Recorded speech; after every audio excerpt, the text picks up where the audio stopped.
I have no apology to offer for the subject of this book, in view of Lord Rosebery's testimony that, until recently, we knew nothing about Napoleon and even now prefer to drink at any other source than the original. Study of Napoleon's utterances, apart from any attempt to discover the secret of his prodigious exploits, cannot be considered as lost time. It is then absolutely necessary that we should, in the words of an eminent but unsympathetic divine, know something of the domestic side of the monster, firsthand from his own correspondence, confirmed or corrected by contemporaries. There is no master mind that we can less afford to be ignorant of. To know more of the doings of Pericles and Aspasia, of the two Caesars and the serpent of Old Nile, of Mary Stuart and Rizzio, of the green faction and the blue, of Orsini and Colonna, than of the Bonapartes and Beauharnais, is worthy of a student of folklore rather than of history. Napoleon was not only a king of kings, he was a king of words and of facts, which are the sons of heaven, while words are the daughters of earth, and whose progeny, the genii of the code, still dominates Christendom. In the hurly-burly of the French war, on the chilling morrow of its balance sheet, in the Janus alliance of the Second Empire, we could not get rid of the nightmare of the Great Shadow. Most modern works on the Napoleonic period, Lord Rosebery's last phase being a brilliant exception, seem to be one too long, two too little confined to contemporary sources. The first fault, especially if merely discursive enthusiasm, is excusable, the latter pernicious, for, as Dr. Johnson says of Robertson, you are sure he does not know the people whom he paints, so you cannot suppose a likeness. Characters should never be given by a historian unless he knew the people whom he describes, or copies from those who knew him. Now, if ever, we must fix and crystallize the life-work of Napoleon for posterity, for when an opinion has once become popular, very few are willing to oppose it. Idleness is more willing to credit than inquire, and he that writes merely for sale is tempted to court purchasers by flattering the prejudices of the public. We have accumulated practically all the evidence, and are not yet so remote from the aspirations and springs of action of a century ago as to be out of touch with them. The vaccination and education questions are still before us. So is the cure of croup and the composition of electricity. We have special reasons for sympathy with the first failures of Fulton, and can appreciate Napoleon's primitive but effective expedients for modern telegraphy and transport, which were as far in advance of his era as his nephew's ignorance of railway warfare in 1870 was behind it. We must admire the man who found within the fields of France the command of the tropics, and who needed nothing but time to prosper Corsican cotton and Solingen steel. The man's words and deeds are still vigorous and alive. In another generation, many of them will be dead as Marley, dead as a doornail. Let us then each to his task, and each try, as best he may, to weigh in honest scales the modern Hannibal, our last great man, the mightiest genius of 2,000 years. H. F. Hall. Footnotes. See Infra, Napoleon's Heritage, P. Roman 24. Introduction. Dr. Johnson, Gentleman's Magazine, 1760, in defense of Mary Stuart. Elham, so spoken of during the Empire, outside military circles. Carlyle. Napier. Introduction. Difficulties of translation. Napoleon, as lexicographer and bookworm. Historic value of his bulletins. Few aspects of Napoleon's character, approfondices. The need of a creator. The influence of C. Power. England's future rival Napoleon, as average, adjuster. His use of Freemasonry of the Catholics, and of the Jews. His neglect of women, in politics. Josephine, a failure. His incessant work, which knew no rest save change of occupation. His attachment to early friendships. The Bonaparte family. His influence on literary men. Conversations with Wieland and Muller. Verdict of a British tar. The character of Josephine. Sources of the letters. The Tennant collection. The Didot collection. Archibald Constable and Sir Walter Scott. Correspondence of Napoleon I. Report of the Commission. Contemporary sources. The Diary. Napoleon's Heritage. Napoleon is by no means an easy writer to translate adequately. He had always a terse, concise mode of speaking, and this, with the constant habit of dictating, became accentuated. Whenever he could use a short, compact word, he did so. The greatest temptation has been to render his very modern ideas by modern colloquialisms. Occasionally, where Murray's dictionary proves that the word was in vogue a century ago, we have used a somewhat rarer word than Napoleon's equivalent, as e.g. coulth in letter number 6, Series B, pendant la phrase, in order to preserve as far as possible the brevity and crispness of the original. Napoleon's vocabulary was not specially wide, but always exact. In expletive, it was extensive and peculiar. Judging his brother by himself, he did not consider Lucian sufficient of a purist in French literature to write epics, and the same remark would have been partly true of the emperor, who, however, was always at considerable pains to verify any word of which he did not know the exact meaning. His own appetite for literature was enormous, especially during the year's garrison life he spent at Valence, where he read and reread the contents of a Balquinist's shop, and, what is more, remembered them, so much so that, nearly a quarter of a century later, he was able to correct the dates of ecclesiastical experts at Erfurt. Whatever he says or whatever he writes, one always finds a specific gravity of stark, staring facts altogether abnormal. For generations, it was the fashion to consider as false as a bulletin peculiar to Napoleon's dispatches, but the publication of Napoleon's correspondence by order of Napoleon Roman III has changed all that. In the first place, as to dates. Not only have Haydn, Woodward, and Cates and the Encyclopaedia Britannica made mistakes during this period, but even the Biographie Universelle, usually so careful, is not immaculate. Secondly, with regard to the descriptions of the battles, we have never found one that in accuracy and truthfulness would not compare to conspicuous advantage with some of those with which we were only too familiar in December 1899. Napoleon was sometimes 1,200 miles away from home. He had to gauge the effect of his bulletins from one end to the other of the largest effective empire that the world has ever seen. And, like Dr. Johnson in Fleet Street reporting parliamentary debates, but with 100 times more reason, he was determined not to let the other dogs have the best of it. The notes on the battles of Eylau, Series H, and Essling, Series L, the two most conspicuous examples of where it was necessary to color the bulletins, will show what is meant. Carlyle was the first to point out that his dispatches are as instinct with genius as his conquests. His very words have Austerlitz battles in them. The reference to General Danube, in 1809, as the best general the Austrians had, was one of those flashes of inspiration which military writers, from Napoleon to Lord Wolseley, have shown to be a determining factor in every doubtful fray. Approfondices go to the bottom of things, wrote Lord Chesterfield, and this might have been the life motto of the emperor. But to adopt this fundamental common sense with regard to the character of Napoleon is almost impossible. It is, to use the metaphor of Lord Rosebery, like trying to span a mountain with a tape. We can but indicate a few leading features. In the first place, he had, like the great Stagirite, an eye at once telescopic and microscopic. Beyond the mécanique céleste, beyond the nebulous reign of chaos and old night, his ken pierced the primal truth, the need of a creator. Not everyone can be an atheist who wishes it. No man saw deeper into the causes of things. The influence of sea power on history, to take one example, was never absent from his thoughts. Slowly and laboriously he built and rebuilt his fleets, only to fall into the hands of his Punic rival. Beaten at sea, he has but two weapons left against England: to conquer her by land, or to stir up a maritime rival who will sooner or later avenge him. We have the Emperor Alexander's testimony from the merchants of Manchester, Birmingham, and Liverpool, how nearly his continental system had ruined us. The rival raised up beyond the western waves by the astute sail of Louisiana is still growing.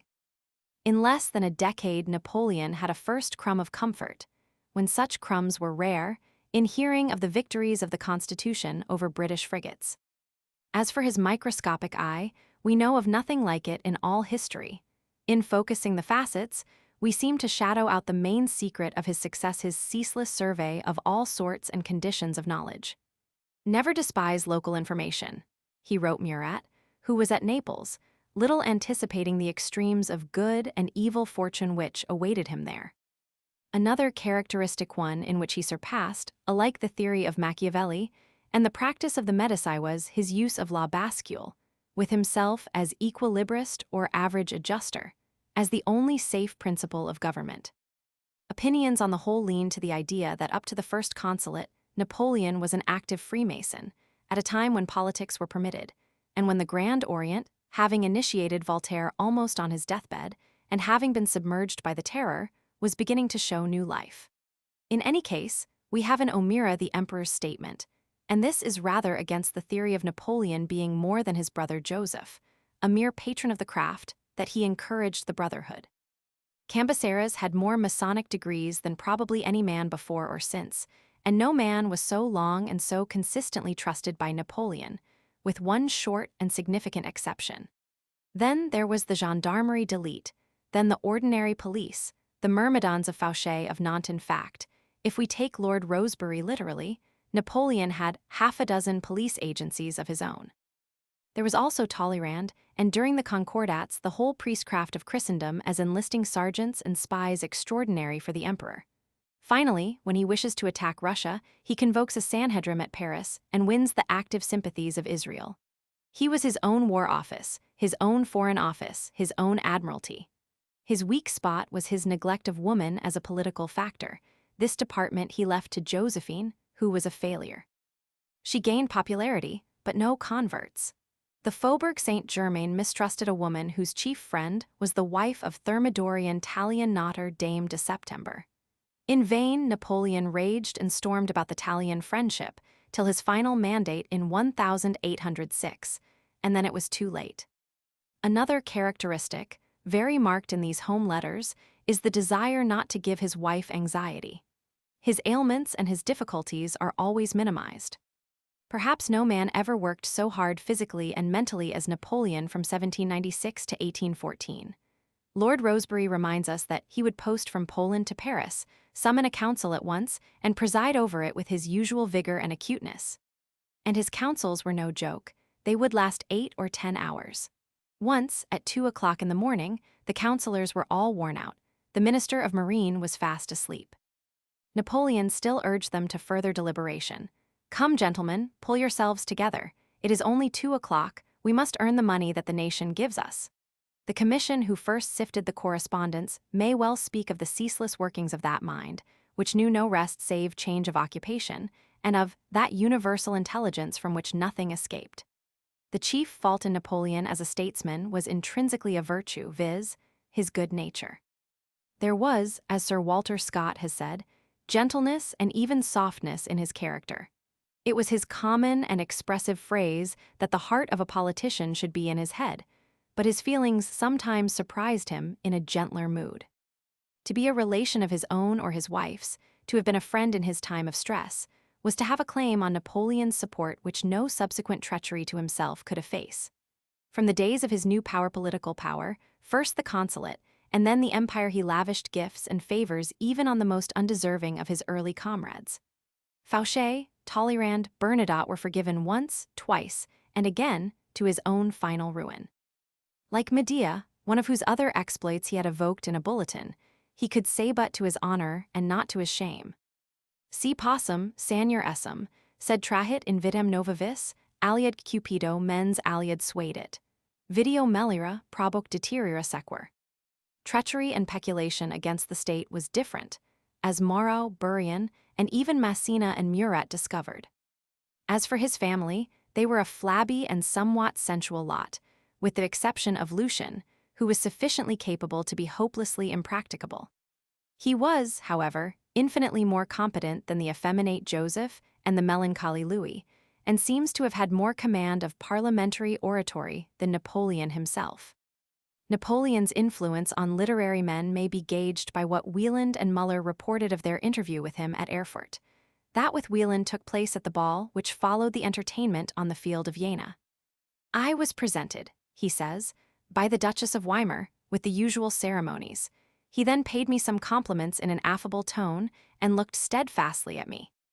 Few men have appeared to me to possess, in the same degree, the art of reading at the first glance the thoughts of other men. He saw, in an instant, that notwithstanding my celebrity I was simple in my manners and void of pretension, and, as he seemed desirous of making a favorable impression on me, he assumed the tone most likely to attain his end. I have never beheld anyone more calm, more simple, more mild, or less ostentatious in appearance. Nothing about him indicated the feeling of power in a great monarch. He spoke to me as an old acquaintance would speak to an equal, and what was more extraordinary on his part, he conversed with me exclusively for an hour and a half, to the great surprise of the whole assembly. Wieland has related part of their conversation, which is, as it could not fail to be, highly interesting. They touched on a variety of subjects, among others the ancients. Napoleon declared his preference of the Romans to the Greeks. The eternal squabbles of their petty republics, he said, were not calculated to give birth to anything grand, whereas the Romans were always occupied with great things, and it was owing to this they raised up the colossus which bestrode the world. This preference was characteristic. The following is anomalous. He preferred Ossian to Homer. He was fond only of serious poetry, continues Wieland, the pathetic and vigorous writers, and above all the tragic poets. He appeared to have no relish for anything gay, and in spite of the prepossessing amenity of his manners, an observation struck me often, he seemed to be of bronze. Nevertheless, he had put me so much at my ease that I ventured to ask how it was that the public worship he had restored in France was not more philosophical and in harmony with the spirit of the times. "My dear Wieland," he replied, "religion is not meant for philosophers. They have no faith either in me or my priests. As to those who do believe, it would be difficult to give them or to leave them too much of the marvelous. If I had to frame a religion for philosophers, it would be just the reverse of that of the credulous part of mankind." Müller, the celebrated Swiss historian, who had a private interview with Napoleon at this period, has left a still fuller account of the impression he received. "The emperor began to speak," says Müller, "of the history of Switzerland, told me that I ought to complete it, that even the more recent times had their interest. He proceeded from the Swiss to the old Greek constitutions and history, to the theory of constitutions, to the complete diversity of those of Asia, and the causes of this diversity in the climate, polygamy, and sea, the opposite characters of the Arabian and the Tartar races, the peculiar value of European culture, and the progress of freedom since the 16th century. How everything was linked together, and in the inscrutable guidance of an invisible hand. How he himself had become great through his enemies, the great confederation of nations, the idea of which Henry Roman IV had, the foundation of all religion and its necessity, that man could not bear clear truth, and required to be kept in order, admitting the possibility, however, of a more happy condition if the numerous feuds ceased, which were occasioned by too complicated constitutions, such as the German, and the intolerable burdens suffered by states from excessive armies. These opinions clearly mark the guiding motives of Napoleon's attempts to enforce upon different nations uniformity of institutions and customs. I opposed him occasionally, says Müller, and he entered into discussion. Quite impartially and truly, as before God, I must say that the variety of his knowledge, the acuteness of his observations, the solidity of his understanding, not dazzling wit, his grand and comprehensive views filled me with astonishment, and his manner of speaking to me with love for him. By his genius and his disinterested goodness, he has also conquered me. Slowly but surely they are conquering the world. Of his goodness we have the well-weighed verdict of Lord Acton, that it was the most splendid that has appeared on earth. Of his goodness, we may at least concur in the opinion of the old British tar at Elba, quoted by Sir Walter, and evidently his own view, that Boney was a d.d. good fellow after all. With regard to the character of Josephine, opinions still differ about every quality but one. Like the friend of Goldsmith's mad dog. A kind and gentle heart, she had to comfort friends and foes. Either her brother Mason Cambaceres, or her brother Catholic and unbrotherly brother-in-law Lucian. From early days she had learnt how to flirt and how to fib. Morality was at a low ebb during the French Revolution, when women often saved their necks at the expense of their bodies, and there is unfortunately no doubt that Josephine was no exception. It is certain, however, from his first letters to Josephine, that Napoleon knew nothing of this at the time of his honeymoon, solace, in Italy. Gradually, but very unwillingly, his eyes were opened, and by the time he had reached Egypt, he felt himself absolved from the absolute faithfulness he had hitherto preserved towards his wife. On his return, Josephine becomes once more his consort, and even his friend never again his only love. Josephine's main characteristic henceforward is to make everybody happy and comfortable in spite of Napoleon's grumblings at her reckless prodigality, never to say no. Except to her husband's accusations, suits her Creole disposition best, especially as it costs her no active exertion and the emperor pays for all. And so, having been in turn Our Lady of Victories and Saint Mary the Egyptian, she becomes from her coronation to her death day, the mother of the poor. The sources of the letters these may be divided into three parts. First, the early love letters of 1796. Second, the collection published by Didot Freers in 1833. And third, the few scattered letters gathered from various outside sources. First, with regard to the early love letters of 1796, these are found most complete in a work published by Longmans in 1824, in 2 volumes with the title A Tour Through Parts of the Netherlands, Holland, Germany, Switzerland, Savoy, and France, in the year 1821 by Charles Tennant, Esquire. Also containing in an appendix facsimile copies of 8 letters in the handwriting of Napoleon Bonaparte to his wife Josephine. The author introduces them with an interesting preface, which shows that then, as now, the interest in everything connected with Napoleon was unabated. Long after this fleeting book shall have passed away, and with its author shall have been forgotten, these documents will remain. For here, perhaps, is to be found the purest source of information which exists, touching the private character of Napoleon Bonaparte, known, probably, but to the few whose situations have enabled them to observe that extraordinary man in the undisguised relations of domestic life. Although much already has been said and written of him, yet the eagerness with which every little anecdote and incident of his life is sought for shows the interest which still attaches to his name, and these, no doubt, will be bequests which posterity will duly estimate. From these it will be the province of future historians to cull and select simple and authenticated facts, and from these only can be drawn a true picture of the man whose fame has already extended into every distant region of the habitable globe. I will now proceed to relate the means by which I am enabled to introduce into this journal facsimile copies of 8 letters in the handwriting of Napoleon Bonaparte, the originals of which are in my possession. Had these been of a political nature, much as I should prize any relics of such a man, yet they would not have appeared in a book from which I have studiously excluded all controversial topics, and more especially those of a political character. Neither should I have ventured upon their publication if there were a possibility that by so doing I might wound the feelings of any human being. Death has closed the cares of the individuals connected with these letters. Like the memorials of Alexander the Great or of Charlemagne, they are the property of the possessor, and through him of the public, but not like ancient documents, dependent upon legendary evidence for their identity and truth. These have passed to me through 2 hands only, since they came into possession of the Empress Josephine, to whom they are written by their illustrious author. One of the individuals here alluded to, and from whom I received these letters, is a Polish nobleman, who attached himself and his fortunes to Bonaparte, whose confidence he enjoyed in several important diplomatic negotiations. This book and these letters were known to Sir Walter Scott, who made use of some of them in his History of Napoleon. M. Aubinas, in his Histoire de l'Impératrice Joséphine, published in 1857, which has been lavishly made use of in a recent work on the same subject, seems to have known, at any rate, 4 of these letters, which were communicated to him by M. le Baron Feuillet de Conches. Monsieur Aubinas seems never to have seen the Tennant collection, of which these undoubtedly form part, but as Baron Feuillet de Conches was an expert in deciphering Bonaparte's extraordinary calligraphy, these letters are very useful for reference in helping us to translate some phrases which had been given up as illegible by Mr. Tennant and Sir Walter Scott. Second, the collection Didot. This enormously valuable collection forms by far the greater part of the letters that we possess of Napoleon to his wife.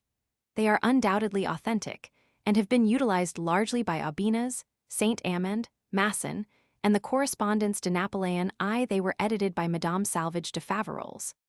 As is well known, Sir Walter Scott was very anxious to obtain possession of these letters for his Life of Napoleon, and his visit to Paris was partly on this account.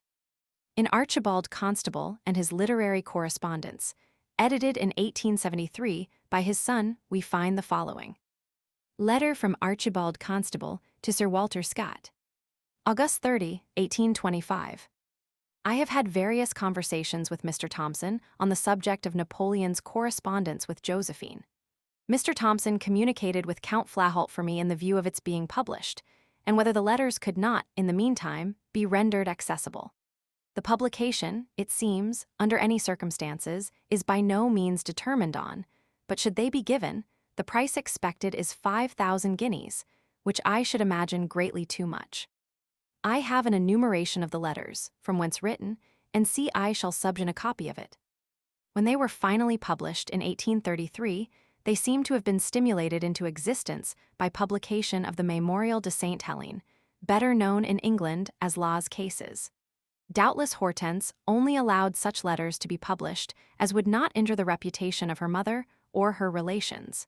In the preface, it is stated, "We think that these letters will afford an interest as important as delightful. Everything that comes from Napoleon, and everything that appertains to him, will always excite the lively attention of contemporaries and posterity. If the lofty meditation of philosophy concerns itself only with the general influence of great men upon their own generation and future ones, a curiosity of another nature, and not less greedy, loves to penetrate into the inmost recesses of their soul, in order to elicit their most secret inclinations. It likes to learn what has been left of the man, amid the preoccupations of their projects and the elevation of their fortune. It requires to know in what manner their character has modified their genius or has been subservient to it. It is this curiosity that we hope to satisfy by the publication of these letters. They reveal the inmost thought of Napoleon, they will reflect his earliest impulses, they will show how the general, the consul, and the emperor felt and spoke, not in his discourses or his proclamations the official garb of his thought, but in the free outpourings of the most passionate or the most tender affections. This correspondence will prove, we strongly believe, that the conqueror was human, the master of the world a good husband, the great man in fact an excellent man. We shall see in them how, up to the last moment, he lavished on his wife proofs of his tenderness. Without doubt, the letters of the Emperor Napoleon are rarer and shorter than those of the first consul, and the first consul writes no longer like General Bonaparte, but everywhere the sentiment is fundamentally the same. We make no reflection on the style of these letters, written in haste and in all the abandon of intimacy. We can easily perceive they were not destined to see the light. Nevertheless, we publish them without changing anything in them. The collection Didat contains 228 letters from Napoleon to Josephine, and 70 from Josephine to Hortense, and 2 from Josephine to Napoleon, which seem to be the only 2 in existence of Josephine to Napoleon whose authenticity is unquestioned. Third, the fugitive letters are collected from various sources, and their genuineness does not seem to be quite as well proved as those of the Tenant or Didat series. We have generally taken the correspondence of Napoleon I as the touchstone of their merit to be inserted here, although one of them that republished from Lost Cases, number 85, Series G, is manifestly mainly the work of that versatile author, who is utterly unreliable except when confirmed by others. As Lord Rosebery has well said, the book is an arsenal of spurious documents. We have relegated to an appendix those published by Madame Ducrest as transparent forgeries, and have to acknowledge with thanks a letter from M. Masson on this subject, which thoroughly confirms these views. There seems some reason to doubt number I, Series E, but being in the correspondence, I have translated it. The correspondence of Napoleon I is a splendid monument to the memory of Napoleon. It is alluded to throughout the notes as the correspondence, and it deserves special recognition here. Its compilation was decreed by Napoleon Roman III. From Boulogne, on 7 September 1854, and the first volume appeared in 1858, and the last in 1870. With the first volume is inserted the report of the commission to the emperor, part of which we subjoin. Report of the commission to the emperor. Sire Augustus numbered Caesar among the gods and dedicated to him a temple. The temple has disappeared. The commentaries remain. Your Majesty, wishing to raise to the chief of your dynasty an imperishable monument, has ordered us to gather together and publish the political, military, and administrative correspondence of Napoleon I. It has realized that the most conspicuous, eclatant, homage to render to this incomparable genius was to make him known in his entirety. No one is ignorant of his victories, of the laws with which he has endowed our country, the institutions that he has founded and which dwell immovable after so many revolutions. His prosperity and his reverses are in every mouth. History has recounted what he has done, but it has not always known his designs. It has not had the secret of so many admirable combinations that have been the spoil of fortune, que la fortune a déjouer, and so many grand projects for the execution of which time alone was wanting. The traces of Napoleon's thoughts were scattered. It was necessary to reunite them and to give them to the light. Such is the task which your Majesty confided to us, and of which we were far from suspecting the extent. The thousands of letters which were received from all parts have allowed us to follow, in spite of a few regrettable lacunae, the thoughts of Napoleon day by day, and to assist, so to say, at the birth of his projects, at the ceaseless workings of his mind, which knew no other rest than change of occupation. But what is perhaps most surprising in the reading of a correspondence so varied is the power of that universal intelligence from which nothing escaped, which in turn raised itself without an effort to the most sublime conceptions, and which descends with the same facility to the smallest details. Nothing seems to him unworthy of his attention that has to do with the realization of his designs, and it is not sufficient for him to give the most precise orders, but he superintends himself the execution of them with an indefatigable perseverance. The letters of Napoleon can add nothing to his glory, but they better enable us to comprehend his prodigious destiny. The prestige that he exercised over his contemporaries le culte universel, dont sa mémoire est l'objet. Enfin, l'entraînement irrésistible par lequel la France a replacé sa dynastie au sommet de l'édifice qu'il avait construit. These letters also contain the most fruitful sources of information, for peoples as for governments, for soldiers, and for statesmen no less than for historians. Perhaps some persons, greedy of knowing the least details concerning the intimate life of great men, will regret that we have not reproduced those letters which, published elsewhere for the most part, have only dealt with family affairs and domestic relations. Collected together by us as well as the others, they have not found a place in the plan of which your Majesty has fixed for us the limits. Let us haste to declare that, in conformity with the express intentions of your Majesty, we have scrupulously avoided, in the reproduction of the letters of the Emperor, any alteration, curtailment, or modification of the text. Sometimes, thinking of the legitimate sorrow which blame from so high a quarter may cause, we have regretted not to be able to soften the vigorous judgment of Napoleon on many of his contemporaries, but it was not our province to discuss them, still less to explain them. But if, better informed or calmer, the Emperor has rendered justice to those of his servants that he had for a moment misunderstood, we have been glad to indicate that these severe words have been followed by reparation. We have found it necessary to have the spelling of names of places and of persons frequently altered, but we have allowed to remain slight incorrectnesses of language, which denote the impetuosity of composition, and which often could not be rectified without weakening the originality of an energetic style running right to its object, brief and precise as the words of command. Some concise notes necessary for clearing up obscure passages are the sole conditions which we have allowed ourselves. The Commission has decided in favor of chronological order throughout. It is, moreover, the only one which can reproduce faithfully the sequence of the Emperor's thoughts. It is also the best for putting in relief his universal aptitude and his marvelous fecundity. Napoleon wrote little with his own hand. Nearly all the items of his correspondence were dictated to his secretaries, to his aides-de-camp and his chief of staff, or to his ministers. Thus the Commission has not hesitated to comprise in this collection a great number of items which, although bearing another signature, evidently emanate from Napoleon. By declaring that his public life dated from the siege of Toulon, Napoleon has himself determined the point of departure which the Commission should choose. It is from this immortal date that commences the present publication. Signed, the members of the Commission. Paris, January 20, 1858. Contemporary sources. It is a commonplace that the history of Napoleon has yet to be written. His contemporaries were stunned or overwhelmed by the whirlwind of his glory.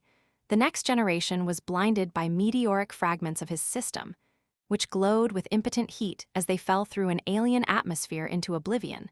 Such were the Burians, the Geminis, the Talleyrand's, and other traitors of that ilk. But the tumult and the shouting dies, the captains and the kings depart. And now, when all the lesser tumults and lesser men have passed away, each new century will, as Lockhart foretold, inscribe one mighty era with the majestic name of Napoleon. And yet the writings of no contemporary can be ignored, neither Alison nor Scott, certainly not Bignon, Montgillard, Pellet, Matthew Dumas, and Pasquier. Constant, Bosset, Maineville, Ravago, and de Brantz are full of interest for their personal details, and Daverlin, Les Cases, Marmont, Marbat, and Lejeune only a degree less so. Jung's memoirs of Lucien are invaluable, and those of Joseph and Louis Bonaparte useful. But the correspondence is worth everything else, including Pankuk, 1796-99, where, in spite of shocking arrangement, print, and paper, we get the replies as well as the letters. The Biographie Universelle Michaud is hostile, except the interesting footnotes of Bajin. It must, however, be read. The article in the Encyclopaedia Britannica was the work of an avowed enemy of the Napoleonic system, the editor of the Life and Times of Stein. For the diary, the Revue chronologique de l'Histoire de France or Montgillard, 1823, has been heavily drawn upon, especially for the later years, but wherever practicable, the dates have been verified from the correspondence and bulletins of the day. On the whole, the records of respective losses in the battles are slightly favorable to the French, as their figures have been usually taken. Always, however, the maximum French loss and the minimum of the Allies is recorded when unverified from other sources. The late Professor Seeley, in his monograph, asserts that Napoleon, tried by his plan, is a failure that, even before death, his words and actions merited no monument. We must seek, however, for the mightiest heritage of Napoleon in his brainchildren of the second generation, the genii of the Code. The Code Napoleon claims today its 200 million subjects. The law should be clean, precise, uniform. To interpret is to corrupt it. So ruled the emperor. And now, a century later, Archbishop Temple, born in one distant island the year Napoleon died in another, bears testimony to the beneficent sway of Napoleon's word empire. Criticizing English legal phraseology, the Archbishop of Canterbury said, "The French code is always welcome in every country where it has been introduced, and where people have once got hold of it, they are unwilling to have it changed for any other, because it is a marvel of clearness. Surely if ever style is the man, it is Napoleon, otherwise the inspection of over 7 million words, as marshaled forth in his correspondence, would not only confuse but confound. As it is, its hum of armies gathering rank on rank has left behind what Bacon calls a conflation of sound, from which, however, as from Kipling's steel-sinewed symphony, the clanging chorus goes law, order, duty and restraint, obedience, discipline." Footnotes. Sometimes he is perhaps more to be trusted than the leading lexicographer, as for example when, the day after Wagram, he writes his Minister of War that the coup de Jarnac will come from the English in Spain. Now, when the Jarnac in question was slain in fair fight by La Chatainerie by a blow o' Jarret, it was an unexpected blow, but not surely, as Littré tells us, maneuver perfide Dale. Nothing was too disloyal for perfidious Albion, but for 30,000 English to outmaneuver 3 marshals and 100,000 French veterans would be, and was, the unexpected which happened at Talavera 3 weeks later. Feindel's History of Freemasonry. Lord Rosebery. This versatile writer, the author of Oberon, the translator of Lucian and Shakespeare, and the founder of psychological romance in Germany, was then in his 75th year. The historian, 1755-1809, The Thucydides of Switzerland. Horn's History of Napoleon, 1841. Ibid. Only those who knew Napoleon in the intercourse of private life can render justice to his character. For my own part, I know him, as it were, by heart, and in proportion as time separates us, he appears to me like a beautiful dream. And would you believe that, in my recollections of Napoleon, that which seems to me to approach most nearly to ideal excellence is not the hero, filling the world with his gigantic fame, but the man viewed in the relations of private life. Recollections of Caulaincourt, Duke of Vicenza, Volume I, 197. Series A. For subjoined notes to this series, see pages 198-11. Letter P. Bonaparte made Commander-in-Chief. Number 1, 7 a.m. Number 2, our good Ossian. Number 4, Chauvet is dead. Number 5, Napoleon's suspicions, the lovers of 19 my brother. Number 6, unalterably good if you want a place for anyone. Number 7, a criticism by Aubigne's June 15th presentiment of ill. Number 8, the treaty with Rome Fortuné. 1796. February 23rd Bonaparte made Commander-in-Chief of the Army of Italy. Number 1. 7 o'clock in the morning. My waking thoughts are all of thee. Your portrait and the remembrance of last night's delirium have robbed my senses of repose. Sweet and incomparable Josephine, what an extraordinary influence you have over my heart. Are you vexed? Do I see you sad? Are you ill at ease? My soul is broken with grief, and there is no rest for your lover. But is there more for me when, delivering ourselves up to the deep feelings which master me, I breathe out upon your lips, upon your heart, a flame which burns me apaw? It was this past night I realized that your portrait was not you. You start at noon. I shall see you in 3 hours. Meanwhile, mio dolce amor, accept 1,000 kisses, but give me none, for they fire my blood. N.B. A Madame Beauharnais. March 9th Bonaparte marries Josephine. March 11th Bonaparte leaves Paris to join his army. Number 2. Chanceau Post House, March 14, 1796. I wrote you at Chatelaine and sent you a power of attorney to enable you to receive various sums of money in course of remittance to me. Every moment separates me further from you, my beloved, and every moment I have less energy to exist so far from you. You are the constant object of my thoughts. I exhaust my imagination in thinking of what you are doing. If I see you unhappy, my heart is torn, and my grief grows greater. If you are gay and lively among your friends, male and female, I reproach you with having so soon forgotten the sorrowful separation 3 days ago. Thence you must be fickle, and henceforward stirred by no deep emotions. So you see I am not easy to satisfy. But my dear, I have quite different sensations when I fear that your health may be affected, or that you have cause to be annoyed. Then I regret the haste with which I was separated from my darling. I feel, in fact, that your natural kindness of heart exists no longer for me, and it is only when I am quite sure you are not vexed that I am satisfied. If I were asked how I slept, I feel that before replying I should have to get a message to tell me that you had had a good night. The ailments, the passions of men influence me only when I imagine they may reach you, my dear. May my good genius, which has always preserved me in the midst of great dangers, surround you and fold you, while I will face my fate unguarded. Ah, be not gay, but a trifle melancholy, and especially may your soul be free from worries as your body from illness. You know what our good Ossian says on this subject. Write me, dear, and at full length, and accept the 1,001 kisses of your most devoted and faithful friend. This letter is translated from Saint Amand's La Citoyenne Bonaparte, p. 3, 1892.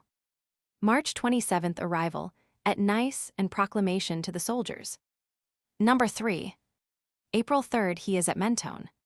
Port Morris, April 3rd. I have received all your letters, but none has affected me like the last. How can you think, my charmer, of writing me in such terms? Do you believe that my position is not already painful enough without further increasing my regrets and subverting my reason? What eloquence, what feelings you portray, they are of fire, they inflame my poor heart. My unique Josephine, away from you there is no more joy. Away from thee the world is a wilderness, in which I stand alone, and without experiencing the bliss of unburdening my soul. You have robbed me of more than my soul. You are the one only thought of my life. When I am weary of the worries of my profession, when I mistrust the issue, when men disgust me, when I am ready to curse my life, I put my hand on my heart where your portrait beats in unison.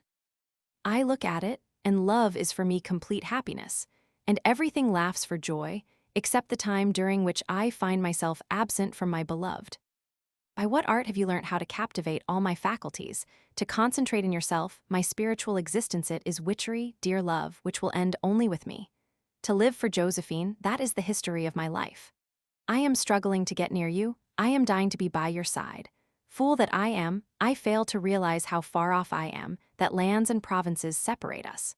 What an age it will be before you read these lines, the weak expressions of the fevered soul in which you reign. Ah, my winsome wife, I know not what fate awaits me, but if it keeps me much longer from you, it will be unbearable. My strength will not last out. There was a time in which I prided myself on my strength, and sometimes, when casting my eyes on the ills which men might do me, on the fate that destiny might have in store for me, I have gazed steadfastly on the most incredible misfortunes without a wrinkle on my brow or a vestige of surprise. But today the thought that my Josephine might be ill, and above all, the cruel, the fatal thought that she might love me less, blights my soul, stops my blood, makes me wretched and dejected, without even leaving me the courage of fury and despair. I often used to say that men have no power over him who dies without regrets. But today, to die without your love, to die in uncertainty of that, is the torment of hell.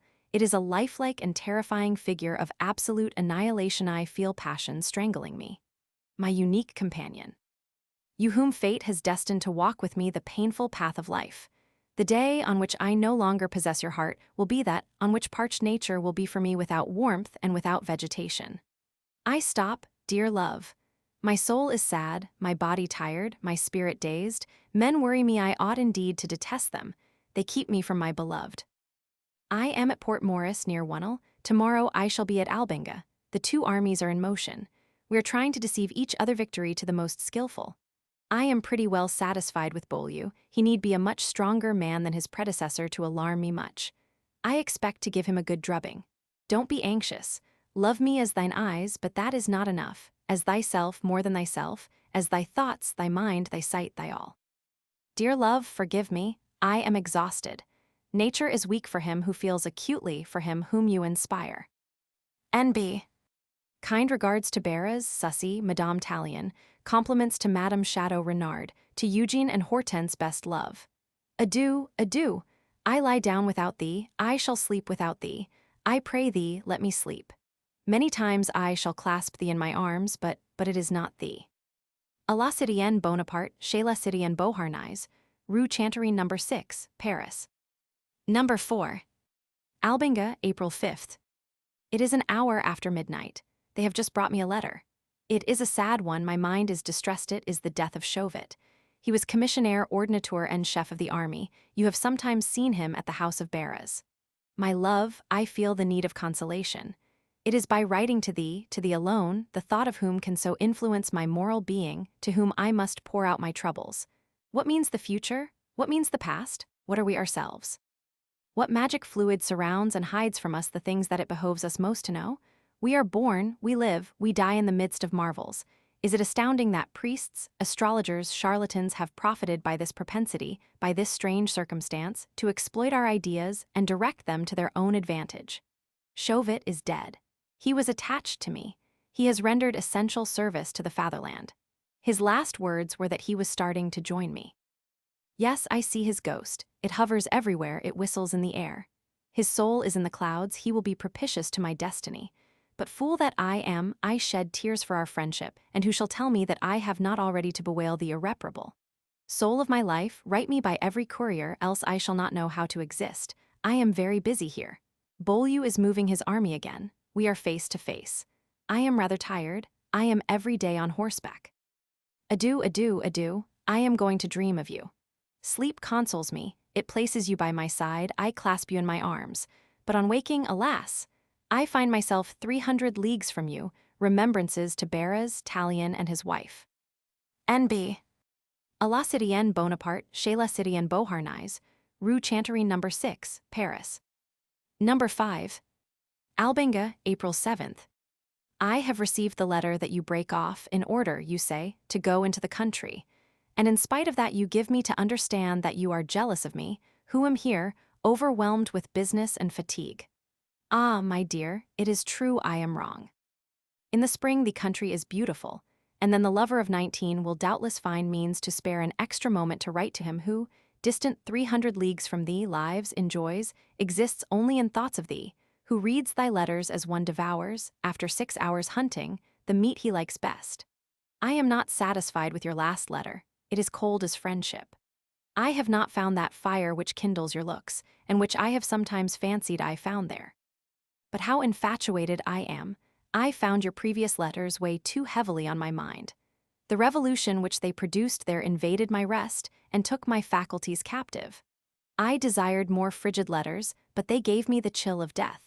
Not to be loved by Josephine, the thought of finding her inconstant. But I am forging troubles there are so many real ones, there is no need to manufacture more. You cannot have inspired a boundless love without sharing it. For a cultured mind and a soul like yours cannot requite complete surrender and devotion with the death blow. I have received the letter from Madame Chateau Renard. I have written to the minister. I will write to the former tomorrow, to whom you will make the usual compliments. Kind regards to Madame Tallien and Barras. You do not speak of your wretched indigestion, I hate it. Adieu, till tomorrow, mio dolce amor. A remembrance from my unique wife and a victory from destiny, these are my wishes. A unique remembrance entirely worthy of him who thinks of the every moment. My brother is here, he has learnt of my marriage with pleasure. He longs to see you. I am trying to prevail on him to go to Paris. His wife has just borne him a girl. He sends you a gift of a box of Genoa bonbons. You will receive oranges, perfumes, and orange flower water, which I am sending. Junot and Murat present their respects to you. Napoleon Bonaparte, Rue Chanterie No. 6, address not in Bis writing. Chaussée Danton, Paris. April 10th campaign opens, Napoleon's available troops about 35,000. April 11th Colonel Rampon, with 1,200 men, breaks the attack of D'Argenton, giving Napoleon time to come up. April 12th Battle of Montenot, Austrians defeated. Lose 3,500 men, 2,000 prisoners, 5 guns, and 4 stand of colors. April 14th Battle of Millesimo, Austrians and Sardinians defeated. Lose over 6,000 prisoners, 2 generals, 4,500 killed and wounded, 32 guns, and 15 stand of colors. Lannes made colonel on the battlefield. April 15th Battle of Dago, the Allies defeated and separated. April 22nd Battle of Mondovi, Sardinians defeated. Lose 3,000 men, 8 guns, 10 stand of colors. Number 6. Cairo, April 24th. To my sweet love, my brother will remit you this letter. I have for him the most lively affection. I trust he will obtain yours, he merits it. Nature has endowed him with a gentle, even, and unalterably good disposition. He is made up of good qualities. I am writing Barras to help him to the consulate of some Italian port. He wishes to live with his little wife far from the great whirlwind and from great events. I recommend him to you. I have received your letters of April the 5th and 10th. You have been several days without writing me. What are you doing then? Yes, my kind love, I am not jealous, but sometimes uneasy. Come soon. I warn you, if you tarry you will find me ill. Fatigue and your absence are too much for me at the same time. Your letters make up my daily pleasure, and my happy days are not often. Junot bears to Paris 22 flags. You ought to return with him, do you understand? Be ready if that is not disagreeable to you. Should he not come, woe without remedy. Should he come back to me alone, grief without consolation, constant anxiety. My beloved, he will see you, he will breathe on your temples. Perhaps you will accord him the unique and priceless favor of kissing your cheek, and I shall be alone and very far away. But you are about to come, are you not? You will soon be beside me on my breast, in my arms, over your mouth. Take wings, come quickly, but travel gently. The route is long, bad, fatiguing. If you should be overturned or be taken ill, if fatigue go gently, my beloved. I have received a letter from Hortense. She is entirely lovable. I am going to write to her. I love her much, and I will soon send her the perfumes that she wants.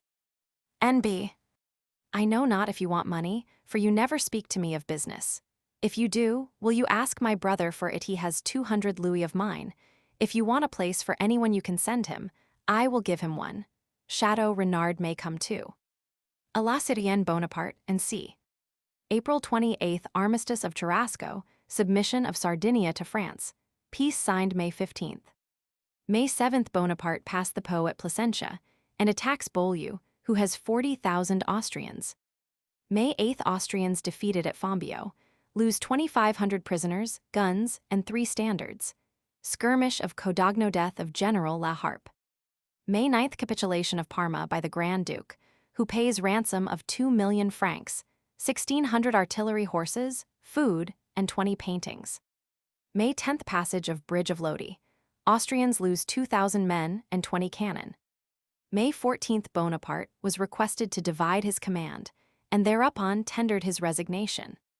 May 15th Bonaparte enters Milan. Lombardy pays ransom of 20 million francs, and the Duke of Modena 10 millions and 20 pictures. May 24th, 25th Revolt of Lombardy, and punishment of Pavia by the French. May 30th, 31st Bonaparte defeats Beaulieu at Borghetto, crosses the Mincio, and makes French cavalry fight, a new feature for the Republican troops. June 3rd occupies Verona, and secures the line of the Adige. June 4th Battle of Altenkirchen, Franconia, won by Jourdan. June 5th Armistice with Naples, their troops secede from the Austrian army. Number 7. To Josephine. Tortona noon, June 15th. My life is a perpetual nightmare. A presentiment of ill oppresses me, I see you no longer. I have lost more than life, more than happiness, more than my rest. I am almost without hope. I hasten to send a courier to you. He will stay only 4 hours in Paris and then bring me your reply. Write me 10 pages. That alone can console me a little. You are ill, you love me, I have made you unhappy, you are in delicate health, and I do not see you, that thought overwhelms me. I have done you so much wrong that I know not how to atone for it. I accuse you of staying in Paris, and you were ill there. Forgive me, my dear, the love with which you have inspired me has bereft me of reason. I shall never find it again. It is an ill for which there is no cure. My presentiments are so ominous that I would confine myself to merely seeing you, to pressing you for 2 hours to my heartand, then dying with you. Who looks after you? I expect you have sent for Hortense.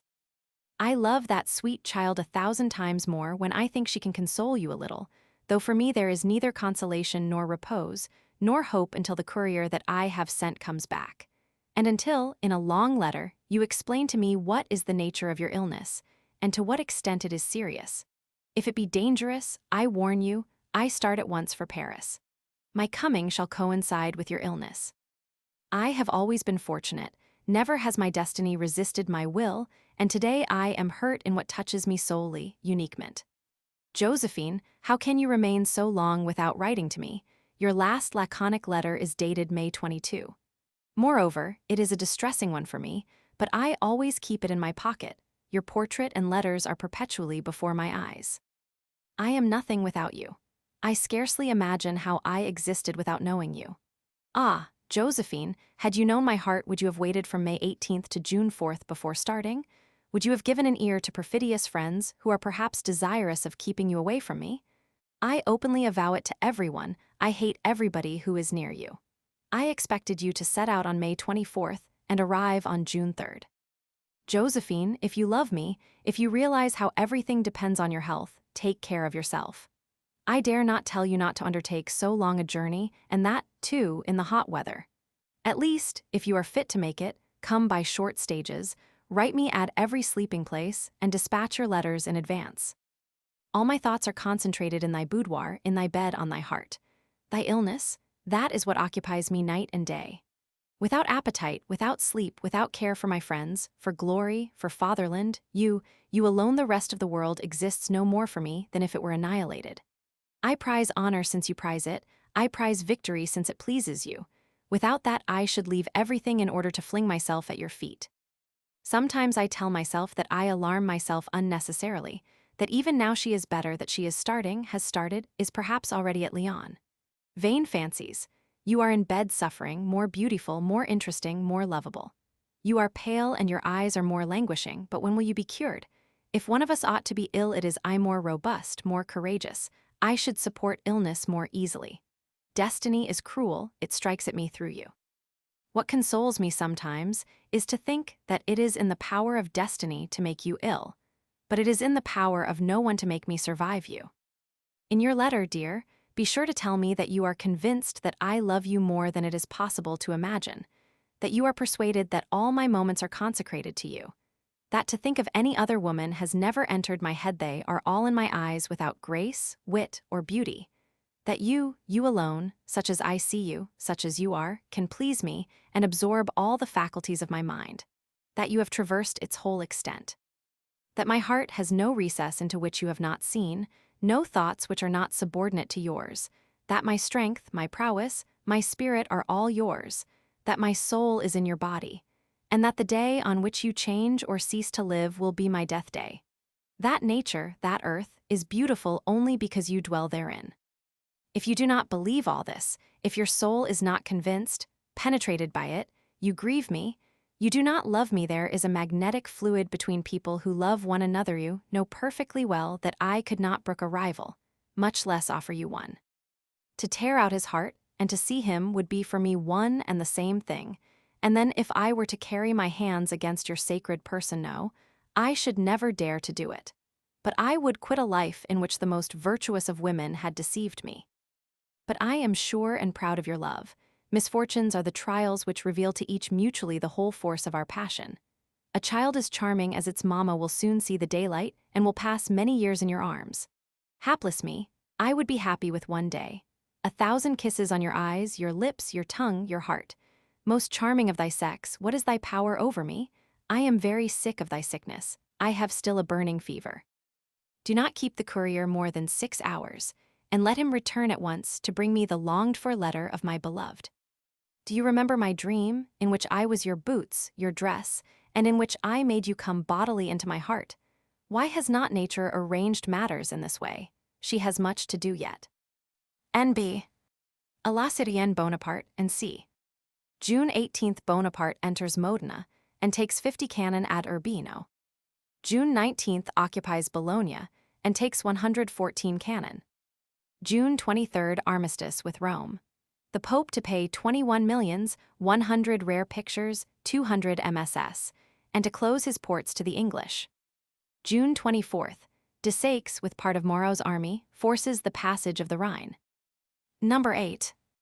To Josephine. Pistoia, Tuscany, June 26th. For a month I have only received from my dear love 2 letters of 3 lines each. Is she so busy that writing to her dear love is not then needful for her, nor, consequently, thinking about him? To live without thinking of Josephine would be death and annihilation to your husband. Your image gilds my fancies and enlivens the black and somber picture of melancholy and grief. A day perhaps may come in which I shall see you, for I doubt not you will be still at Paris, and verily on that day I will show you my pockets stuffed with letters that I have not sent you because they are too foolish beart. Yes, that's the word. Good heavens! Tell me, you who know so well how to make others love you without being in love yourself, do you know how to cure me of love? I will give a good price for that remedy. You ought to have started on May 24th. Being good-natured, I waited till June 1st, as if a pretty woman would give up her habits, her friends, both Madame Tallien and a dinner with Barras, and the acting of a new play and Fortuné. Yes, Fortuné, whom you love much more than your husband, for whom you have only a little of the esteem and a share of that benevolence with which your heart abounds. Every day I count up your misdeeds. I lash myself to fury in order to love you no more. Bah, don't I love you the more? In fact, my peerless little mother, I will tell you my secret. Set me at defiance, stay at Paris, have lovers let everybody know it, never write me a monosyllable. Then I shall love you 10 times more for it, and it is not folly, a delirious fever, and I shall not get the better of it. Oh, would to heaven I could get better. But don't tell me you are ill, don't try to justify yourself. Good heavens, you are pardoned. I love you to distraction, and never will my poor heart cease to give all for love. If you did not love me, my fate would be indeed grotesque. You have not written me, you are ill, you do not come. But you have passed Lyons, you will be at Turin on the 28th, at Milan on the 30th, where you will wait for me. You will be in Italy, and I shall be still far from you. Adieu, my well-beloved, a kiss on thy mouth, another on thy heart. We have made peace with Rome who gives us money. Tomorrow we shall be at Leghorn, and as soon as I can in your arms, at your feet, on your bosom. Napoleon Bonaparte, and c. June 27th, Leghorn occupied by Murat and Vaubois. June 29th, surrender of Citadel of Milan. 1,600 prisoners and 150 cannon taken. Footnotes. Unmillier de Bayes sick. So Tenant T.N. Offrirun. But Baron Fulet de Conches, an expert in Napoleonic graphology, renders the expression T.N. Souffrirun. Series B. 1796-97. Des 1796, Lorsk, avec 30,000 hommes, il fait la conquête de l'Italie, il est non seulement grand général, mais profond politique. Des Idées Napoleonians. Your government has sent against me 4 armies without generals, and this time a general without an army. Napoleon to the Austrian plenipotentiaries at Leoben. Series B. For subjoined notes to this series, see pages 211-23. Letter P. Number 1 Sortie from Mantua. Number 2 Marmurlo Fortuné. Number 3 The Village of Virgil. Number 4 Achille. Number 5 Will-o'-the-Wisp. Number 6 The Needs of the Army 5. Number 7 Brescia. Number 9 I Hope We Shall Get into Trent. Number 12 One of these nights the doors will be burst open 8. Number 13 Corsica is ours. Number 14 Verona. Number 15 Once More I Breathe Freely. Number 18 The 29th. Number 20 General Brune. Number 21 February 3rd. Number 24 Perhaps I Shall Make Peace with the Pope. Number 25 The Unlimited Power You Hold Over Me. Number 1 July 5th Archduke Charles defeated by Moro at Radstadt. July 6th Sortie from Mantua, Austrians fairly successful. To Josephine at Milan. Roverbella, July 6, 1796. I have beaten the enemy. Kilmaine will send you the copy of the dispatch. I am tired to death. Pray start at once for Verona. I need you, for I think that I am going to be very ill. I send you 1,000 kisses. I am in bed. Bonaparte. July 9th Bonaparte asks Kellerman for reinforcements. July 14th Frankfurt on the Main, captured by Kleber. July 16th Sortie from Mantua, Austrians defeated. Number 2. July 17th attempted coup de main at Mantua, French unsuccessful. To Josephine at Milan. Marmurlo, July 17, 1796, 9 p.m. I got your letter, my beloved. It has filled my heart with joy. I am grateful to you for the trouble you have taken to send me news. Your health should be better today. I am sure you are cured. I urge you strongly to ride, which cannot fail to do you good. Ever since I left you, I have been sad. I am only happy when by your side. Ceaselessly I recall your kisses, your tears, your enchanting jealousy, and the charms of the incomparable Josephine keep constantly alight a bright and burning flame in my heart and senses. When, free from every worry, from all business, shall I spend all my moments by your side, to have nothing to do but to love you and to prove it to you? I shall send your horse, but I am hoping that you will soon be able to rejoin me. I thought I loved you some days ago, but since I saw you, I feel that I love you even 1,000 times more. Ever since I have known you, I worship you more every day, which proves how false is the maxim of La Bruyere that love comes all at once. Everything in nature has a regular course and different degrees of growth. Ah! Pray let me see some of your faults. Be less beautiful, less gracious, less tender, and especially less kind. Above all, never be jealous, never weep. Your tears madden me, fire my blood. Be sure that it is no longer possible for me to have a thought except for you, or an idea of which you shall not be the judge. Have a good rest, haste to get well. Come and join me, so that at least, before dying, we could say we were happy for so many days. Millions of kisses, and even to Fortuné, in spite of his naughtiness. Bonaparte. Number 3. July 18th trenches open before Mantua. July 18th, Stuttgart occupied by St. Cyr, who, like Kleber, is under Moro. July 18th, Würzburg captured by Klein and Ney, acting under Jourdan. To Josephine at Milan. Marmurlo, July 18, 1796, 2 p.m. I passed the whole night under arms. I ought to have had Mantua by a plucky and fortunate coup, but the waters of the lake have suddenly fallen, so that the column I had shipped could not land. This evening, I shall begin a new attempt, but one that will not give such satisfactory results. I got a letter from Eugene, which I send you. Please write for me to these charming children of yours and send them some trinkets. Be sure to tell them that I love them as if they were my own. What is yours or mine is so mixed up in my heart that there is no difference there. I am very anxious to know how you are, what you are doing. I have been in the village of Virgil, on the banks of the lake, by the silvery light of the moon, and not a moment without dreaming of Josephine.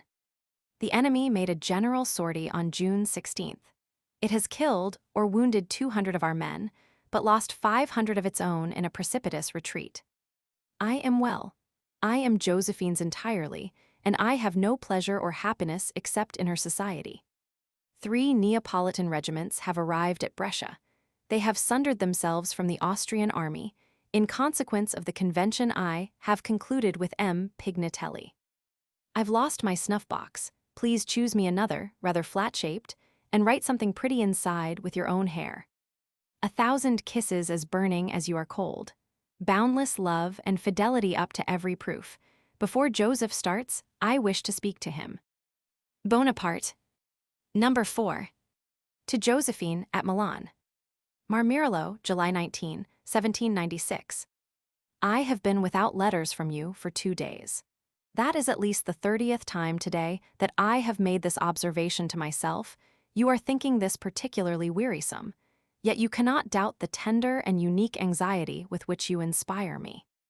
We attacked Mantua yesterday. We warmed it up from 2 batteries with red-hot shot and from mortars. All night long that wretched town has been on fire. The sight was horrible and majestic.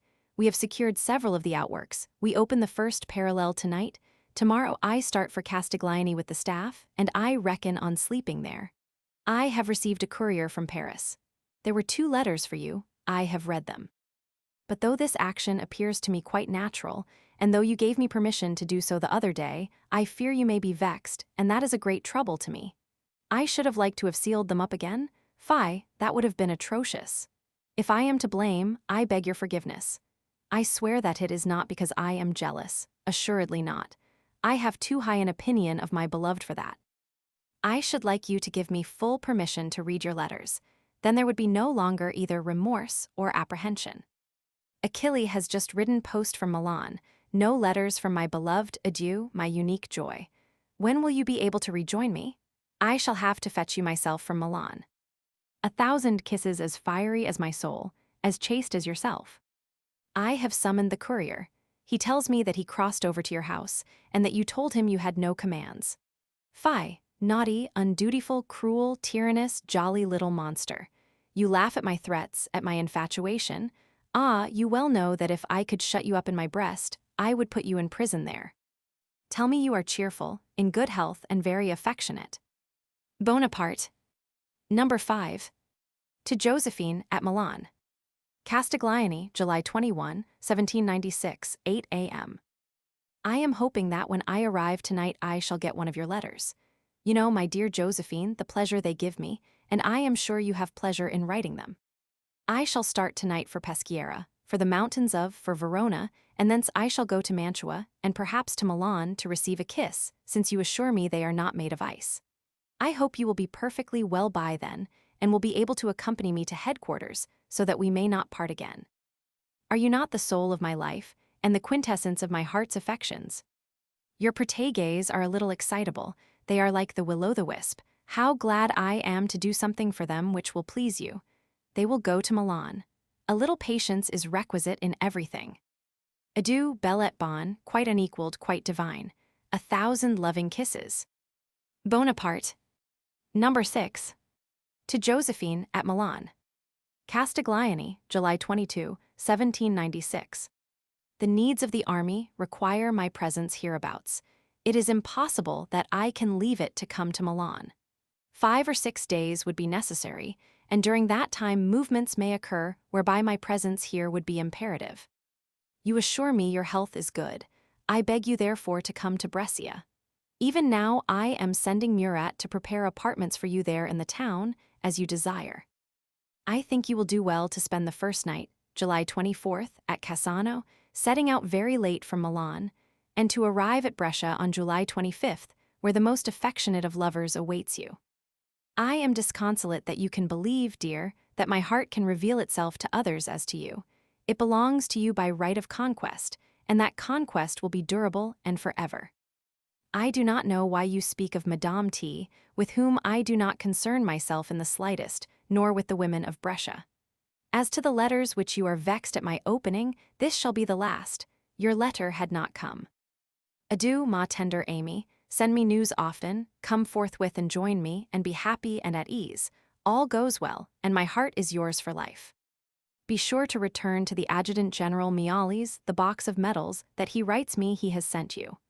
Men have such false tongues and are so wicked that it is necessary to have everything exactly on the square. Good health, love, and a prompt arrival at Brescia. I have at Milan a carriage suitable alike for town or country. You can make use of it for the journey.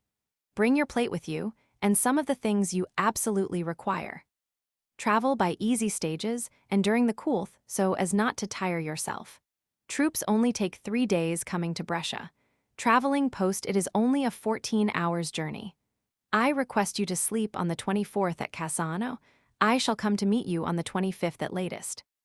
Adieu, my own Josephine. 1,000 loving kisses. Bonaparte.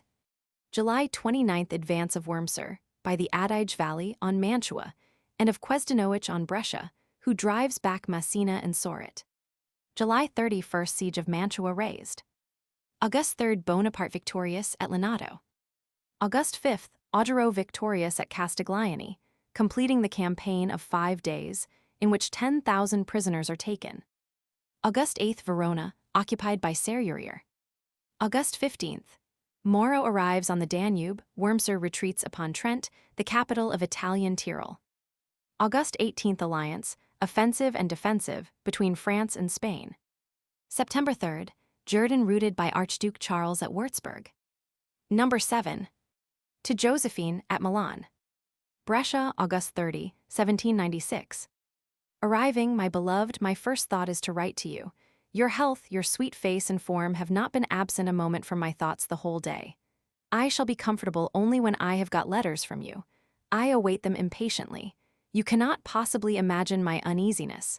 I left you vexed, annoyed, and not well. If the deepest and sincerest affection can make you happy, you ought to be. I am worked to death. Adieu, my kind Josephine. Love me, keep well, and often, often think of me. Bonaparte. Number 8. To Josephine at Milan. Brescia, August 31, 1796. I start at once for Verona. I had hoped to get a letter from you, and I am terribly uneasy about you. You were rather ill when I left. I beg you not to leave me in such uneasiness. You promised me to be more regular, and at the time, your tongue was in harmony with your heart. You, to whom nature has given a kind, genial, and wholly charming disposition, how can you forget the man who loves you with so much fervor? No letters from you for 3 days, and yet I have written to you several times. To be parted is dreadful. The nights are long, stupid, and wearisome. The day's work is monotonous. This evening, alone with my thoughts, work, and correspondence, with men and their stupid schemes, I have not even one letter from you which I might press to my heart. The staff has gone. I set off in an hour. Tonight I get an express from Paris. There was for you only the enclosed letter, which will please you. Think of me, live for me, be often with your well-beloved, and be sure that there is only one misfortune, that he is afraid of that of being no longer loved by his Josephine. 1,000 kisses, very sweet, very affectionate, very exclusive. Send M. Monclas at once to Verona. I will find him a place. He must get there before September 4th. Bonaparte. September 1st Bonaparte leaves Verona and directs his troops on Trent. Wurmser, reinforced by 20,000 men, leaves his right wing at Rovereto and marches via the Brenta Gorge on Verona. Number 9. To Josephine at Milan. Alas, September 3, 1796. We are in the thick of the fight, my beloved. We have driven in the enemy's outposts. We have taken 8 or 10 of their horses with a like number of riders. My troops are good-humored and in excellent spirits. I hope that we shall do great things and get into Trent by the 5th. No letters from you, which really makes me uneasy, yet they tell me you are well and have even had an excursion to Lake Como. Every day I wait impatiently for the post which will bring me news of you. You are well aware how I prize it. Far from you I cannot live. The happiness of my life is near my gentle Josephine. Think of me. Write me often, very often. In absence it is the only remedy. It is cruel, but I hope will be only temporary. Bonaparte. September 4th Austrian right wing, defeated at Rovereto. September 5th Bonaparte enters Trent, cutting off Wurmser from his base. Defeats Davidowich on the Lavis and leaves Vaubois to contain this general while he follows Wurmser. September 6th, Wurmser continues his advance. His outposts occupy Vicenza and Montebello. September 7th, combat of Primilano, Austrians defeated. Austrian vanguard attack Verona, but are repulsed by General Kilmaine. September 8th, Battle of Bassano. Wurmser completely routed and retires on Legnago. Number 10. To Josephine at Milan. Montebello, noon, September 10, 1796. My dear, the enemy has lost 18,000 men prisoners, the rest killed or wounded. Wurmser, with a column of 1,500 cavalry and 500 infantry, has no resource but to throw himself into Mantua. Never have we had successes so unvarying and so great. Italy, Friuli, the Tyrol are assured to the Republic. The Emperor will have to create a second army. Artillery, pontoons, baggage, everything is taken. In a few days, we shall meet. It is the sweetest reward for my labors and anxieties. 1,000 fervent and very affectionate kisses. Bonaparte. September 11th, skirmish at Syria. Austrians successful. Bonaparte arrives alone and is nearly captured. Number 11. To Josephine at Milan. Ronco, September 12, 1796, 10 a.m. My dear Josephine, I have been here 2 days, badly lodged, badly fed, and very cross at being so far from you. Wurmser is hemmed in. He has with him 3,000 cavalry and 5,000 infantry. He is at Porto Legnago. He is trying to get back into Mantua, but for him that has now become impossible. The moment this matter shall be finished, I will be in your arms.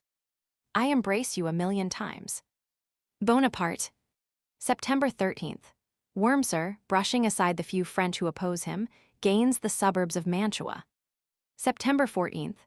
Messina attempts a surprise but is repulsed. September 15th. Wurmser makes a sortie from St. George's but is driven back. September 16th, and at La Favorite, with like result. Number 12. To Josephine at Milan. Verona, September 17, 1796. My dear, I write very often and you seldom.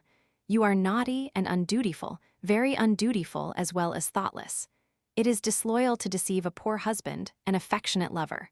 Ought he to lose his rights because he is far away, up to the neck in business, worries, and anxiety?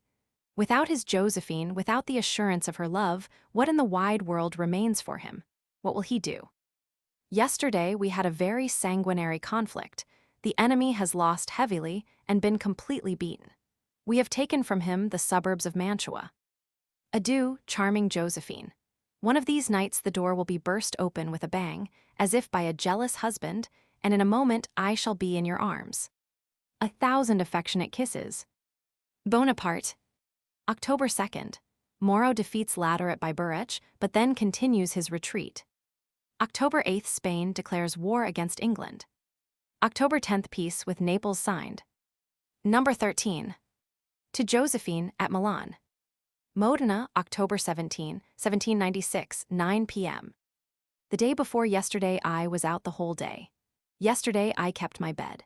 Fever and a racking headache both prevented me writing to my beloved, but I got your letters.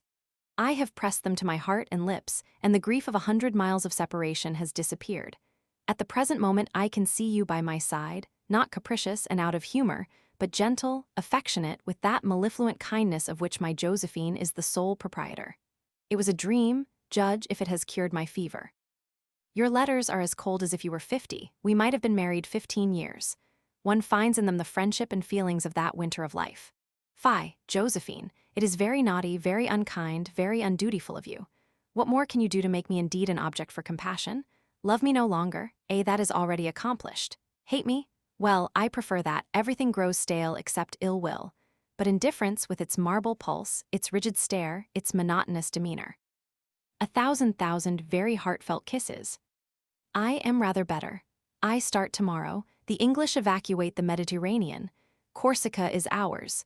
Good news for France and for the army. Bonaparte. October 25th. Moro recrosses the Rhine.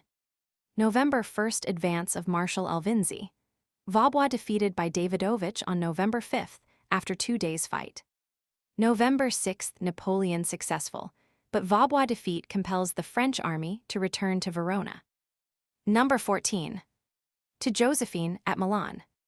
Verona, November 9, 1796. My dear, I have been at Verona since the day before yesterday. Although tired, I am very well, very busy, and I love you passionately at all times. I am just off on horseback. I embrace you 1,000 times. Bonaparte. November 12th, Combat of Caldero. Napoleon fails to turn the Austrian position, owing to heavy rains. His position desperate. November 15th, First Battle of Arcola. French gain partial victory. November 16th and 17th, Second Battle of Arcola. French completely victorious. Lodi was nothing to Arcola. Burian. November 17th, Death of Tsarina Catherine Roman II. Of Russia. November 18th, Napoleon victoriously re-enters Verona by the Venice Gate, having left it, apparently in full retreat, on the night of the 14th by the Milan Gate. Number 15. From Burian's Life of Napoleon, Volume I, Chapter 4. Verona, November 19th, noon. My adored Josephine, once more I breathe freely. Death is no longer before me, and glory and honor are once more re-established. The enemy is beaten at Arcola. Tomorrow we will repair Vaubois, blunder of abandoning Rivoli. In a week Mantua will be ours, and then your husband will clasp you in his arms and give you 1,000 proofs of his ardent affection. I shall proceed to Milan as soon as I can. I am rather tired. I have received letters from Eugene and Hortense, charming young people. I will send them to you as soon as I find my belongings, which are at present somewhat dispersed. We have made 5,000 prisoners and killed at least 6,000 of the enemy. Goodbye, my adored Josephine. Think of me often. If you cease to love your Achilles, if for him your heart grows cold, you will be very cruel, very unjust. But I am sure you will always remain my faithful mistress, as I shall ever remain your fond lover. Death alone can break the chain which sympathy, love, and sentiment have forged. Let me have news of your health. 1,000 kisses. Number 16. To Josephine at Milan. Verona, November 23, 1796. I don't love you an atom, on the contrary, I detest you. You are a good-for-nothing, very ungraceful, very tactless, very tatterdemalion. You never write to me, you don't care for your husband, you know the pleasure your letters give him, and you write him barely 6 lines, thrown off anyhow. How then do you spend the livelong day, madam? What business of such importance robs you of the time to write to your very kind lover? What inclination stifles and alienates love, the affectionate and unvarying love which you promised me? Who may this paragon be, this new lover who engrosses all your time, is master of your days, and prevents you from concerning yourself about your husband? Josephine, be vigilant. One fine night the doors will be broken in, and I shall be before you. Truly, my dear, I am uneasy at getting no news from you. Write me 4 pages immediately, and some of those charming remarks which fill my heart with the pleasures of imagination. I hope that before long I shall clasp you in my arms, and cover you with 1,000,000 kisses, as burning as if under the equator. Bonaparte. Number 17. Verona, November 24, 1796. I hope soon, darling, to be in your arms. I love you to distraction. I am writing to Paris by this courier. All goes well. Wurmser was beaten yesterday under Mantua. Your husband only needs Josephine's love to be happy. Bonaparte. Number 18. To Josephine at Genoa. Milan, November 27, 1796, 3 p.m. I get to Milan, I fling myself into your room, I have left all in order to see you, to clasp you in my arms. You were not there. You gad about the towns amid junketings, you run farther from me when I am at hand, you care no longer for your dear Napoleon. A passing fancy made you love him, fickleness renders him indifferent to you. Used to perils, I know the remedy for weariness and the ills of life. The ill luck that I now suffer is past all calculations. I did right not to anticipate it. I shall be here till the evening of the 29th. Don't alter your plans, have your fling of pleasure. Happiness was invented for you. The whole world is only too happy if it can please you, and only your husband is very, very unhappy. Bonaparte. Number 19. To Josephine at Genoa. Milan, November 28, 1796, 8 p.m. I have received the courier whom Berthier had hurried on to Genoa. You have not had time to write me, I feel it intuitively. Surrounded with pleasures and pastimes, you would be wrong to make the least sacrifice for me. Berthier has been good enough to show me the letter which you wrote him. My intention is that you should not make the least change in your plans, nor with respect to the pleasure parties in your honor. I am of no consequence. Either the happiness or the misery of a man whom you don't love is a matter of no moment. For my part, to love you only, to make you happy, to do nothing which may vex you, that is the object and goal of my life. Be happy, do not reproach me. Do not concern yourself in the happiness of a man who lives only in your life, rejoices only in your pleasure and happiness. When I exacted from you a love like my own I was wrong. Why expect lace to weigh as heavy as gold?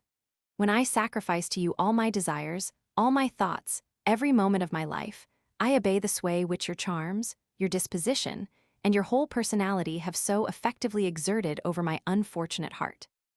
I was wrong, since nature has not given me attractions with which to captivate you. But what I do deserve from Josephine is her regard and esteem, for I love her frantically and uniquely. Farewell, beloved wife. Farewell, my Josephine. May fate concentrate in my breast all the griefs and troubles, but may it give Josephine happy and prosperous days. Who deserves them more? When it shall be quite settled that she can love me no more, I will hide my profound grief, and will content myself with the power of being useful and serviceable to her. I reopen my letter to give you a kiss. Ah, Josephine, Josephine. Bonaparte. December 24th, French under hot sail for Ireland. Return, foiled by the elements. January 7th, 1797. Alvinzi begins his new attack on Rivoli, while Provera tries to get to Mantua with 11,000 men via Padua and Legnago. Alvinzi's total forces 48,000, but only 28,000 at Rivoli against Bonaparte's 23,000. January 9th, Cale, after 48 days' sea, surrenders to Archduke Charles. January 10th, Napoleon at Bologna advised of the advance, and hastens to make Verona, as before, the pivot of his movements. Number 20. January 12th, Combat of St. Michel. Massena defeats Austrians. To Josephine at Milan. Verona, January 12, 1797. Scarcely set out from Roverbella, I learnt that the enemy had appeared at Verona. Massena made some dispositions, which have been very successful. We have made 600 prisoners, and have taken 3 pieces of cannon. General Brune got 7 bullets in his clothes, without being touched by one of them. This is what it is to be lucky. I give you 1,000 kisses. I am very well. We have had only 10 men killed and 100 wounded. Bonaparte. January 13th. Joubert attacked, retires from Corona on Rivoli in the morning, joined by Bonaparte at night. January 14th, Battle of Rivoli. Austrian center defeated. Bonaparte at close of day hurries off with Massena's troops to overtake Provera, marching 16 leagues during the night. Massena named next day Enfant Chéri de la Victoire by Bonaparte, and later Duc de Rivoli. January 15th. Joubert continues Battle of Rivoli, complete defeat of Austrians. Provera, however, has reached St. George's outside Mantua. January 16th, sortie of Wurmser at La Favorite repulsed. Provera, hurled back by Victor, named the Terrible on this day, is surrounded by skillful maneuvers of Bonaparte, and surrenders with 6,000 men. In 3 days, Bonaparte had taken 18,000 prisoners and all Alvinzi's artillery. Colonel Graham gives Austrian losses at 14,000 to 15,000, exclusive of Provera's 6,000. January 26th, Combat of Carpenedolo. Massena defeats the Austrians. February 2nd, Joubert occupies Lauis. Capitulation of Mantua by Wurmser with 13,000 men and 6,000 in hospital, but he, his staff, and 200 cavalry allowed to return. Enormous capture of artillery, including siege train abandoned by Bonaparte before the Battle of Castiglione. Advance of Victor on Rome. Number 21. To Josephine at Bologna. Forli, February 3, 1797. I wrote you this morning. I start tonight. Our forces are at Rimini. This country is beginning to be tranquilized. My cold makes me always rather tired. I idolize you and send you 1,000 kisses. 1,000 kind messages to my sister. Bonaparte. February 9th, capture of Ancona. Number 22. To Josephine at Bologna. Ancona, February 10, 1797. We have been at Ancona these 2 days. We took the citadel, after a slight fusillade and by a coup de main. We made 1,200 prisoners. I sent back the 50 officers to their homes. I am still at Ancona. I do not press you to come, because everything is not yet settled, but in a few days I am hoping that it will be. Besides, this country is still discontented, and everybody is nervous. I start tomorrow for the mountains. You don't write to me at all, yet you ought to let me have news of you every day. Please go out every day, it will do you good. I send you 1,000,000 kisses. I never was so sick of anything as of this vile war. Goodbye, my darling, think of me. Bonaparte. Number 23. To Josephine at Bologna. Ancona, February 13, 1797. I get no news from you, and I feel sure that you no longer love me. I have sent you the papers and various letters. I start immediately to cross the mountains. The moment that I know something definite, I will arrange for you to accompany me. It is the dearest wish of my heart. 1,000 kisses. Bonaparte. Number 24. To Josephine at Bologna. February 16, 1797. You are melancholy, you are ill, you no longer write to me, you want to go back to Paris. Is it possible that you no longer love your comrade? The very thought makes me wretched. My darling, life is unbearable to me now that I am aware of your melancholy. I make haste to send you Mascati so that he may look after you. My health is rather bad, my cold gets no better. Please take care of yourself, love me as much as I love you, and write me every day. I am more uneasy than ever. I have told Mascati to escort you to Ancona if you care to come there. I will write to you there to let you know where I am. Perhaps I shall make peace with the Pope, then I shall soon be by your side. It is my soul's most ardent wish. I send you 100 kisses. Be sure that nothing equals my love, unless it be my uneasiness. Write to me every day yourself. Goodbye, dearest. Bonaparte. Number 25. February 19th Peace of Tolentino with the Pope, who has to pay for his equivocal attitude and broken treaty. To Josephine at Bologna. Tolentino, February 19, 1797. Peace with Rome has just been signed. Bologna, Ferrara, Romagna are ceded to the Republic. The Pope is to pay us 30 millions shortly and various works of art. I start tomorrow morning for Ancona, and thence for Rimini, Ravenna, and Bologna. If your health permit, come to Rimini or Ravenna, but I beseech you, take care of yourself. Not a word from you what on earth have I done? To think only of you, to love only Josephine, to live only for my wife, to enjoy happiness only with my dear one does this deserve such harsh treatment from her? My dear, I beg you, think often of me and write me every day. You are ill, or else you do not love me. Do you think then that I have a heart of stone? And do my sufferings concern you so little? You must know me very ill. I cannot believe it. You to whom nature has given intelligence, tenderness, and beauty, you who alone can rule my heart, you who doubtless know only too well the unlimited power you hold over me. Write to me, think of me, and love me yours ever for life. Bonaparte. March 16th Bonaparte defeats Archduke Charles on the Tagliamento. March 25th Bonaparte writes the Directory from Goritz that, up till now Prince Charles has maneuvered worse than Beaulieu and Wurmser. March 29th, Klagenfurt taken by Messina. April 1st, Laybach by Bernadotte. April 17th, preliminaries of peace at Leoben signed by Bonaparte. April 18th, Hoche crosses the Rhine at Neuwied. April 21st, Morrow at Kehl. April 23rd, armistice of 2 Rhine armies, follows preliminaries of Leoben. May 16th, Augereau enters Venice. June 28th, French capture Corfu, and 600 guns. July 8th, death of Edmund Burke, aged 68. July 18th, Talleyrand becomes French Minister of Foreign Affairs. September 4th day of 18th Fructidor at Paris. Coup d'état of Rieubel, La Révellière Lepo, and Barras, secretly aided by Bonaparte, who has sent them Augereau to command Paris. September 18th death of Lazare Hoche, aged 29, probably poisoned by the Directory, which has recalled Moreau, retired Bernadotte, and will soon launch Bonaparte on the seas. so that he may find failure and Bantry Bay at Aboukir, Montgillard. September 30th national bankruptcy admitted in France, the 6th time in 2 centuries. October 17th Treaty of Campo Formio, Bonaparte called thereupon by Talleyrand General Pacificator. November 16th death of Frederick William Roman II, King of Prussia, aged 53, succeeded by his son Frederick William Roman III, aged 27. December 1st Bonaparte Minister Plenipotentiary at Congress of Rastatt, and December 5th arrives at Paris. December 10th Bonaparte presented to the Directory by Talleyrand.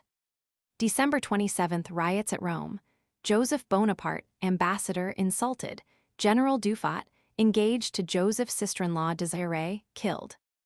Series C. The Marengo Campaign, 1800. Letters of the First Consul, Bonaparte to his wife. Third outlaw.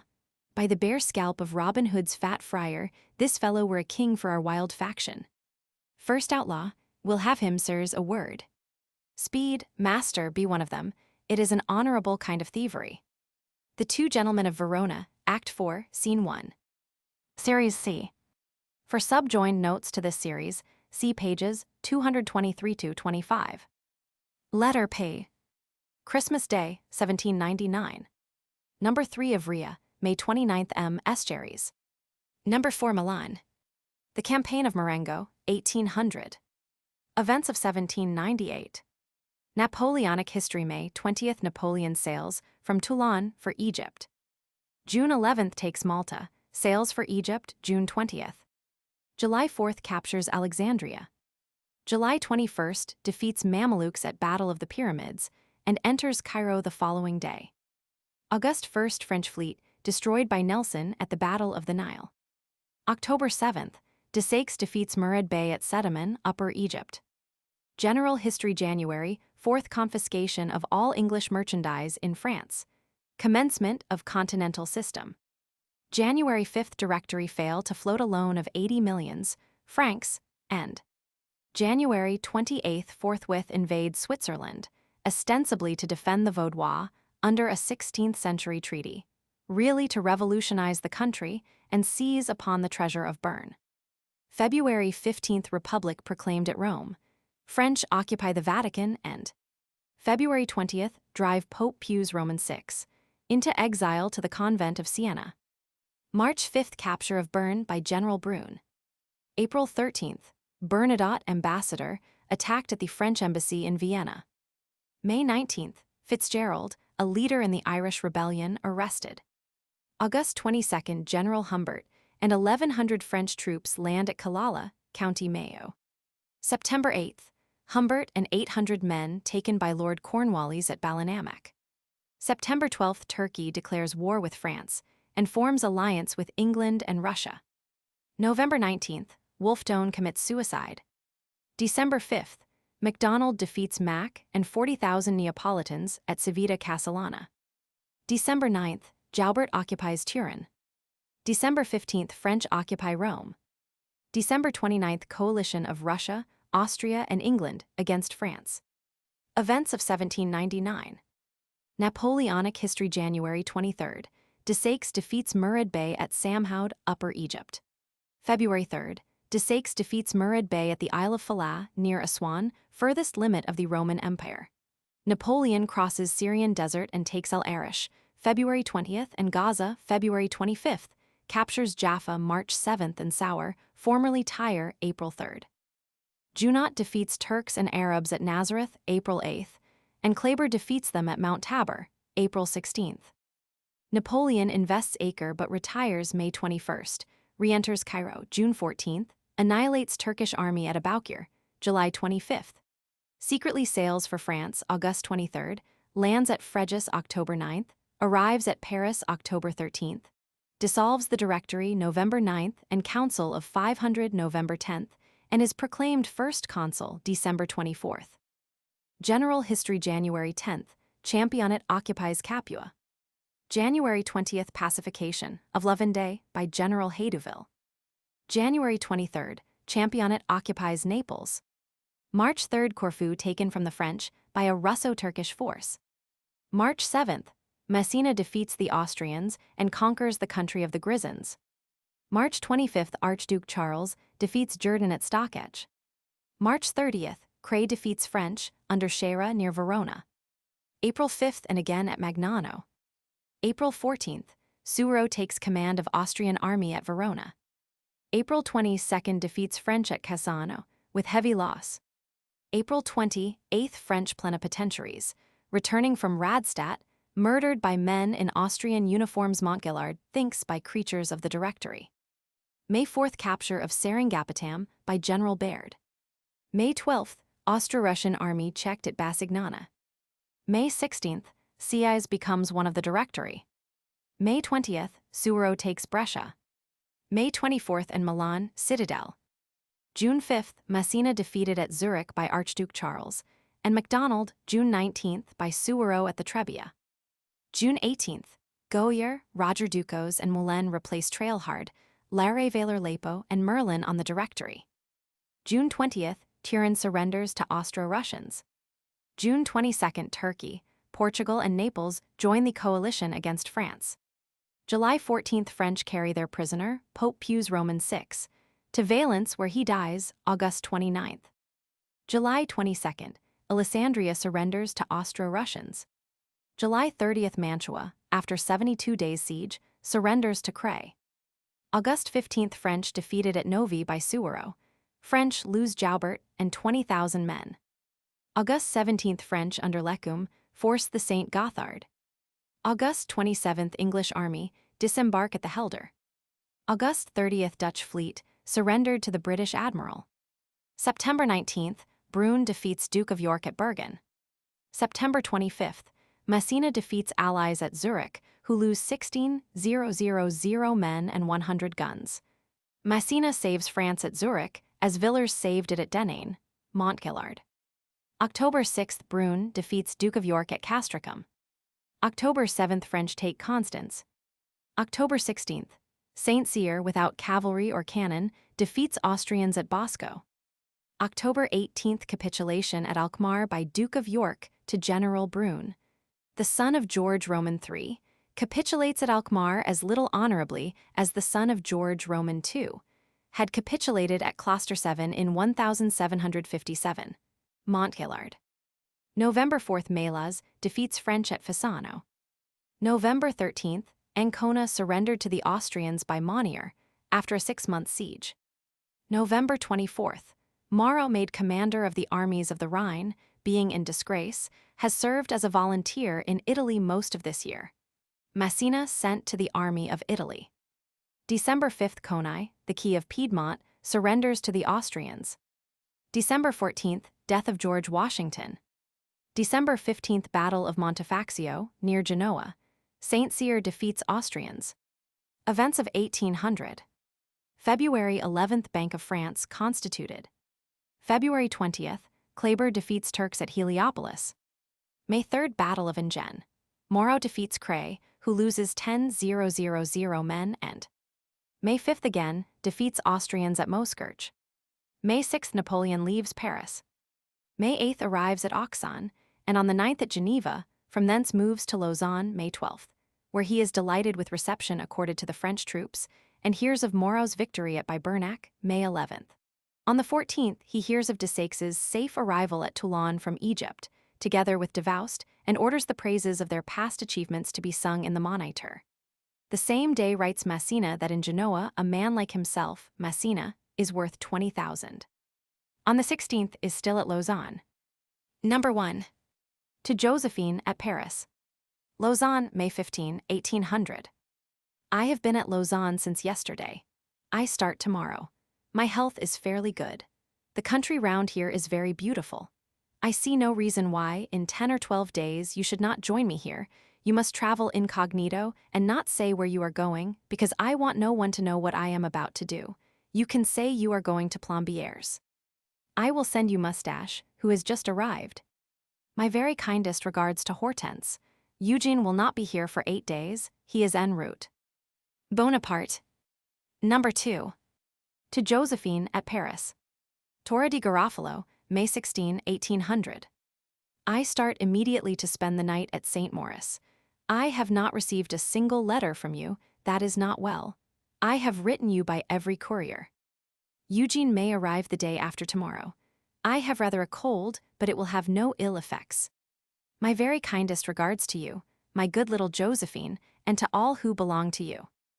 Bonaparte, May 17th, 19th at Martigny, struggling against ice, snowstorms, and avalanches, and astonishing the great Saint Bernard with the passage of our pieces of 8, and especially of our Limburza new experience for it.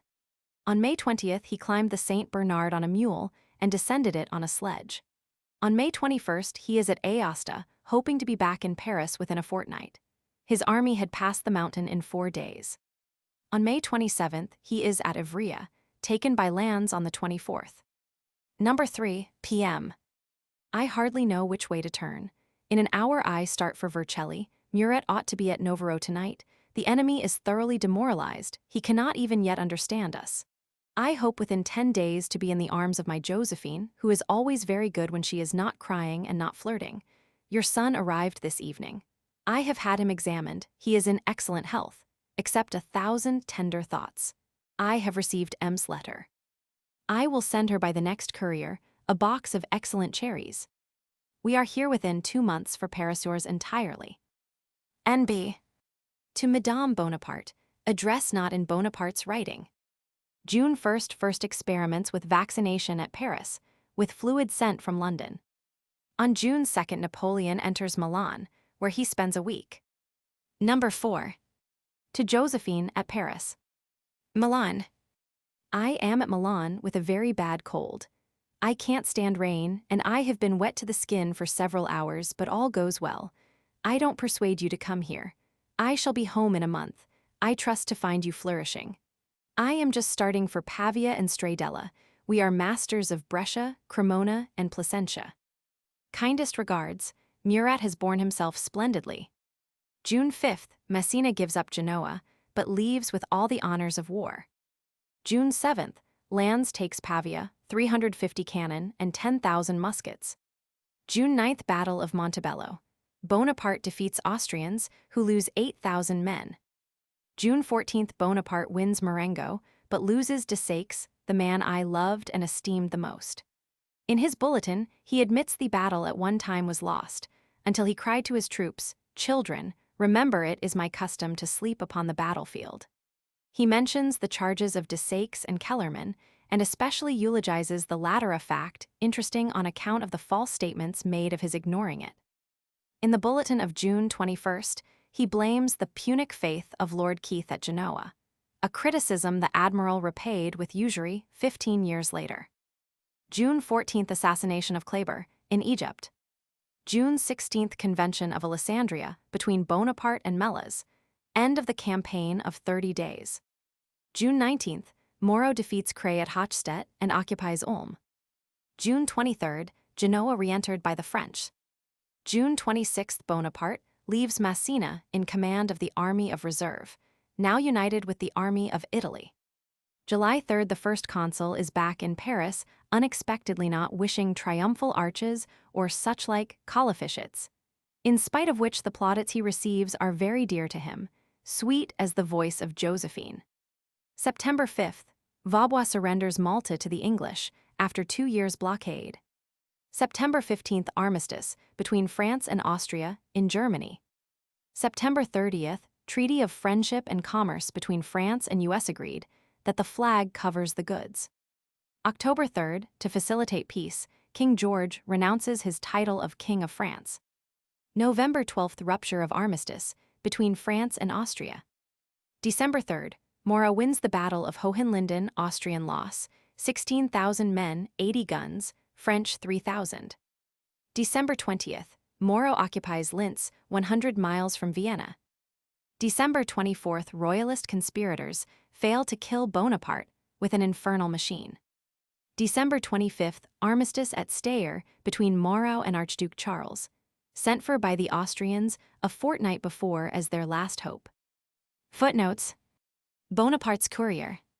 The date of this letter is May 29, 1800. See notes. Series D. The Peace of Amiens had always been regarded from the side of England as an armed truce, On the side of Napoleon, it had a very different character. A careful reader must admit that we were guilty of a breach of faith in not surrendering Malta. The promise of its surrender was the principal article of the treaty. England and Napoleon, in 1803. Edited for the R. Hist. S. by Oscar Browning, 1887. Series D.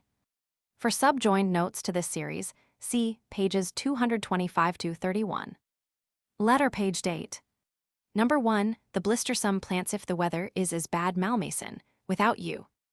Number 2, the fat Eugene. Number 3, your letter has come injured whilst shooting a boar, the barber of Seville.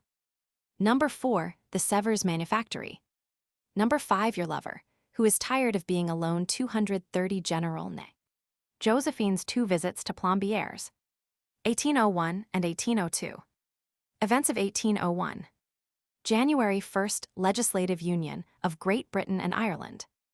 January 3rd, French under Brune occupy Verona, and January 8th, Vicenza. January 11th, cross the Brenta.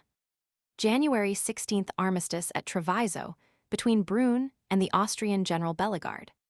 February 9th, Treaty of Luneville, by which the Talweg of the Rhine became the boundary of Germany and France. March 8th, English land at Aboukir. March 21st, Battle of Alexandria, Canopus. Menu defeated by Abercrombie, with loss of 2,000. March 24th, the Tsar Paul is assassinated. March 28th, Treaty of Peace between France and Naples, who cedes Elba and Piombino. April 2nd, Nelson bombards Copenhagen. May 23rd, General Baird lands at Qusair on the Red Sea, with 1,000 English and 10,000 sepoys. June 7th, French evacuate Cairo. July 1st, Toussaint Louverture elected life governor of St. Domingo. Slavery abolished there. The new ruler declares, I am the Bonaparte of St. Domingo, and the colony cannot exist without me, and heads his letters to the first consul, from the first of the blacks to the first of the whites. July 15th, Concordat between Bonaparte and the Pope, signed at Paris by Bonaparte, ratified by the Pope, August 15th. August 4th, Nelson attacks Boulogne flotilla and is repulsed. August 15th, attacks again and suffers severely. August 31st, Menu capitulates to Hutchinson at Alexandria. September 29th, Treaty of Peace between France and Portugal. Boundaries of French Guiana extended to the Amazon. October 1st, Treaty between France and Spain, who restores Louisiana. Preliminaries of peace between France and England, signed in London. October 8th, Treaty of Peace between France and Russia. October 9th, and between France and Turkey. December 14th, expedition, sent out to St. Domingo by the French under General Leclerc. Number 1. To Josephine at Plombières. Paris, the 27, 1801. The weather is so bad here that I have remained in Paris. Malmaison, without you, is too dreary. The ferret has been a great success. It has rather tired me. The blister they have put on my arm gives me constant pain. Some plants have come for you from London, which I have sent to your gardener. If the weather is as bad at Plombières as it is here, you will suffer severely from floods. Best love to Mammon and Hortense. Bonaparte. Events of 1802. January 4th, Louis Bonaparte marries Hortense Beauharnais, both unwilling. January 9th, the first consul, with Josephine, leaves for Lyon where. January 25th, he remodels the Cisalpine Republic as the Italian Republic, under his presidency. March 25th, Treaty of Amiens signed in London. French lose only Ceylon and Trinidad. Malta to be restored to the Order of Knights, reconstituted. May 7th, Toussaint surrenders to Leclerc. May 19th, institution of the Legion of Honor. Number 2. To Josephine at Plombières. Malmaison, June 19, 1802. I have as yet received no news from you, but I think you must already have begun to take the waters. It is rather dull for us here, although your charming daughter does the honors of the house to perfection. For the last 2 days, I have suffered slightly from my complaint. The fat Eugene arrived yesterday evening. He is very hale and hearty. I love you as I did the first hour, because you are kind and sweet beyond compare. Hortense told me that she was often writing you. Best wishes, and a love kiss yours ever. Bonaparte. Number 3. To Josephine at Plombières. Malmaison, June 23, 1802. My good little Josephine, your letter has come. I am sorry to see you have been poorly on the journey, but a few days' rest will put you right. I am very fairly well. Yesterday I was at the Marley hunt, and one of my fingers was very slightly injured whilst shooting a boar. Hortense is usually in good health. Your fat son has been rather unwell, but is getting better. I think the ladies are playing the Barber of Seville tonight. The weather is perfect. Rest assured that my truest wishes are ever for my little Josephine. Yours ever. Bonaparte. Number 4. To Josephine at Plombières. Malmaison, June 27, 1802. Your letter, dear little wife, has apprised me that you are out of sorts. Corvisart tells me that it is a good sign that the baths are having the desired effect, and that your health will soon be re-established. But I am most truly grieved to know that you are in pain. Yesterday, I went to see the Sevres manufactory at St. Cloud. Best wishes to all yours for life. Bonaparte. June 29th, Pope withdraws excommunication from Talleyrand. Number 5. To Josephine at Plombières. Malmaison, July 1, 1802. Your letter of June 29th has arrived. You say nothing of your health nor of the effect of the baths. I see that you expect to be home in a week. That is good news for your lover, who is tired of being alone. You ought to have seen General Ney, who started for Plombières. He will be married on his return. Yesterday Hortense played Rosina in the Barber of Seville with her usual skill.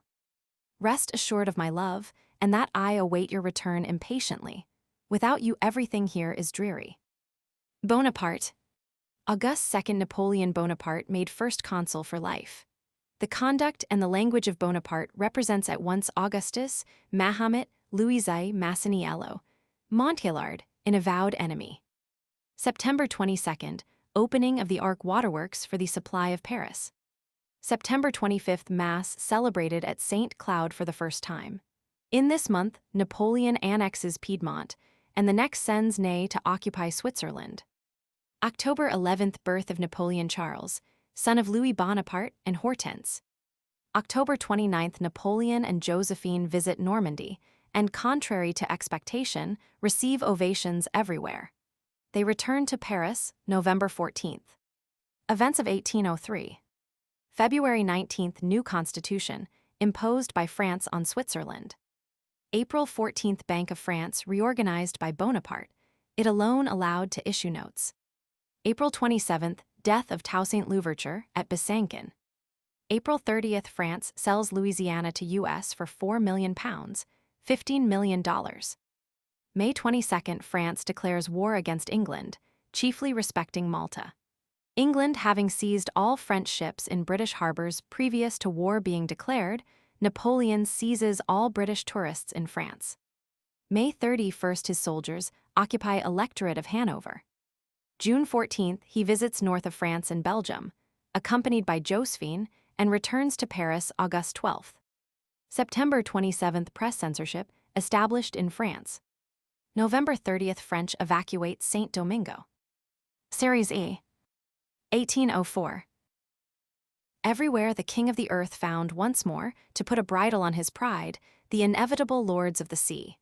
Bignon, v. 130. Series E. For subjoined notes to this series, see pages 232-37. Letter P. Number 1.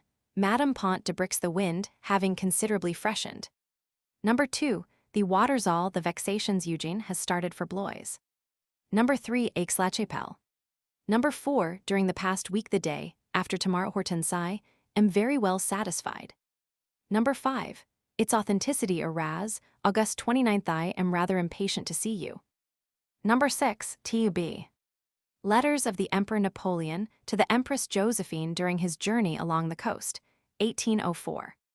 Events of 1804. February 15th, the conspiracy of Pichegru. Morrow arrested, Pichegru, February 28th, and Georges Cadoudal, March 9th. March 21st, Duc d'Enghien shot at Vincennes. April 6th, suicide of Pichegru. April 30th, proposal to make Bonaparte emperor. May 4th Tribune adopts the proposal. May 18th, the first consul becomes the Emperor Napoleon. May 19th, Napoleon confers the dignity of Marshal of the Empire on Berthier, Murat, Montcy, Jourdan, Massena, Augereau, Bernadotte, Soult, Brune, Lannes, Mortier, Ney, Davoust, Bessières, Kellerman, Lefebvre, Perignon, Serrurier. July 14th inauguration of the Legion of Honor. Number 1. To the Empress Josephine. Pontebrix, July 21, 1804. Madame and dear wife, during the 4 days that I have been away from you, I have always been either on horseback or in a conveyance, without any ill effect on my health. M. Merritt tells me that you intend starting on Monday. Traveling by easy stages, you can take your time and reach the spa without tiring yourself. The wind having considerably freshened last night, one of our gunboats, which was in the harbor, broke loose and ran on the rocks about a league from Boulogne. I believed all lost men and merchandise, but we managed to save both. The spectacle was grand, the shore sheeted in fire from the alarm guns, the sea raging and bellowing, the whole night spent in anxiety to save these unfortunates or to see them perish. My soul hovered between eternity, the ocean, and the night. At 5 a.m. all was calm, everything saved, and I went to bed with the feeling of having had a romantic and epic dream circumstance, which might have reminded me that I was all alone. Had weariness and soaked garments left me any other need but that of sleep. Napoleon. Correspondence of Napoleon I, number 7861, communicated by M. Chambry. Number 2. To the Empress at Aix-la-Chapelle. Boulogne, August 3, 1804. My dear, I trust soon to learn that the waters have done you much good. I am sorry to hear of all the vexations you have undergone. Please write me often. My health is very good, although I am rather tired. I shall be at Dunkirk in a very few days and shall write you from there. Eugene has started for Blois. G.T. Couvreur de Béziers. Napoleon. Number 3. To the Empress at Aix-la-Chapelle. Calais, August 6, 1804. My dear, I arrived at Calais at midnight. I expect to start tonight for Dunkirk. I am in very fair health and satisfied with what I see. I trust that the waters are doing you as much good as exercise, camp, and seascape are doing me. Eugene has set off for Blois. Hortense is well. Louis is at Plombières. I am longing to see you. You are always necessary to my happiness. My very best love. Napoleon. Number 4. To the Empress at Aix-la-Chapelle. Ostend, August 14, 1804. My dear, I have had no letter from you for several days, yet I should be more comfortable if I knew that the waters were efficacious and how you spend your time. During the past week, I have been at Ostend. The day after tomorrow, I shall be at Boulogne for a somewhat special fête. Advise me by the courier what you intend to do and how soon you expect to end your baths. I am very well satisfied with the army and the flotillas. Eugene is still at Blois. I hear no more of Hortense than if she were on the Congo. I am writing to scold her. My best love to all. Napoleon. Number 5. To the Empress at Aix-la-Chapelle. Arras, Wednesday, August 29, 1804. Madame and dear wife, I have just reached Arras. I shall stay there tomorrow. I shall be at Mons on Friday and on Sunday at Aix-la-Chapelle. I am as well satisfied with my journey as with the army. I think I shall pass through Brussels without stopping there, thence I shall go to Maastricht. I am rather impatient to see you. I am glad to hear you have tried the waters. They cannot fail to do you good. My health is excellent. Eugene is well and is with me. Very kindest regards to everyone. Bonaparte. Translated from a letter in the collection of Baron Heath, Philibibelin Society, Volume Roman 14. October 2nd, Sir Sidney Smith attacks flotilla at Boulogne unsuccessfully. Number 6. To Josephine at St. Cloud. Treves, October 6, 1804. My dear, I arrive at Treves the same moment that you arrive at St. Cloud. I am in good health. Do not grant an audience to T and refuse to see him. Receive B only in general company and do not give him a private interview. Make promises to sign marriage contracts only after I have signed them. Yours ever. Napoleon. December 1st plebiscite confirms election of Napoleon as emperor. by 3,500,000 votes to 2,000. December 2nd, Napoleon crowns himself emperor and Josephine empress, in the presence and with the benediction of the Pope. General events October 8th, the Negro Dessalines crowned Emperor of Saint Domingo, under title of James I. December 12th, Spain declares war against England. Series F. Campaign of Austerlitz, 1805. To convey an idea of the brilliant campaign of 1805, I should, like the almanac makers, be obliged to note down a victory for every day. Burian, Volume Roman II, 323.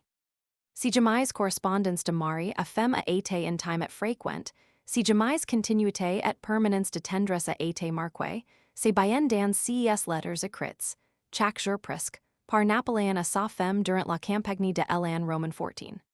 F. Masson, Josephine, Impératrice et Réunie, 1899, p. 427. Series F.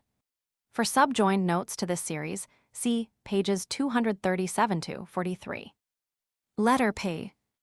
Number 1, to Josephine Strasbourg Stuttgart. I am well placed. Number 2, Louisbourg in a few days a new bride electress.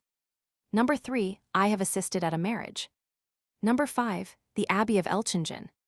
Number 6, spent the whole of today indoors Weissense. Number 7, Elchingen such a catastrophe. Number 9, Munich Lemmer was grieved amuse yourself tolerant has come. Number 10, we are always in forests my enemies. Number 11, Linz. Number 12, Schönbrunn. Number 13, they owe everything to you. Number 14, Austerlitz December 2nd. Number 17, a long time since I had news of you. Number 19, I await events. I, for my part, am sufficiently busy. Letters of the Emperor Napoleon to the Empress Josephine during the Austerlitz campaign, 1805. Events of 1805. March 13th, Napoleon proclaimed King of Italy. May 26th, crowned at Milan. June 8th, Prince Eugen named Viceroy of Italy. June 23rd, Lucca made a principality and given to Alyssa Bonaparte. July 22nd, naval battle between Villeneuve and Sir Robert Calder, which saves England from invasion. August 16th, Napoleon breaks up Camp of Boulogne. September 8th, Third Continental Coalition, Russia, Austria, and England against France. Austrians cross the Inn and invade Bavaria. September 21st, Treaty of Paris between France and Naples, which engages to take no part in the war. September 23rd, Monitor announces invasion of Bavaria by Austria. September 24th, Napoleon leaves Paris. September 27th, joins at Strasbourg his Grand Army, 160,000 strong. October 1st, arrives at Ettlingen. October 2nd, arrives at Louisbourg. Hostilities commence. Number 1. To Josephine at Strasbourg. Imperial Headquarters, Ettlingen. October 2, 1805, 10 a.m. I am well and still here. I am starting for Stuttgart, where I shall be tonight. Great operations are now in progress. The armies of Württemberg and Baden have joined mine. I am well placed for the campaign, and I love you.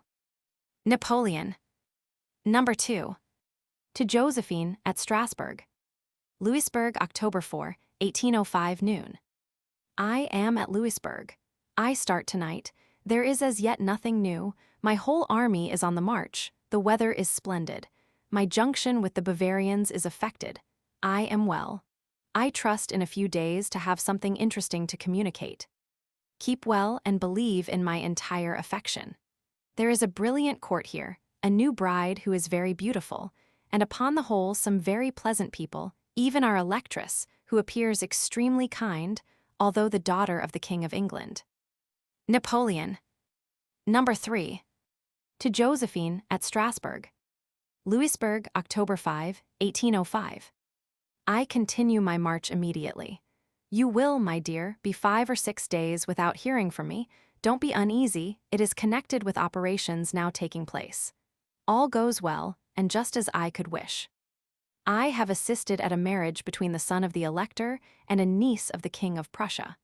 I wish to give the young princess a wedding present to cost 36,000 to 40,000 francs. Please attend to this, and send it to the bride by one of my chamberlains when they shall come to rejoin me. This matter must be attended to immediately. Adieu, dear, I love you and embrace you. Napoleon. October 6th, 7th French, cross the Danube and turn Mack's army. October 8th Battle of Wertingen, Murat defeats the Austrians. October 9th Battle of Gunsberg, Ney defeats Mack. Number 4. October 10th French enter Augsburg. To Josephine at Strasbourg. Augsburg, Thursday, October 10, 1805 a.m. I slept last night with the former Elector of Treves, who is very well lodged. For the past week, I have been hurrying forward. The campaign has been successful enough so far. I am very well, although it rains almost every day. Events crowd on us rapidly. I have sent to France 4,000 prisoners, 8 flags, and have 14 of the enemy's cannon. Adieu, dear, I embrace you. Napoleon. October 11th Battle of Haslach. Dupont holds his own against much superior forces. Number 5. October 12th French enter Munich. To Josephine at Strasbourg. October 12, 1805, 11 p.m. My army has entered Munich. On one side the enemy is beyond the inn. I hold the other army, 60,000 strong, blocked on the Iller between Ulm and Memmingen. The enemy is beaten, has lost its head, and everything points to a most glorious campaign, the shortest and most brilliant which has been made. In an hour I start for Burgau-sur-Iller. I am well, but the weather is frightful. It rains so much that I change my clothes twice a day. I love and embrace you. Napoleon. October 14th capture of Memmingen, and 4 Austrians by Soult. October 15th Battle of Elchingen, Ney defeats Laudon. October 17th capitulation of Ulm. Number 6. October 19th, Werneck and 8,000 men surrender to Murat. To Josephine at Strasbourg. Abbé d'Elchingen, October 19, 1805. My dear Josephine, I have tired myself more than I ought. Soaked garments and cold feet every day for a week have made me rather ill, but I have spent the whole of today indoors, which has rested me. My design has been accomplished. I have destroyed the Austrian army by marches alone. I have made 60,000 prisoners, taken 120 pieces of cannon, more than 90 flags, and more than 30 generals. I am about to fling myself on the Russians. They are lost men. I am satisfied with my army. I have only lost 1,500 men, of whom 2/3 are but slightly wounded. Prince Charles is on his way to cover Vienna. I think Massena should be already at Vicenza. The moment I can give my thoughts to Italy, I will make Eugene win a battle. Very best wishes to Hortense. Adieu, my Josephine, kindest regards to everyone. Napoleon. October 20th Mack and his army defile before Napoleon. Number 7. October 21st Battle of Trafalgar. Franco-Spanish fleet destroyed after a 5 hours fight. The result of the Battle of Trafalgar compensates, for England, the results of the operations of Ulm.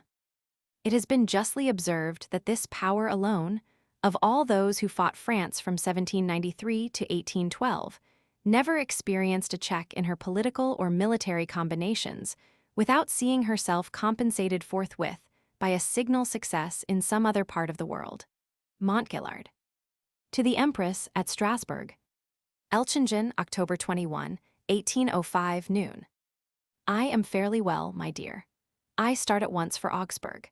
I have made 33,000 men lay down their arms. I have from 60,000 to 70,000 prisoners, more than 90 flags, and 200 pieces of cannon. Never has there been such a catastrophe in military annals. Take care of yourself. I am rather jaded. The weather has been fine for the last 3 days. The first column of prisoners files off for France today. Each column consists of 6,000 men.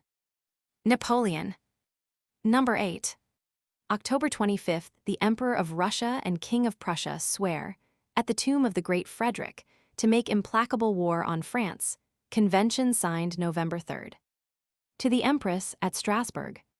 Augsburg, October 25, 1805. The 2 past nights have thoroughly rested me, and I am going to start tomorrow for Munich. I am sending word to M. de Talleyrand and M. merit to be near at hand. I shall see something of them, and I am going to advance upon the inn in order to attack Austria in the heart of her hereditary states. I should much have liked to see you, but do not reckon upon my sending for you, unless there should be an armistice or winter quarters. Adieu, dear, 1,000 kisses. Give my compliments to the ladies. Napoleon. Number 9. To the Empress at Strasbourg. Munich, Sunday, October 27, 1805. I received your letter per Lemerrois. I was grieved to see how needlessly you have made yourself unhappy. I have heard particulars which have proved how much you love me, but you should have more fortitude and confidence. Besides, I had advised you that I should be 6 days without writing you. Tomorrow I expect the elector. At noon I start to support my advance on the inn. My health is fair. You need not think of crossing the Rhine for 2 or 3 weeks. You must be cheerful, amuse yourself, and hope that before the end of the month we shall meet. I am advancing against the Russian army. In a few days I shall have crossed the inn. Adieu, my dear. Kindest regards to Hortense, Eugene, and the 2 Napoleons. Keep back the wedding present a little longer. Yesterday I gave a concert to the ladies of this court. The precentor is a superior man. I took part in the elector's pheasant shoot. You see by that I am not so tired. M. de Talleyrand has come. Napoleon. October 28th, Grand Army crossed the inn. Lands occupies Braunau. October 28th to October 29th, 30th Battle of Caldero. Messina, with 55,000 men, attacks Archduke Charles entrenched with 70,000. After 2 days' fight, French repulsed at this place, previously disastrous to their arms. Number 10. To the Empress at Strasbourg. Hague, November 3, 1805, 10 p.m. I am in full march. The weather is very cold, the earth covered with a foot of snow. This is rather trying.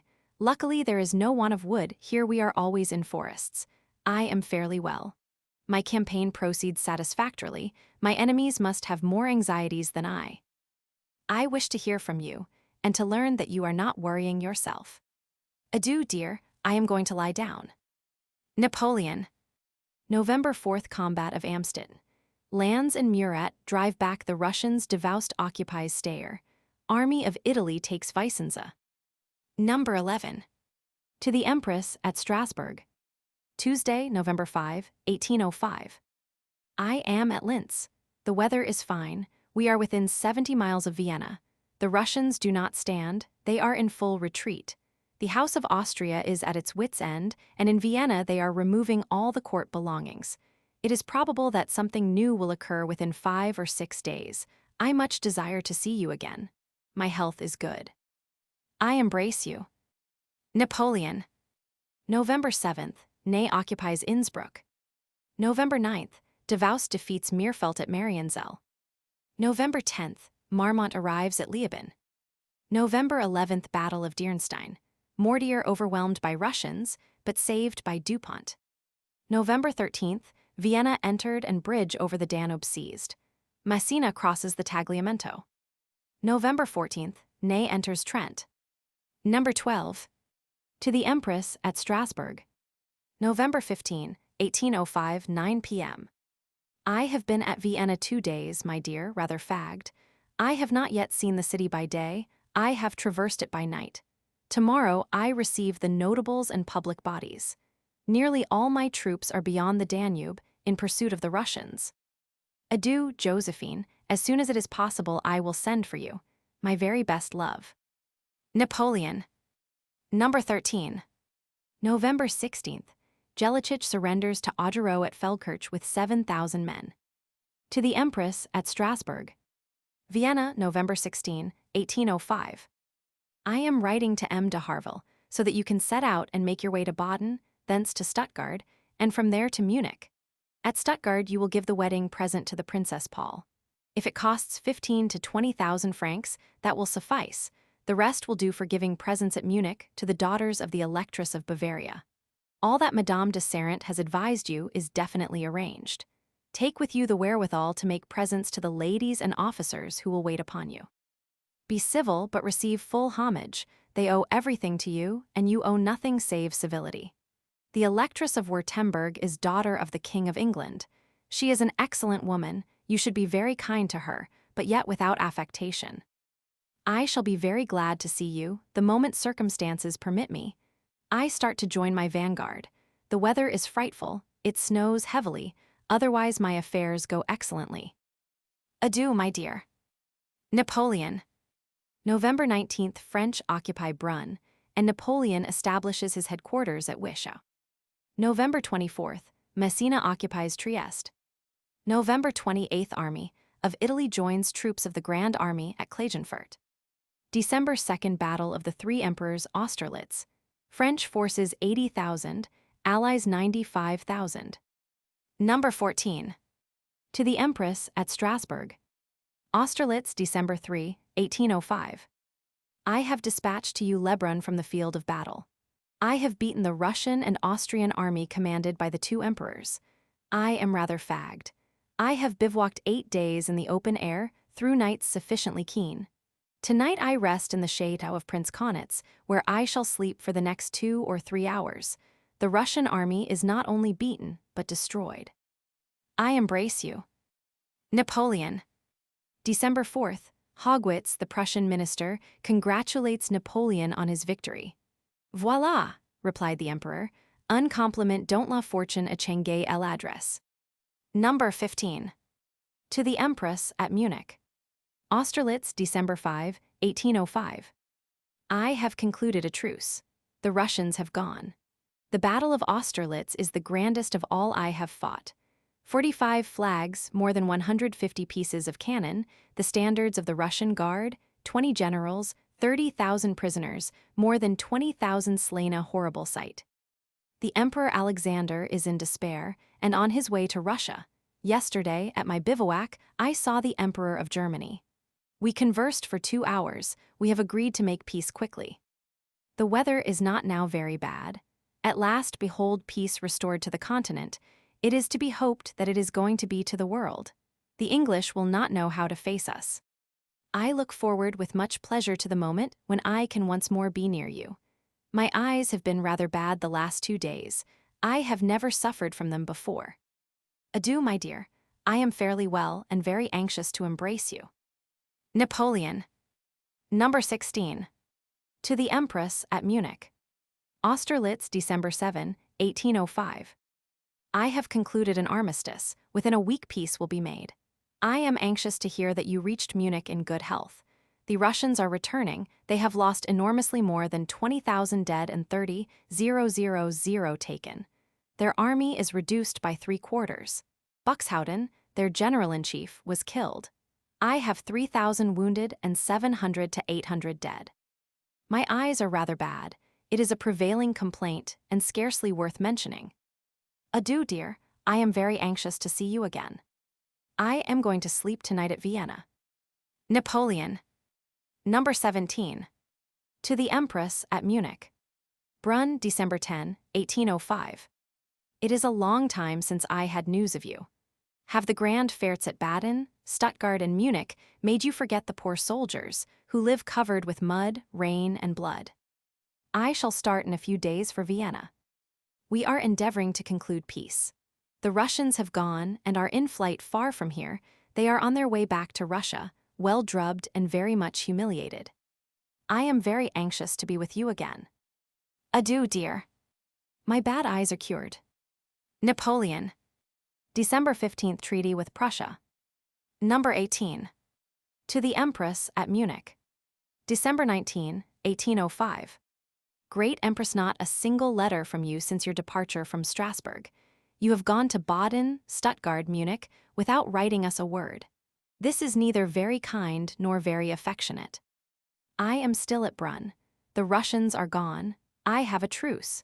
In a few days I shall see what I may expect.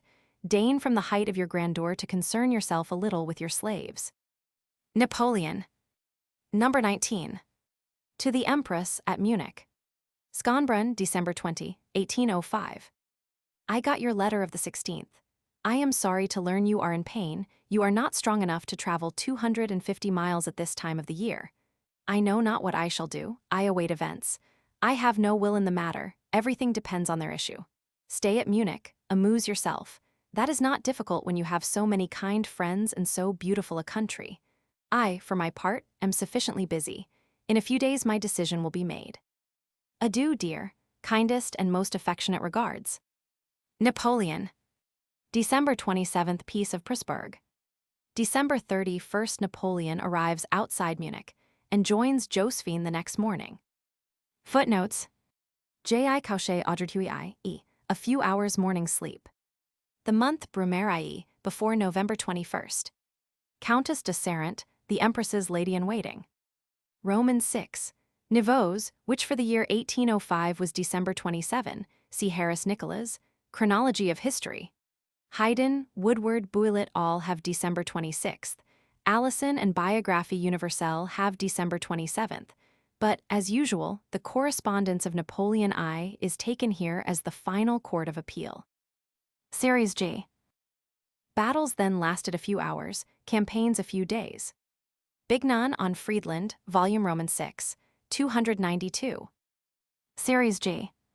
For subjoined notes to this series, see pages 240–264. Letter P. Number 1, Princess of Baden-Hortense the Grand Duke Florence. Number 2, Bamberg her husband.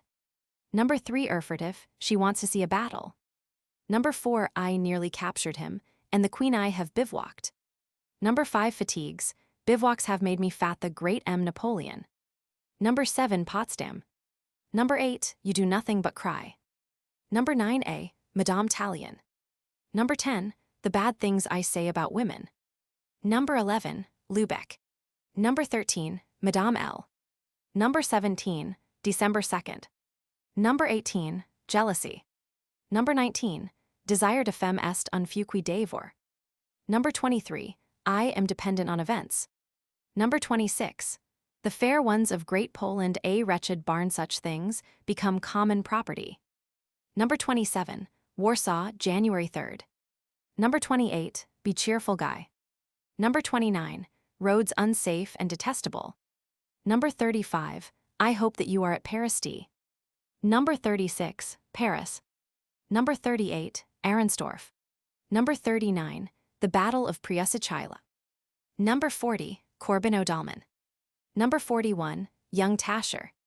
Number 42, Napoleon's correspondence. Number 43, I am still at Eylau. This country is covered with dead and wounded. Number 50, Austerlitz is not as good as the great city. I have ordered what you wish for Malmaison. Number 54, Minerva. Number 55, the first use of Vuse. Number 56, Dupuis. Number 58, M. de T. Number 60, Marshal Bessieres. Number 63, Date. Number 67, Sweet, Pouting, and Capricious. Number 68, Madame Measles. Number 69, I trust I may hear you have been rational. Number 71, May 20th. Number 74, I am vexed with Hortense. Number 78, Friedland. Number 79, Tilsit. Letters of the Emperor Napoleon to the Empress Josephine during the campaign against Prussia and Russia, 1806-7. 1806. January 1st, the Elector of Bavaria and the Duke of Württemberg created kings by France. January 23rd, death of William Pitt, aged 47. February 15th, Joseph Bonaparte enters Naples, and on. March 10th is declared King of the Two Sicilies. April 1st, Prussia seizes Hanover. June 5th, Louis Bonaparte made King of Holland. July 6th, Battle of Maida, Calabria. English defeat General Rainier. French loss 4,000, English 500. July 12th, Napoleon forms Confederation of the Rhine, with himself as chief and protector. July 18th, Gita surrenders to Massena. August 6th, Francis Roman II, Emperor of Germany, becomes Emperor of Austria as Francis I. August 15th, Russia refuses to ratify peace preliminaries signed by her ambassador at Paris on July 25th. September 13th, death of Charles James Fox, aged 57. Number 1. October 5th, proclamation by the Prince of the Peace against France, germ of Spanish War. To the Empress at Mayence. October 5, 1806. It will be quite in order for the Princess of Baden to come to Mayence. I cannot think why you weep, you do wrong to make yourself ill. Hortense is inclined to pedantry, she loves to air her views. She has written me, I am sending her a reply. She ought to be happy and cheerful. Pluck and a merry heart, that's the recipe. Adieu, dear. The Grand Duke has spoken to me about you. He saw you at Florence at the time of the retreat. Napoleon. Number 2. To the Empress at Mayence. Bamberg, October 7, 1806. I start this evening, my dear, for Cronach. The whole of my army is advancing. All goes well. My health is perfect. I have only received as yet one letter from you. I have some from Eugene and from Hortense. Stephanie should now be with you. Her husband wishes to make the campaign. He is with me. Adieu, 1,000 kisses and the best of health. Napoleon. October 8th, Prussia, assisted by Saxony, Russia, and England, declares war against France. October 9th, campaign opens. Prussians defeated at Schlatz. October 10th, Lannes defeats them at Saalfeld. Prince Louis of Prussia killed, 1,000 men and 30 guns taken. October 11th, French peace negotiations, with England broken off. Number 3. To the Empress at Mayence. Guérat, October 13, 1806, 2 a.m. My dear, I am at Guérat today. My affairs go excellently well, and everything as I could wish. With the aid of God, they will, I believe, in a few days have taken a terrible course for the poor King of Prussia, whom I am sorry for personally, because he is a good man. The Queen is at Erfurt with the King. If she wants to see a battle, she shall have that cruel pleasure. I am in splendid health. I have already put on flesh since my departure, yet I am doing, in person, 20 and 25 leagues a day, on horseback, in my carriage, in all sorts of ways. I lie down at 8 and get up at midnight. I fancy at times that you have not yet gone to bed, yours ever. Napoleon. October 14th, battles of Jena and Auerstadt. Number 4. October 15th, Napoleon at Weimar, he releases 6,000 Saxon prisoners, which soon causes peace with Saxony. To the Empress at Mayence. Jena, October 15, 1806, 3 a.m. My dear, I have made excellent maneuvers against the Prussians. Yesterday I won a great victory. They had 150,000 men. I have made 20,000 prisoners, taken 100 pieces of cannon and flags. I was in presence of the King of Prussia, and near to him, I nearly captured him and the Queen. For the past 2 days I have bivouacked. I am in excellent health. Adieu, dear, keep well and love me. If Hortense is at Mayence, give her a kiss. Also to Napoleon and to the little one. Napoleon. Number 5. October 16th. Soult routs Kalkruth at Gruson. Erfurt and 16,000 men capitulate to Murat. To the Empress at Mayence. Weimar, October 16, 1806, 5 p.m. M. Talleyrand will have shown you the bulletin, my dear. You will see my successes therein. All has happened as I calculated, and never was an army more thoroughly beaten and more entirely destroyed. I need only add that I am very well, and that fatigue, bivouacs, and night watches have made me fat. Adieu, dear. Kindest regards to Hortense and to the great M. Napoleon, yours ever. Napoleon. October 17th. Bernadotte defeats Prussian reserve at Halle. October 18th. Davoust takes Leipzig and an enormous stock of English merchandise. October 19th, Napoleon at Halle. October 20th, Lannes takes Dessau and Davoust Wittenberg. October 21st, Napoleon at Dessau. Number 6. October 23rd, Napoleon makes Wittenberg Central depot for his army. To the Empress at Mayence. Wittenberg, October 23, 1806, noon. I have received several of your letters. I write you only a line. My affairs prosper. Tomorrow I shall be at Potsdam and at Berlin on the 25th. I am wonderfully well and thrive on hard work. I am very glad to hear you are with Hortense and Stephanie and Grand Compagnie. So far, the weather has been fine. Kind regards to Stephanie and to everybody, not forgetting M. Napoleon. Adieu, dear, yours ever. Napoleon. Number 7. October 24th, Lannes occupies Potsdam. To the Empress at Mayence. Potsdam, October 24, 1806. My dear, I have been at Potsdam since yesterday and shall remain there today. I continue satisfied with my undertakings. My health is good, the weather very fine. I find Sanssouci very pleasant. Adieu, dear. Best wishes to Hortense and to M. Napoleon. Napoleon. October 25th, Marshal de Vauste enters Berlin. Bernadotte occupies Brandenburg. October 28th, Prince Hohenlohe surrenders at Prenzlau to Murat with 16,000 men, including the Prussian Guard. October 30th, Stettin surrenders with 5,000 men and 150 cannon. Number 8. November 1st, Anclam surrenders with 4,000 men to General Becker. To the Empress at Mayence. November 1, 1806, 2 a.m. Talleyrand has just arrived and tells me, my dear, that you do nothing but cry. What on earth do you want? You have your daughter, your grandchildren, and good news. Surely these are sufficient reasons for being happy and contented. The weather here is superb. There has not yet fallen during the whole campaign a single drop of water. I am very well, and all goes excellently. Adieu, dear. I have received a letter from M. Napoleon. I do not believe it is from him, but from Hortense. Kindest regards to everybody. Napoleon. November 2nd, Custrin surrenders with 4,000 men and 90 guns to de Vauste. Number 9. To the Empress at Mayence. Berlin, November 2, 1806. Your letter of October 26 to hand. We have splendid weather here. You will see by the bulletin that we have taken Stettin. It is a very strong place. All my affairs go as well as possible, and I am thoroughly satisfied. One pleasure is alone wanting, that of seeing you, but I hope that will not long be deferred. Kindest regards to Hortense, Stephanie, and to the little Napoleon. Adieu, dear, yours ever. Napoleon. No, 9a. From the Memoirs of Mademoiselle d'Avrelin, Volume I 128. To the Empress at Mayence. Berlin's Monday noon. My dear, I have received your letter. I am glad to know that you are in a place which pleases me, and especially to know that you are very well there. Who should be happier than you? You should live without a worry, and pass your time as pleasantly as possible. That, indeed, is my intention.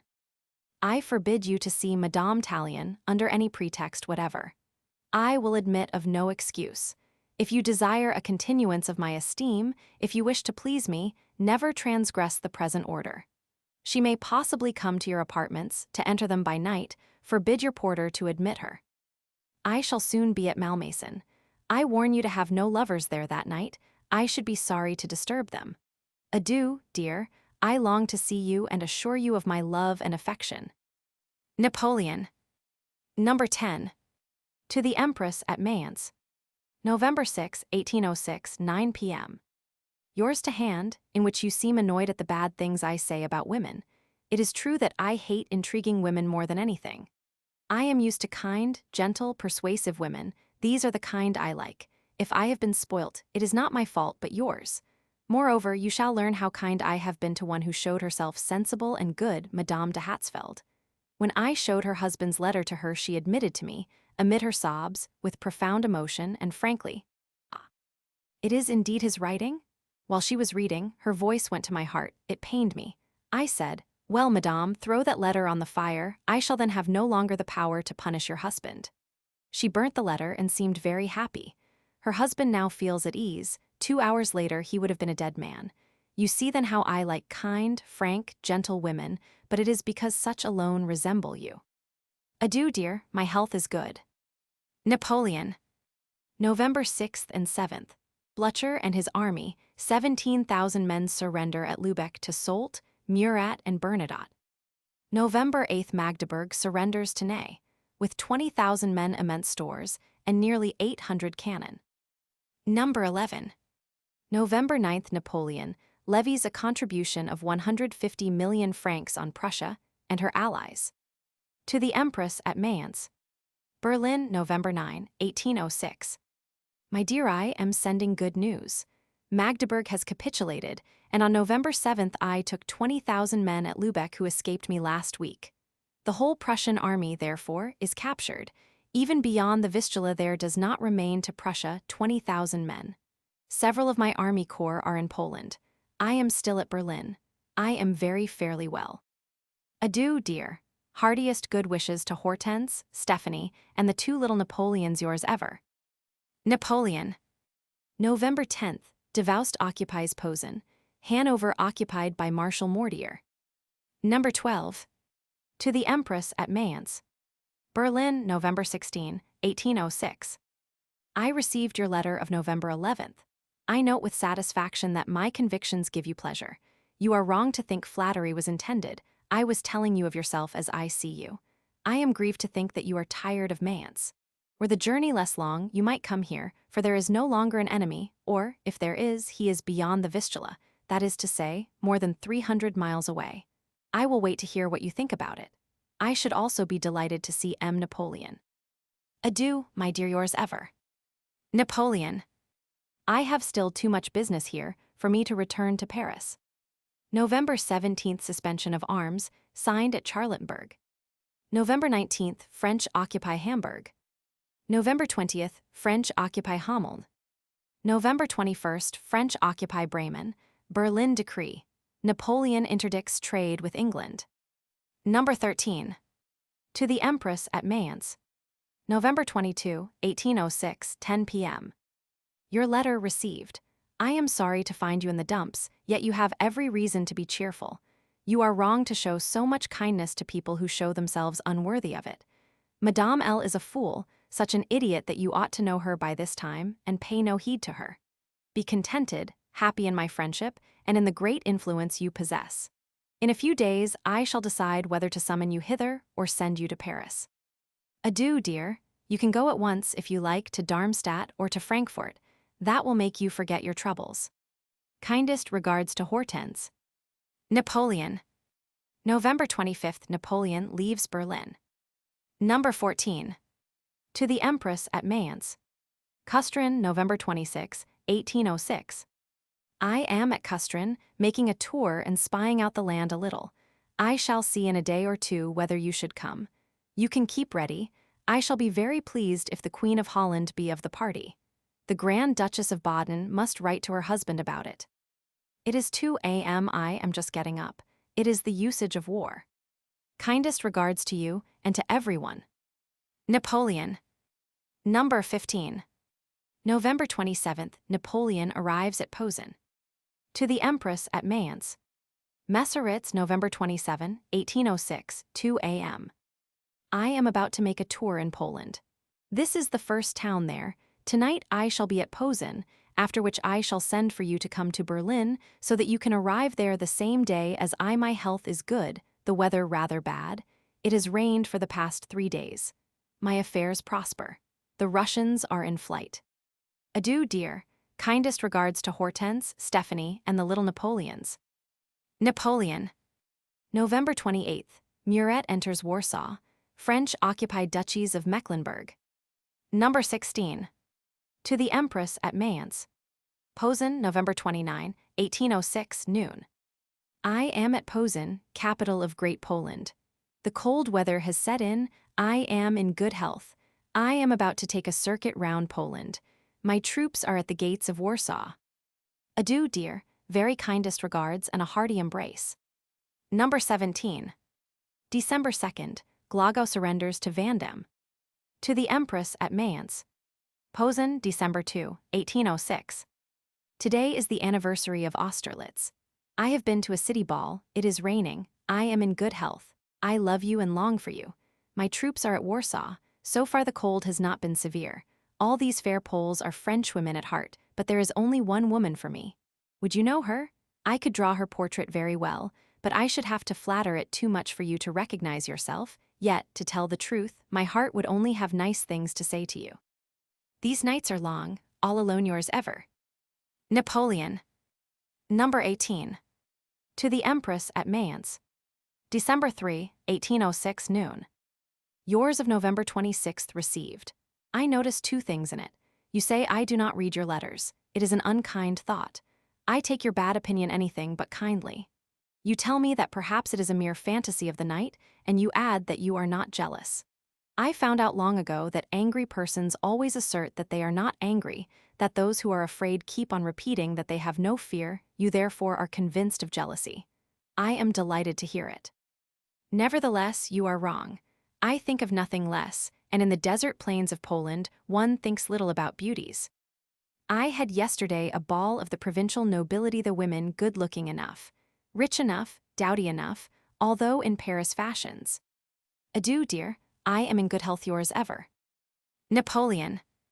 Number 19. To the Empress at Mayence. Posen, December 3, 1806, 6 p.m. Yours of November 27th received, from which I see that your little head is quite turned. I am reminded of the verse. Desir de femme est un feu qui dévore. Still you must calm yourself. I wrote you that I was in Poland, that when we were established in winter quarters you could come, you will have to wait a few days. The greater one becomes, the less one can consult one's wishes being dependent on events and circumstances. You can come to Frankfurt or Darmstadt. I am hoping to send for you in a few days, that is, if circumstances will permit. The warmth of your letter makes me realize that you, like other pretty women, know no bounds. What you will must be, but as for me, I declare that of all men I am the greatest slave. My master has no pity, and this master is the nature of things. Adieu, dear, keep well. The person that I wish to speak to you about is Madame L., of whom everyone is speaking ill. They assure me that she is more Prussian than French woman. I don't believe it, but I think her an idiot who talks nothing but trash. Napoleon. December 6th, Thorn on the Vistula, occupied by Ney. Number 20. To the Empress at Mayence. Posen, December 9, 1806. Yours of December first received. I see with pleasure that you are more cheerful, that the Queen of Holland wishes to come with you. I long to give the order, but you must still wait a few days. My affairs prosper. Adieu, dear, I love you and wish to see you happy. Napoleon. Number 21. To the Empress at Mayence. Posen, December 10, 1806, 5 p.m. An officer has just brought me a rug, a gift from you. It is somewhat short and narrow, but I thank you for it nonetheless. I am in fair health. The weather is very changeable. My affairs prosper pretty well. I love you and long for you much. Adieu, dear. I shall write for you to come with at least as much pleasure as you will have in coming, yours ever. Napoleon. A kiss to Hortense, Stephanie, and Napoleon. December 11th. Davoust forces the passage of the bug. Number 22. December 12th. Treaty of Peace and Alliance between France and Saxony, signed at Posen. To the Empress at Mayence. Posen, December 12th, 1806, 7 p.m. My dear, I have not received any letters from you, but know, nevertheless, that you are well. My health is good, the weather very mild. The bad season has not begun yet, but the roads are bad in a country where there are no highways. Hortense will come then with Napoleon. I am delighted to hear it. I long to see things shape themselves into a position to enable you to come. I have made peace with Saxony. The Elector is king and one of the Confederation. Adieu, my well-beloved Josephine, yours ever. Napoleon. A kiss to Hortense, Napoleon, and Stephanie. Père, the famous musician, his wife, a virtuoso whom you saw at Milan 12 years ago, and Brizzy are here. They give me a little music every evening. Number 23. To the Empress at Mayence. December 15, 1806, 3 p.m. My dear, I start for Warsaw. In a fortnight I shall be back. I hope then to be able to send for you. But if that seems a long time, I should be very glad if you would return to Paris, where you are wanted. You well know that I am dependent on events. All my affairs go excellently. My health is very good. I am as well as possible. Adieu, dear. I have made peace with Saxony. Yours ever. Napoleon. December 17th. Turkey declares war on Russia. So Montgillard, but Napoleon refers to it in the 39th Bulletin, dated December 7th, while Haydn dates it January 7th. Number 24. To the Empress at Mayence. Warsaw, December 20, 1806, 3 p.m. I have no news from you, dear. I am very well. The last 2 days I have been at Warsaw. My affairs prosper. The weather is very mild and even somewhat humid. It has as yet barely begun to freeze, it is October weather. Adieu, dear. I should much have liked to see you, but trust that in 5 or 6 days I shall be able to send for you. Kindest regards to the Queen of Holland and to her little Napoleons. Yours ever. Napoleon. December 22nd, Napoleon crosses the Narrow, and the next day defeats Russians at Zarnowo. Also. December 24th at Nasilsk.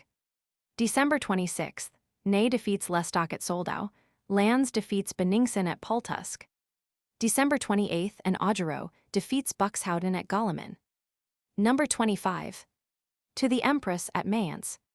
Galliman, December 29, 1806, 5 a.m. I write you only a line, my dear. I am in a wretched barn. I have beaten the Russians, taken 30 pieces of cannon, their baggage, and 6,000 prisoners, but the weather is frightful. It is raining, we have mud up to our knees. In 2 days I shall be at Warsaw, whence I shall write you, yours ever. Napoleon. Number 26. To the Empress at Mayence. Pultusk, December 31, 1806. I have had a good laugh over your last letters. You idealize the fair ones of Great Poland in a way they do not deserve. I have had for 2 or 3 days the pleasure of hearing Pear and 2 lady singers who have given me some very good music. I received your letter in a wretched barn, having mud, wind, and straw for my only bed. Tomorrow I shall be at Warsaw. I think all is over for this year. The army is entering winter quarters. I shrug my shoulders at the stupidity of Madame de L. Still you should show her your displeasure and counsel her not to be so idiotic. Such things become common property and make many people indignant. For my part, I scorn ingratitude as the worst fault in a human heart. I know that instead of comforting you, these people have given you pain. Adieu, dear, I am in good health. I do not think you ought to go to Kassel, that place is not suitable. You may go to Darmstadt. Napoleon. Number 27. To the Empress at Mayence. Warsaw, January 3, 1807. My dear, I have received your letter. Your grief pains me, but one must bow to events. There is too much country to travel between Mayence and Warsaw. You must, therefore, wait till circumstances allow me to come to Berlin, in order that I may write you to come thither. It is true that the enemy, defeated, is far away, but I have many things here to put to rights. I should be inclined to think that you might return to Paris, where you are needed. Send away those ladies, who have their affairs to look after. You will be better without people who have given you so much worry. My health is good, the weather bad. I love you from my heart. Napoleon. January 5th capture of Breslau, with 7,000 men, by Vandamme and Hadouville. Number 28. January 7th English orders in council, against Berlin decree. To the Empress at Mayence. Warsaw, January 7, 1807. My dear, I am pained by all that you tell me, but the season being cold, the roads very bad and not at all safe, I cannot consent to expose you to so many fatigues and dangers. Return to Paris in order to spend the winter there. Go to the Tuileries, receive, and lead the same life as you are accustomed to do when I am there. That is my wish. Perhaps I shall not be long in rejoining you there, but it is absolutely necessary for you to give up the idea of making a journey of 750 miles at this time of the year, through the enemy's country and in the rear of the army. Believe that it costs me more than you to put off for some weeks the pleasure of seeing you, but so events and the success of my enterprise order it. Adieu, my dear, be cheerful and show character. Napoleon. Number 29. To the Empress at Mayence. Warsaw, January 8, 1807. My dear, I received your letter of the 27th with those of M., Napoleon, and Hortense, which were enclosed with it. I had begged you to return to Paris. The season is too inclement, the roads unsafe and detestable, the distances too great for me to permit you to come hither, where my affairs detain me. It would take you at least a month to come. You would arrive ill. By that time it might perhaps be necessary to start back again. It would therefore be folly. Your residence at Mayence is too dull. Paris reclaims you. Go there, it is my wish. I am more vexed about it than you. I should have liked to spend the long nights of this season with you, but we must obey circumstances. Adieu, dear, yours ever. Napoleon. Number 30. To the Empress at Mayence, Warsaw, January 11, 1807. Your letter of the 27th received, from which I note that you are somewhat uneasy about military events. Everything is settled, as I have told you, to my satisfaction. My affairs prosper. The distance is too great for me to allow you to come so far at this time of year. I am in splendid health, sometimes rather wearied by the length of the nights. Up to the present I have seen few people here. Adieu, dear. I wish you to be cheerful and to give a little life to the capital. I would much like to be there, yours ever. Napoleon. I hope that the Queen has gone to The Hague with M. Napoleon. Number 31. January 16th capture of Brieg by the French.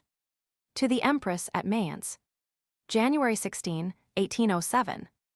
My dear, I have received your letter of the 5th of January. All that you tell me of your unhappiness pains me. Why these tears, these repinings? Have you then no longer any fortitude? I shall see you soon. Never doubt my feelings, and if you wish to be still dearer to me, show character and strength of mind. I am humiliated to think that my wife can distrust my destinies. Adieu, dear. I love you, I long to see you, and wish to learn that you are content and happy. Napoleon. Number 32. To the Empress at Mayence, Warsaw, January 18, 1807. I fear that you are greatly grieved at our separation and at your return to Paris, which must last for some weeks longer. I insist on your having more fortitude. I hear you are always weeping. Fie, how unbecoming it is. Your letter of January 7th makes me unhappy. Be worthy of me, assume more character. Cut a suitable figure at Paris, and above all, be contented. I am very well, and I love you much, but if you are always crying, I shall think you without courage and without character. I do not love cowards. An empress ought to have fortitude. Napoleon. Number 33. To the Empress at Mayence, Warsaw, January 19, 1807. My dear, your letter to hand. I have laughed at your fear of fire. I am in despair at the tone of your letters and at what I hear. I forbid you to weep, to be petulant and uneasy. I want you to be cheerful, lovable, and happy. Napoleon. Number 34. To the Empress at Mayence, Warsaw, January 23, 1807. Your letter of January 15th to hand. It is impossible to allow women to make such a journey as this, bad roads, miry and unsafe. Return to Paris, be cheerful and content there. Perhaps even I shall soon be there. I have laughed at what you say about your having taken a husband to be with him. I thought, in my ignorance, that the wife was made for the husband for his country, his family, and glory. Pardon my ignorance, one is always learning from our fair ladies. Adieu, my dear. Think how much it costs me not to send for you. Say to yourself, it is a proof how precious I am to him. Napoleon. Number 35. January 25th, Russians defeated at Marengo by Bernadotte. To the Empress at Mayence, January 25, 1807. I am very unhappy to see you are in pain. I hope that you are at Paris, you will get better there. I share your griefs and do not groan, for I could not risk losing you by exposing you to fatigues and dangers which befit neither your rank nor your sex. I wish you never to receive tea at Paris. He is a black sheep. You would grieve me by doing otherwise. Adieu, my dear. Love me and be courageous. Napoleon. Number 36. To the Empress at Paris, Warsaw, January 26, 1807 noon. My dear, I have received your letter. It pains me to see how you are fretting yourself. The bridge of Mayence neither increases nor decreases the distance which separates us. Remain, therefore, at Paris. I should be vexed and uneasy to know that you were so miserable and so isolated at Mayence. You must know that I can consider only the success of my enterprise. If I could consult my heart, I should be with you, or you with me, for you would be most unjust if you doubted my love and entire affection. Napoleon. Number 37. To the Empress at Paris, Willemberg, February 1, 1807 noon. Your letter of the 11th from Mayence has made me laugh. Today I am 100 miles from Warsaw. The weather is cold but fine. Adieu, dear. Be happy, show character. Napoleon. Number 38. To the Empress at Paris, My dear, your letter of January 20th has given me pain. It is too sad. That's the fault of not being a little more devout. You tell me that your glory consists in your happiness. That is narrow-minded. One should say, my glory consists in the happiness of others. It is not conjugal. One should say, my glory consists in the happiness of my husband. It is not maternal. One should say, my glory consists in the happiness of my children. Now, since nation's your husband, your children can only be happy with a certain amount of glory, you must not make little of it. Fie, Josephine, your heart is excellent and your arguments weak. You feel acutely, but you don't argue as well. That's sufficient quarreling. I want you to be cheerful, happy in your lot, and that you should obey, not with grumbling and tears, but with gaiety of heart and a little more good temper.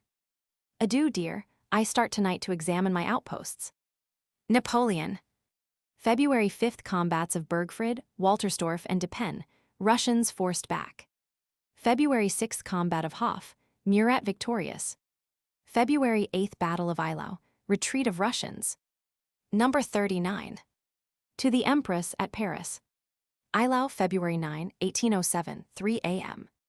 My dear, yesterday there was a great battle. The victory has remained with me, but I have lost many men. The loss of the enemy, which is still more considerable, does not console me. To conclude, I write you these 2 lines myself, although I am very tired, to tell you that I am well and that I love you, yours ever.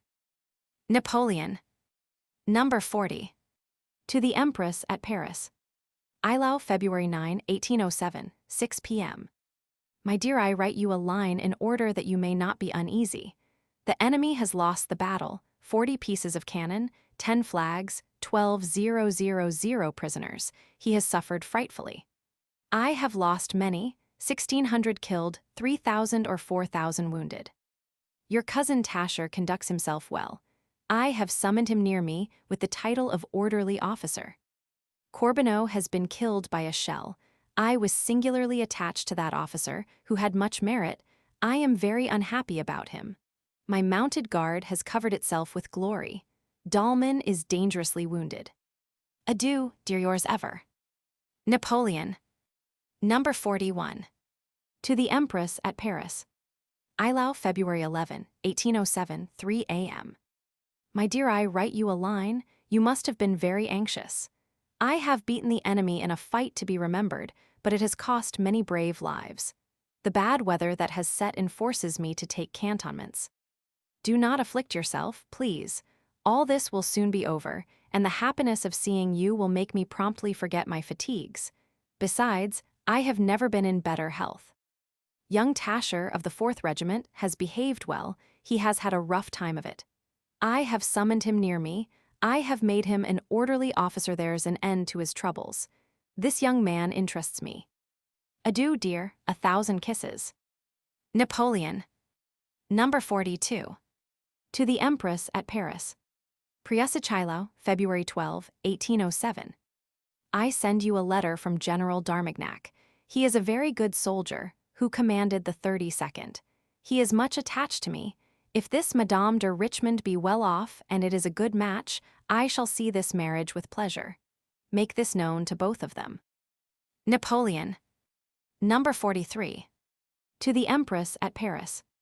Eylau, February 14, 1807. My dear, I am still at Eylau. This country is covered with dead and wounded. It is not the bright side of warfare. One suffers, and the mind is oppressed at the sight of so many victims. My health is good. I have done as I wished and driven back the enemy while making his projects fail. You are sure to be uneasy, and that thought troubles me. Nevertheless, calm yourself, my dear, and be cheerful, yours ever. Napoleon. Tell Caroline and Pauline that the Grand Duke and the Prince are in excellent health. February 16th, Savary defeats Russians at Austerlitz. Number 44. To the Empress at Paris. Eylau, February 17, 1807, 3 a.m. Your letter to hand, informing me of your arrival at Paris. I am very glad to know you are there. My health is good. The Battle of Eylau was very sanguinary and very hardly contested. Corbeneau was slain. He was a very brave man. I had grown very fond of him. Adieu, dear. It is as warm here as in the month of April. Everything is thawing. My health is good. Napoleon. Number 45. To the Empress at Paris. Landsberg, February 18, 1807, 3 a.m. I write you 2 lines. My health is good. I am moving to set my army in winter quarters. It rains and thaws as in the month of April. We have not yet had one cold day. Adieu, dear yours ever. Napoleon. Number 46. To the Empress at Paris. Liebstadt, February 20, 1807, 2 a.m. I write you 2 lines, dear, in order that you may not be uneasy. My health is very good, and my affairs prosper. I have again put my army into cantonments. The weather is extraordinary, it freezes and thaws, it is wet and unsettled. Adieu, dear yours ever. Napoleon. Number 47. To the Empress at Paris. Liebstadt, February 21, 1807, 2 a.m. Your letter of the 4th February to hand. I see with pleasure that your health is good. Paris will thoroughly re-establish it by giving you cheerfulness and rest and a return to your accustomed habits. I am wonderfully well. The weather and the country are vile. My affairs are fairly satisfactory. It thaws and freezes within 24 hours. There can never have been known such an extraordinary winter. Adieu, dear. I love you, I think of you, and wish to know that you are contented, cheerful, and happy yours ever. Napoleon. Number 48. To the Empress at Paris. Liebstadt, February 21, 1807, noon. My dear, your letter of the 8th received. I see with pleasure that you have been to the opera and that you propose holding receptions weekly. Go occasionally to the theater and always into the royal box. I notice also with pleasure the banquets you are giving. I am very well. The weather is still unsettled. It freezes and thaws. I have once more put my army into cantonments in order to rest them. Never be doleful, love me, and believe in my entire affection. Napoleon. Number 49. To the Empress at Paris. Osterode, February 23, 1807, 2 p.m. My dear, your letter of the 10th received. I am sorry to see you are a little out of sorts. I have been in the country for the past month, experiencing frightful weather because it has been unsettled and varying from cold to warm within a week. Still, I am very well. Try and pass your time pleasantly, have no anxieties, and never doubt the love I bear you. Napoleon. February 26th, Dupont defeats Russians at Braunsberg. Number 50. To the Empress at Paris. Osterode, March 2, 1807. My dear, it is 2 or 3 days since I wrote to you. I reproach myself for it. I know your uneasiness. I am very well, my affairs prosper. I am in a wretched village where I shall pass a considerable time. It is not as good as the great city. I again assure you I was never in such good health. You will find me very much stouter. It is spring weather here. The snow has gone, the streams are thawing, which is what I want. I have ordered what you wish for Malmaison. Be cheerful and happy. It is my will. Adieu, dear. I embrace you heartily, yours ever. Napoleon. March 9th, the Grand Sanhedrim, which assembled at Paris on February 9, terminates its sittings. Number 51. To the Empress at Paris. Osterode, March 10, 1807, 4 p.m. My dear, I have received your letter of the 25th. I see with pleasure that you are well and that you sometimes make a pilgrimage to Malmaison. My health is good and my affairs prosper. The weather has become rather cold again. I see that the winter has been very variable everywhere. Adieu, dear. Keep well, be cheerful, and never doubt my affection, yours ever. Napoleon. Number 52. To the Empress at Paris. Osterode, March 11, 1807. My dear, I received your letter of the 27th. I am sorry to see from it that you are ill. Take courage. My health is good, my affairs prosper. I am waiting for fine weather, which should soon be here. I love you and want to know that you are content and cheerful. A great deal of nonsense will be talked of the Battle of Eylau. The bulletin tells everything. Our losses are rather exaggerated in it than minimized, yours ever. Napoleon. Number 53. To the Empress at Paris. Osterode, March 13, 1807, 2 p.m. My dear, I learn that the vexatious tittle-tattle that occurred in your salon at Mayence has begun again. Make people hold their tongues. I shall be seriously annoyed with you if you do not find a remedy. You allow yourself to be worried by the chatter of people who ought to console you. I desire you to have a little character and to know how to put everybody into his or her proper place. I am in excellent health. My affairs here are good. We are resting a little and organizing our food supply. Adieu, dear, keep well. Napoleon. Number 54. To the Empress at Paris. Austerlitz, March 15, 1807. I received your letter of the 1st of March, from which I see that you were much upset by the catastrophe of Minerva at the opera. I am very glad to see that you go out and seek distractions. My health is very good. My affairs go excellently. Take no heed of all the unfavorable rumors that may be circulated. Never doubt my affection, and be without the least uneasiness yours ever. Napoleon. Number 55. To the Empress at Paris. Austerlitz, March 17, 1807. My dear, it is not necessary for you to go to the small plays and into a private box. It ill befits your rank. You should only go to the 4 great theaters and always into the royal box. Live as you would do if I were at Paris. My health is very good. The cold weather has recommenced. The thermometer has been down to 8 degrees, yours ever. Napoleon. Number 56. To the Empress at Paris. Austerlitz, March 17, 1807, 10 p.m. I have received yours of March 5th, from which I see with pleasure that you are well. My health is perfect. Yet the weather of the past 2 days has been cold again. The thermometer tonight has been at 10 degrees, but the sun has given us a very fine day. Adieu, dear, very kindest regards to everybody. Tell me something about the death of that poor Dupuis. Have his brother told that I wish to help him. My affairs here go excellently, yours ever. Napoleon. Number 57. March 25th. Abolition of slave trade in Great Britain by Parliament. To the Empress at Paris. March 25, 1807. I have received your letter of March 13th. If you really wish to please me, you must live exactly as you live when I am at Paris. Then you are not in the habit of visiting the second-rate theaters or other places. You ought always to go into the royal box. As for your home life, hold receptions there and have your fixed circles of friends. That, my dear, is the only way to deserve my approbation. Greatness has its inconveniences. An empress cannot go where a private individual may. Very best love, my health is good, my affairs prosper. Napoleon. Number 58. To the Empress at Paris. Austerlitz, March 27, 1807, 7 p.m. My dear, your letter pains me. There is no question of your dying. You are in good health, and you can have no just ground for grief. I think you should go during May to St. Cloud, but you must spend the whole month of April at Paris. My health is good, my affairs prosper. You must not think of traveling this summer. Nothing of that sort is feasible. You ought not to frequent inns and camps. I long as much as you for our meeting and for a quiet life. I can do other things besides fight, but duty stands first and foremost. All my life long I have sacrificed everything to my destiny, peace of mind, personal advantage, happiness. Adieu, dear.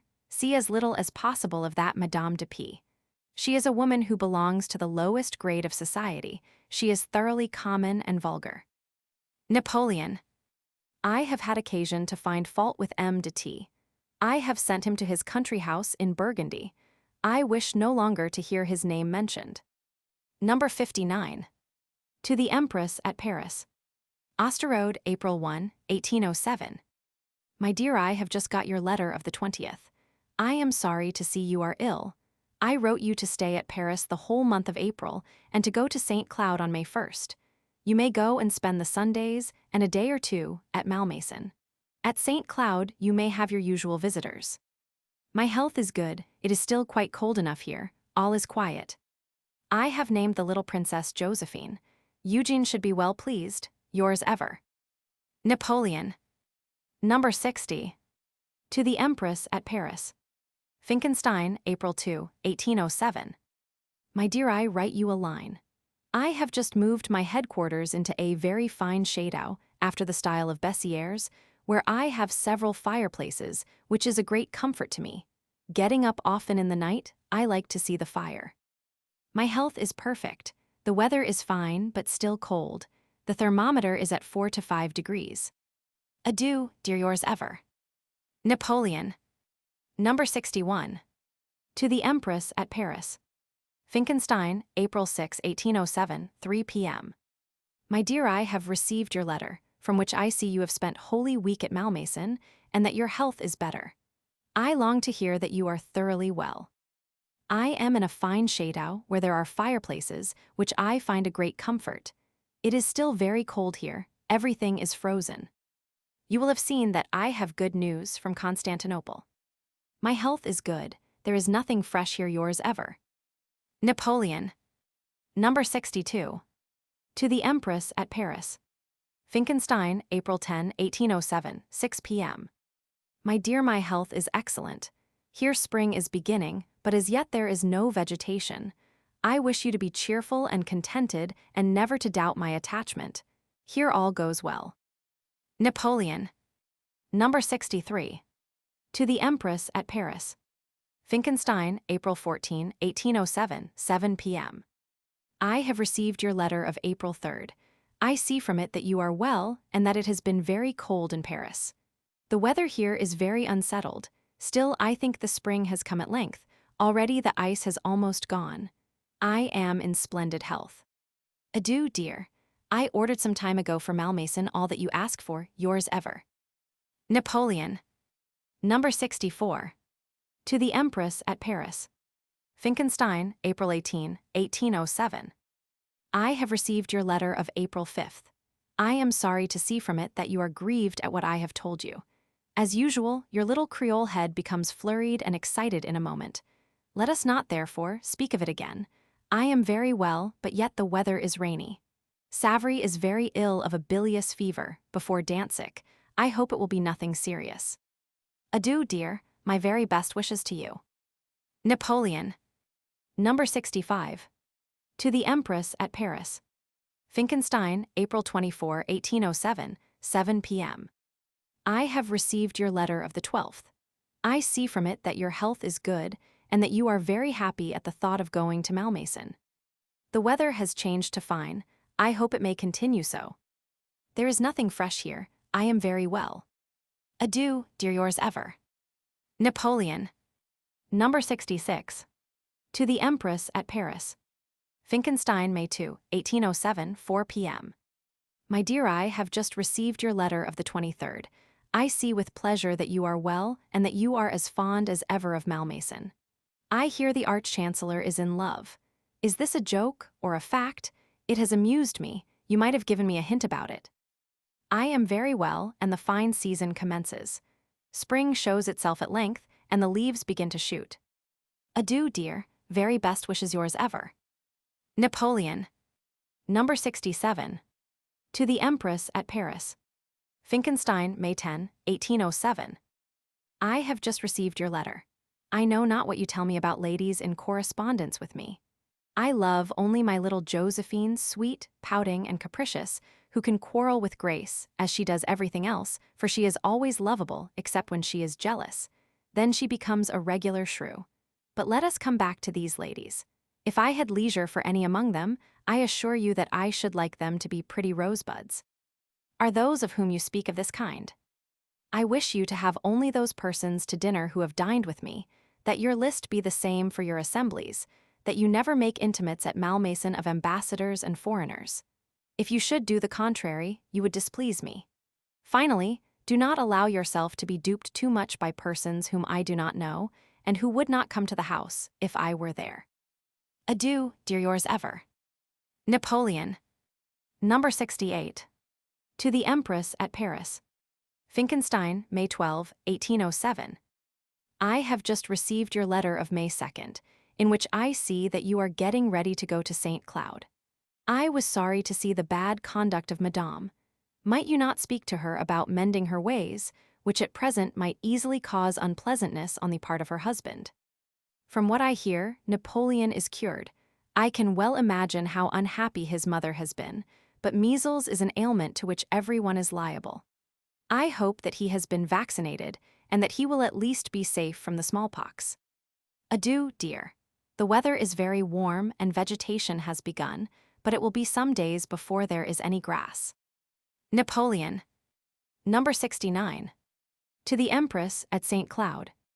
Finkenstein, May 14, 1807. I realize the grief which the death of this poor Napoleon must cause you. You can imagine what I am enduring. I should like to be by your side, in order that your sorrow might be kept within reasonable bounds. You have had the good fortune never to lose children, but it is one of the pains and conditions attached to our miseries here below. I trust I may hear you have been rational in your sorrow, and that your health remains good. Would you willingly augment my grief? Adieu, dear.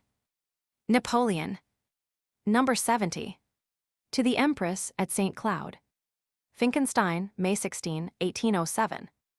I have just received your letter of May 6th. I see from it how ill you are already, and I fear that you are not rational, and that you are making yourself too wretched about the misfortune which has come upon us. Adieu, dear yours ever. Napoleon. Number 71. To the Empress at Laeken. Finkenstein, May 20, 1807. I have just received your letter of May 10th. I see that you have gone to Laeken. I think you might stay there a fortnight. It would please the Belgians and serve to distract you. I am sorry to see that you have not been rational. Grief has bounds which should not be passed. Take care of yourself for the sake of your friend, and believe in my entire affection. Napoleon. Number 72. May 24th. Danzig surrenders to Lefebvre after 2 months' siege, with 800 guns and immense stores. To the Empress at Laeken. Finkenstein, May 24, 1807. Your letter from Laeken just received.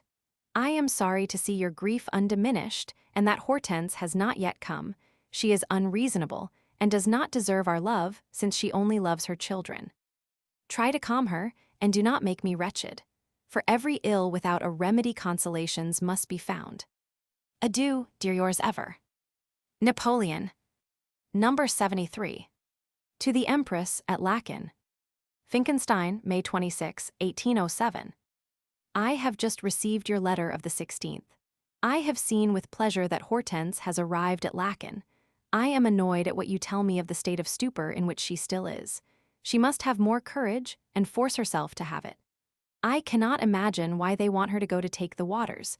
She will forget her trouble much better at Paris and find more sources of consolation. Show force of character, be cheerful, and keep well. My health is excellent. Adieu, dear. I suffer much from all your griefs. It is a great trouble to me not to be by your side. Napoleon. May 28th. Lefebvre made Duke of Danzig by Napoleon. May 29th. Selim Roman III. Deposed in Turkey by Mustafa Roman IV, his nephew. June 1st, 2000 Spanish troops, sent by Charles Roman IV. Join the French army in Germany. Number 74. To the Empress at Malmaison. Danzig, June 2, 1807. My dear, I note your arrival at Malmaison. I have no letters from you. I am vexed with Hortense. She has never written me a line. All that you tell me about her grieves me. Why have you not found her some distractions? Weeping won't do it. I trust you will take care of yourself in order that I may not find you utterly woebegone. I have been the 2 past days at Danzig. The weather is very fine, my health excellent. I think more of you than you are thinking of a husband far away. Adieu, dear, very kindest regards. Pass on this letter to Hortense. Napoleon. Number 75. To the Empress at St. Cloud. Marienburg, June 3, 1807. This morning I slept at Marienburg. Yesterday I left Danzig. My health is very good. Every letter that comes from St. Cloud tells me you are always weeping. That is not well. It is necessary for you to keep well and be cheerful. Hortense is still unwell. What you tell me of her makes me very sorry for her. Adieu, dear. Think of all the affection I bear for you. Napoleon. June 5th, Russians defeated at Spandon, Bernadotte wounded. Number 76. June 6th, Russians defeated at Depend by Soult. To the Empress at St. Cloud. Finkenstein, June 6, 1807. My dear, I am in flourishing health. Your yesterday's letter pained me. It seems to me that you are always grieving and that you are not reasonable. The weather is very fine. Adieu, dear. I love you and wish to see you cheerful and contented. Napoleon. June 9th, Russians defeated at Gutstadt by Napoleon, and June 10th at Heilsberg. June 14th, Battle of Friedland, completing the campaign of 10 days. Number 77. To the Empress at St. Cloud. Friedland, June 15, 1807. My dear, I write you only a line, for I am very tired, by reason of several days bivouacking. My children have worthily celebrated the anniversary of the Battle of Marengo. The Battle of Friedland will be as celebrated for my people and equally glorious. The entire Russian army routed, 80 pieces of cannon captured, 30,000 men taken or slain, 25 Russian generals killed, wounded, or taken, the Russian guard wiped out. The battle is worthy of her sisters Marengo, Austerlitz, Jena. The bulletin will tell you the rest. My loss is not considerable. I outmaneuvered the enemy successfully. Be content and without uneasiness. Adieu, dear, my horse is waiting. Napoleon. You may give this news as official. If it arrives before the bulletin, they may also fire salvos. Cambusiers will make the proclamation. Number 78. June 16th, Königsberg captured by Soult. What was left to the King of Prussia is conquered. To the Empress at St. Cloud. Friedland, June 16, 1807, 4 p.m. My dear, yesterday I dispatched Mustache with the news of the Battle of Friedland. Since then I have continued to pursue the enemy. Königsberg, which is a town of 80,000 souls, is in my power. I have found there many cannon, large stores, and lastly, more than 160,000 muskets, which have come from England. Adieu, dear. My health is perfect, although I have a slight catarrh caused by bivouacking in the rain and cold. Be happy and cheerful. Yours ever. Napoleon. June 17th, Nysa, in Silesia with 6,000 men, surrenders to the French. Also. June 18th, Glatz. Number 79. To the Empress at St. Cloud. Tilsit, June 19, 1807. This morning I dispatched Tasher to you to calm all your fears. Here all goes splendidly. The Battle of Friedland has decided everything. The enemy is confounded, overwhelmed, and greatly weakened. My health is good, and my army is superb. Adieu, dear, be cheerful and contented. Napoleon. June 21st, armistice concluded at Tilsit. Number 80. To the Empress at St. Cloud. Tilsit, June 22, 1807. My dear, I have your letter of June 10th. I am sorry to see you are so depressed. You will see by the bulletin that I have concluded a suspension of arms and that we are negotiating peace. Be contented and cheerful. I dispatched Borghese to you, and 12 hours later, Mustache. Therefore you should have received in good time my letters and the news of the grand battle of Friedland. I am wonderfully well and wish to hear that you are happy. Yours ever. Napoleon. Number 81. To the Empress at St. Cloud. Tilsit, June 25, 1807. My dear, I have just seen the Emperor Alexander. I was much pleased with him. He is a very handsome, young, and kind-hearted emperor. He has more intelligence than people usually give him credit for. Tomorrow he will lodge in the town of Tilsit. Adieu, dear. I am very anxious to hear that you are well and happy. My health is very good. Napoleon. Number 82. To the Empress at St. Cloud. Tilsit, July 3, 1807. My dear M., de Turenne will give you full details of all that has occurred here. Everything goes excellently. I think I told you that the Emperor of Russia drinks your health with much cordiality.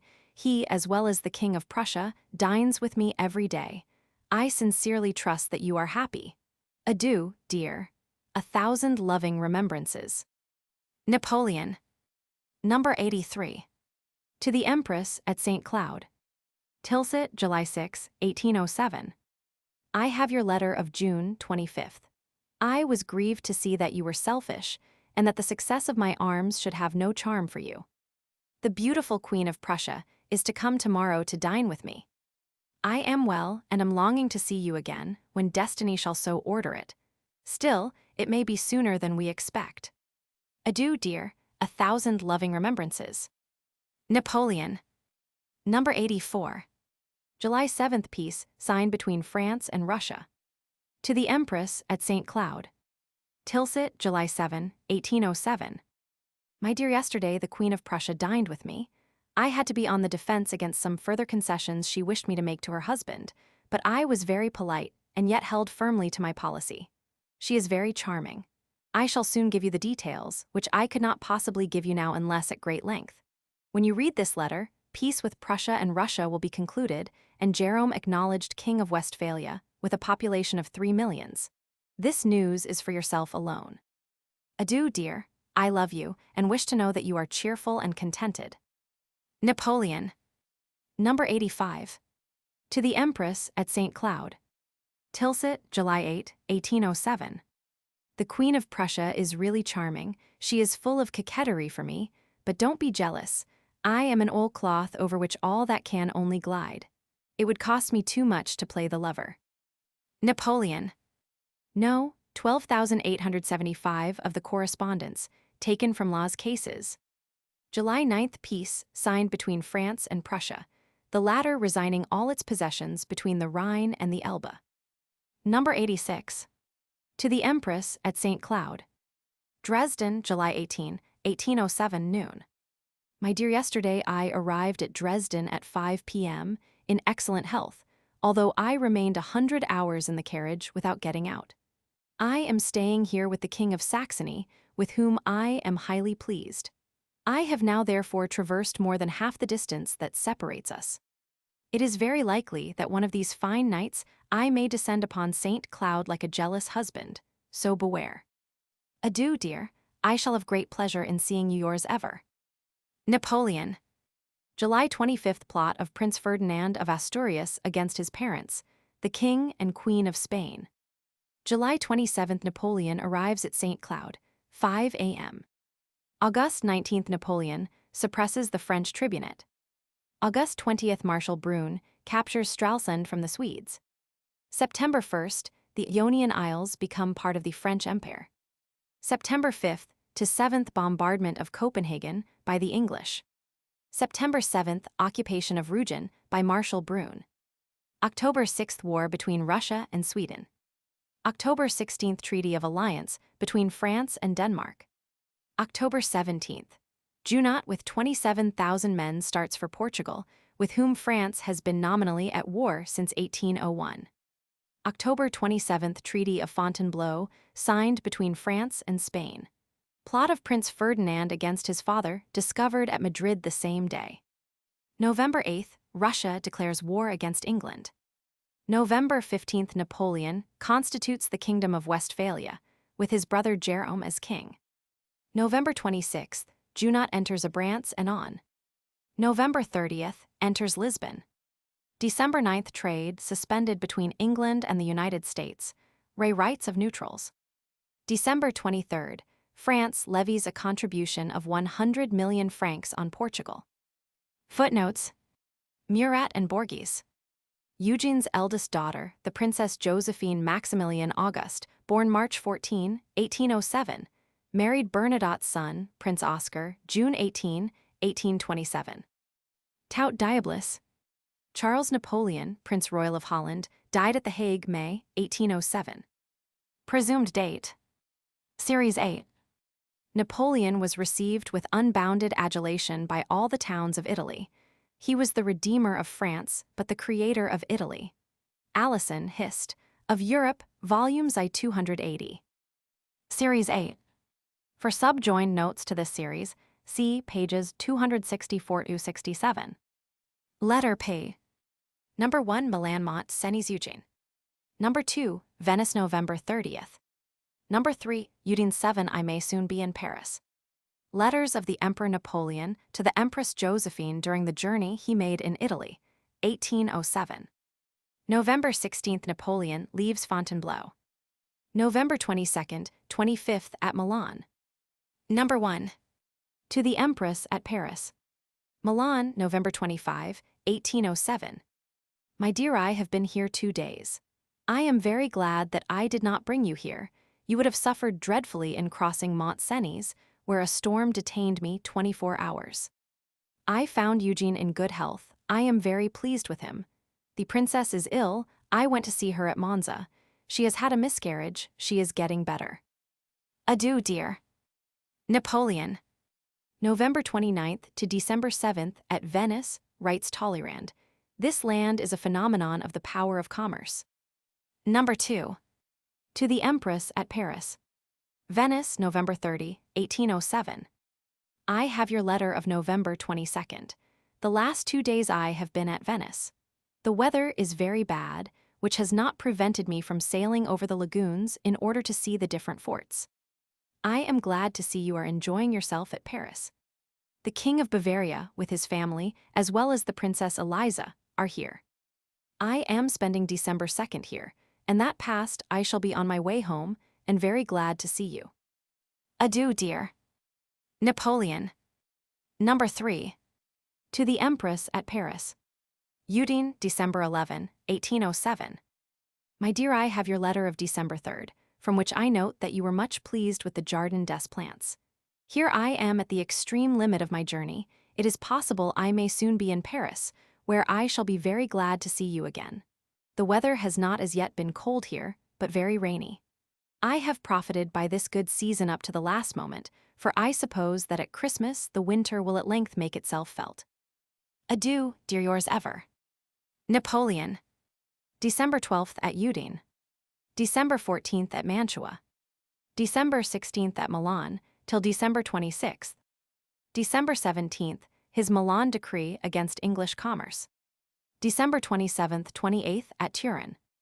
1808. January 1st at Paris. Footnotes. His coronation day. Series I.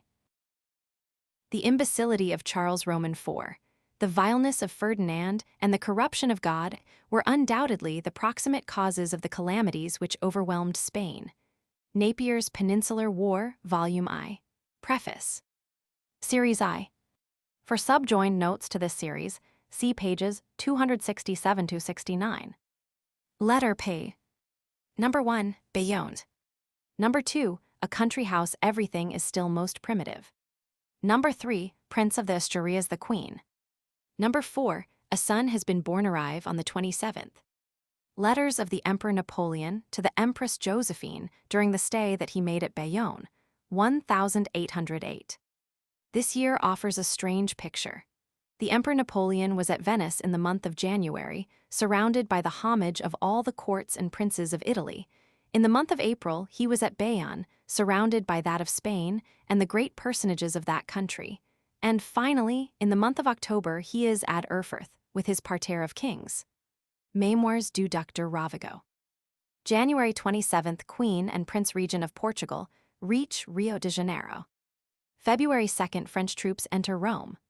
February 17th, French occupy Pampeluna, and February 29th, Barcelona. March 19th, Charles Roman IV abdicates, and his son proclaimed Ferdinand Roman VII.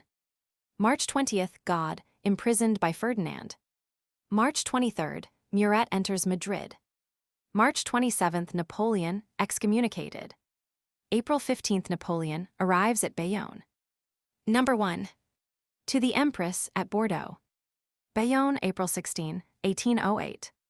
I have arrived here in good health, rather tired by a dull journey and a very bad road. I am very glad you stayed behind, for the houses here are wretched and very small. I go today into a small house in the country, about a mile from the town. Adieu, dear, take care of yourself. Number 2. To the Empress at Bordeaux. Bayonne, April 17, 1808. I have just received yours of April 15th. What you tell me of the owner of the country house pleases me. Go and spend the day there sometimes. I am sending an order for you to have 20,000 francs per month additional while I am away, counting from the 1st of April. I am lodged atrociously. I am leaving this place in an hour to occupy a country house, Bastide, about a mile away. The infant Don Carlos and 5 or 6 Spanish grandees are here, the Prince of the Asturias 50 miles away. King Charles and the Queen are due. I know not how I shall lodge all these people. Everything here is still most primitive, at El Auberge. The health of my troops in Spain is good. It took me some time to understand your little jokes. I have laughed at your recollections. Oh, you women, what memories you have. My health is fairly good, and I love you most affectionately. I wish you to give my kind regards to everybody at Bordeaux. I have been too busy to send them to anybody. Napoleon. April 20th, Ferdinand arrives at Bayonne. Number 3. To the Empress at Bordeaux. April 21, 1808. I have just received your letter of April 19th. Yesterday, I had the Prince of the Asturias and his suite to dinner, which occasioned me considerable embarrassment. I am waiting for Charles Roman IV and the Queen. My health is good. I am now sufficiently recovered for the campaign. Adieu, dear. Your letters always give me much pleasure. Napoleon. Number 4. To the Empress at Bordeaux. Bayonne, April 23, 1808. My dear A son has been born to Hortense. I am highly delighted. I am not surprised that you tell me nothing of it, since your letter is dated the 21st, and the child was only born on the 20th during the night.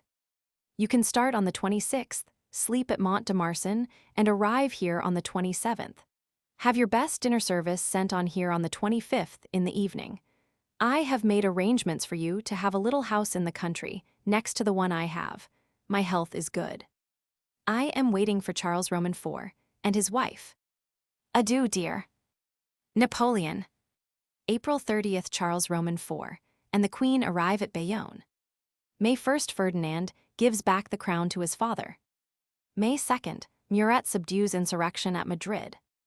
May 5th, Treaty of Bayonne, Charles Roman IV and Ferdinand, May 6, surrender to Napoleon their rights to the Spanish crown. May 13th, Spanish junta ask for Joseph Bonaparte to be their king. June 6th, King Joseph proclaimed King of Spain and the Indies by Napoleon in an imperial decree dated Bayonne. June 7th, French under Dupont sacked Cordova. June 9th, Emperor of Austria calls out his militia. June 15th, French fleet at Cadiz surrender to the Spanish. July 4th, English cease hostilities with Spain and recognize Ferdinand Roman VII. July 7th, Spanish new constitution sworn to by Joseph and by the junta. July 9th, commences the siege of Saragossa. July 14th, Bessières defeats 40,000 Spaniards at Medina de Rio Seco. July 15th, Murat declared King of Naples. July 20th, Joseph enters Madrid. Mahmoud deposed by his younger brother at Constantinople.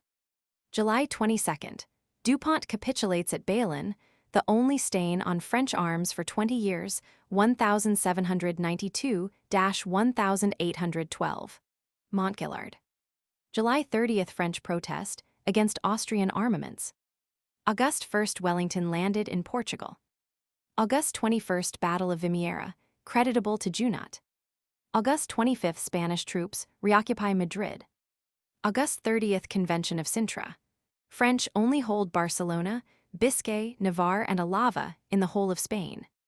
September 8th, Convention of Paris, Prussia, and France.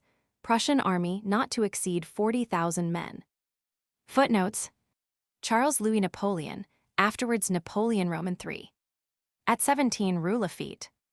Series J. When he shows as seeking quarter, with paws like hands in prayer, that is the time of peril, the time of the truce of the bear. Kipling. Series J. For subjoined notes to this series, see pages 269-73. Letter P. Number 1, I have rather a cold eye, am pleased with the Emperor. Number 2, shooting over the battlefield of Jena the Weimar Balla, few trifling ailments. Number 3, I am pleased with Alexander, he ought to be with me Erfurt. Letters of the Emperor Napoleon to the Empress Josephine during his stay at Erfurt, 1808. Number 1. To the Empress at St. Cloud. Erfurt, September 29, 1808. I have rather a cold. I have received your letter, dated Malmaison. I am well pleased with the Emperor and everyone here. It is an hour after midnight, and I am tired. Adieu, dear, take care of yourself. Napoleon. Number 2. To the Empress at St. Cloud. October 9, 1808. My dear, I have received your letter. I note with pleasure that you are well. I have just been shooting over the battlefield of Jena. We had breakfast, déjeuner, at the spot where I bivouacked on the night of the battle. I assisted at the Weimar ball. The Emperor Alexander dances, but not I. 40 years are 40 years. My health is really sound, in spite of a few trifling ailments. Adieu, dear. I hope to see you soon, yours ever. Napoleon. Number 3. To the Empress at St. Cloud. My dear, I write you seldom. I am very busy. Conversations which last whole days and which do not improve my cold. Still all goes well. I am pleased with Alexander. He ought to be with me. If he were a woman, I think I should make him my sweetheart. I shall be back to you shortly. Keep well and let me find you plump and rosy. Adieu, dear. Napoleon. Series K. The winter campaign commenced on the 1st of November 1808 and terminated on the 1st of March 1809, to the advantage of the French, who, for that reason, denominate it the Imperial Campaign. The Spaniards were long before they could recover from the terror caused by the defeat of their armies, the capture of Madrid, the surrender of Saragossa, and the departure of the English from Corunna. Sarrazin's History of the War in Spain and Portugal, 1815. Series K. For subjoined notes to this series, see pages 273-278. Letter P. Number 5, Aranda. Number 6, Madrid Parisian weather. Number 8, Curaçao. Number 9, the English appear to have received reinforcements. Number 10, Benevent the English flee panic-stricken, the weather Lefebvre. Number 11, your letters 6. Number 12, the English are in utter rout. Nos, 13 and 14. Valladolid Eugene has a daughter, they are foolish in Paris. Letters of the Emperor Napoleon to the Empress Josephine during the Spanish campaign, 1808 and 1809. October 29th, English enter Spain. October 30, First Blake defeated by Lefebvre at Tornosa. Number 1. To the Empress at Paris. November 3, 1808. I arrived tonight with considerable trouble. I had ridden several stages at full speed. Still, I am well. Tomorrow I start for Spain. My troops are arriving in force. Adieu, dear, yours ever. Napoleon. November 4th, Napoleon enters Spain. Number 2. To the Empress at Paris. Tolosa, November 5, 1808. I am at Tolosa. I am starting for Vittoria, where I shall be in a few hours. I am fairly well, and I hope everything will soon be completed. Napoleon. Number 3. To the Empress at Paris. Vittoria, November 7. My dear, I have been the last 2 days at Vittoria. I am in good health. My troops are arriving daily. The guard arrived today. The king is in very good health. I am very busy. I know that you are in Paris. Never doubt my affection. Napoleon. November 10th, Battle of Burgos. Soult and Bessières defeat Spaniards, who lose 3,000 killed and 3,000 prisoners and 20 cannon. November 12th, Battle of Espinosa. Marshal Victor defeats La Romana and Blake, who lose 20,000 men and 50 cannon. Number 4. November 14th, Third Revolution at Constantinople. Mahmud Roman IV, assassinated November 15th. To the Empress at Paris. Burgos, November 14, 1808. Matters here are progressing at a great rate. The weather is very fine. We are successful. My health is very good. Napoleon. November 23rd, Battle of Tudela. Castanos and Palafox defeated, with loss of 7,000 men and 30 cannon, by Marshal Lannes. The Battle of Tudela makes the pendant of that of Espinosa. Napoleon. Number 5. To the Empress at Paris. November 26, 1808. I have received your letter. I trust that your health be as good as mine is, although I am very busy. All goes well here. I think you should return to the Tuileries on December 21st, and from that date, give a concert daily for 8 days, yours ever. Napoleon. Kind regards to Hortense and to M. Napoleon. December 3rd, French, voluntarily evacuate Berlin. December 4th, surrender of Madrid. Napoleon abolishes the Inquisition and feudal rights. He regards the taking of a capital as decisive for the submission of a whole kingdom. Thus, in 1814, will act his adversaries, pale but judicious imitators of his strategy. Montgillard. Number 6. To the Empress at Paris. December 7, 1808.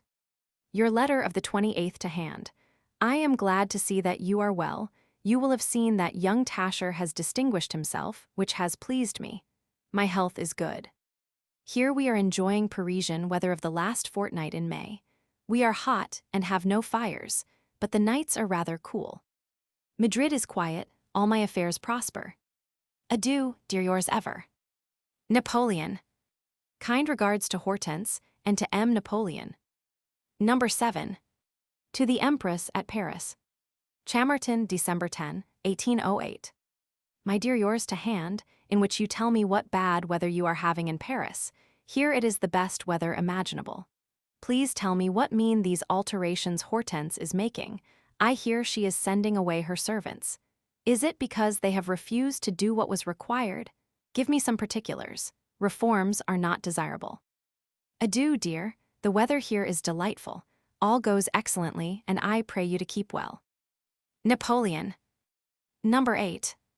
To the Empress at Paris. December 21, 1808. You ought to have been at the Tuileries on the 12th. I trust you may have been pleased with your rooms. I have authorized the presentation of Curakin to you and the family. Be kind to him, and let him take part in your plays. Adieu, dear, I am well. The weather is rainy, it is rather cold. Napoleon. Number 9. December 22nd, Napoleon quits Madrid. To the Empress at Paris. Madrid, December 22, 1808. I start at once to outmaneuver the English, who appear to have received reinforcements and wish to look big. The weather is fine, my health perfect, don't be uneasy. Napoleon. Number 10. To the Empress at Paris. Benevento, December 31, 1808. My dear, the last few days I have been in pursuit of the English, but they flee panic-stricken. They have pusillanimously abandoned the remnant of La Romana's army in order not to delay its retreat a single half-day. More than 100 wagons of their baggage have already been taken. The weather is very bad. Lefebvre has been captured. He took part in a skirmish with 300 of his chasseurs. These idiots crossed a river by swimming and threw themselves in the midst of the English cavalry. They killed several. But on their return, Lefebvre had his horse wounded. It was swimming. The current took him to the bank where the English were. He was taken. Console his wife. Adieu, dear. Bessieres with 10,000 cavalry is at Astorga. Napoleon. A happy new year to everybody. Number 11. To the Empress at Paris. January 3, 1809. My dear, I have received your letters of the 18th and 21st. I am close behind the English. The weather is cold and rigorous, but all goes well. Adieu, dear yours ever. Napoleon. A happy new year, and a very happy one to my Josephine. Number 12. To the Empress at Paris. Benevento, January 5, 1809. My dear, I write you a line. The English are in utter rout. I have instructed the Duke of Dalmatia to pursue them closely. Lap dans les reins. I am well, the weather bad. Adieu, dear. Napoleon. Number 13. To the Empress at Paris. January 8, 1809. I have received yours of the 23rd and 26th. I am sorry to see you have toothache. I have been here 2 days. The weather is what we must expect at this season. The English are embarking. I am in good health. Adieu, dear.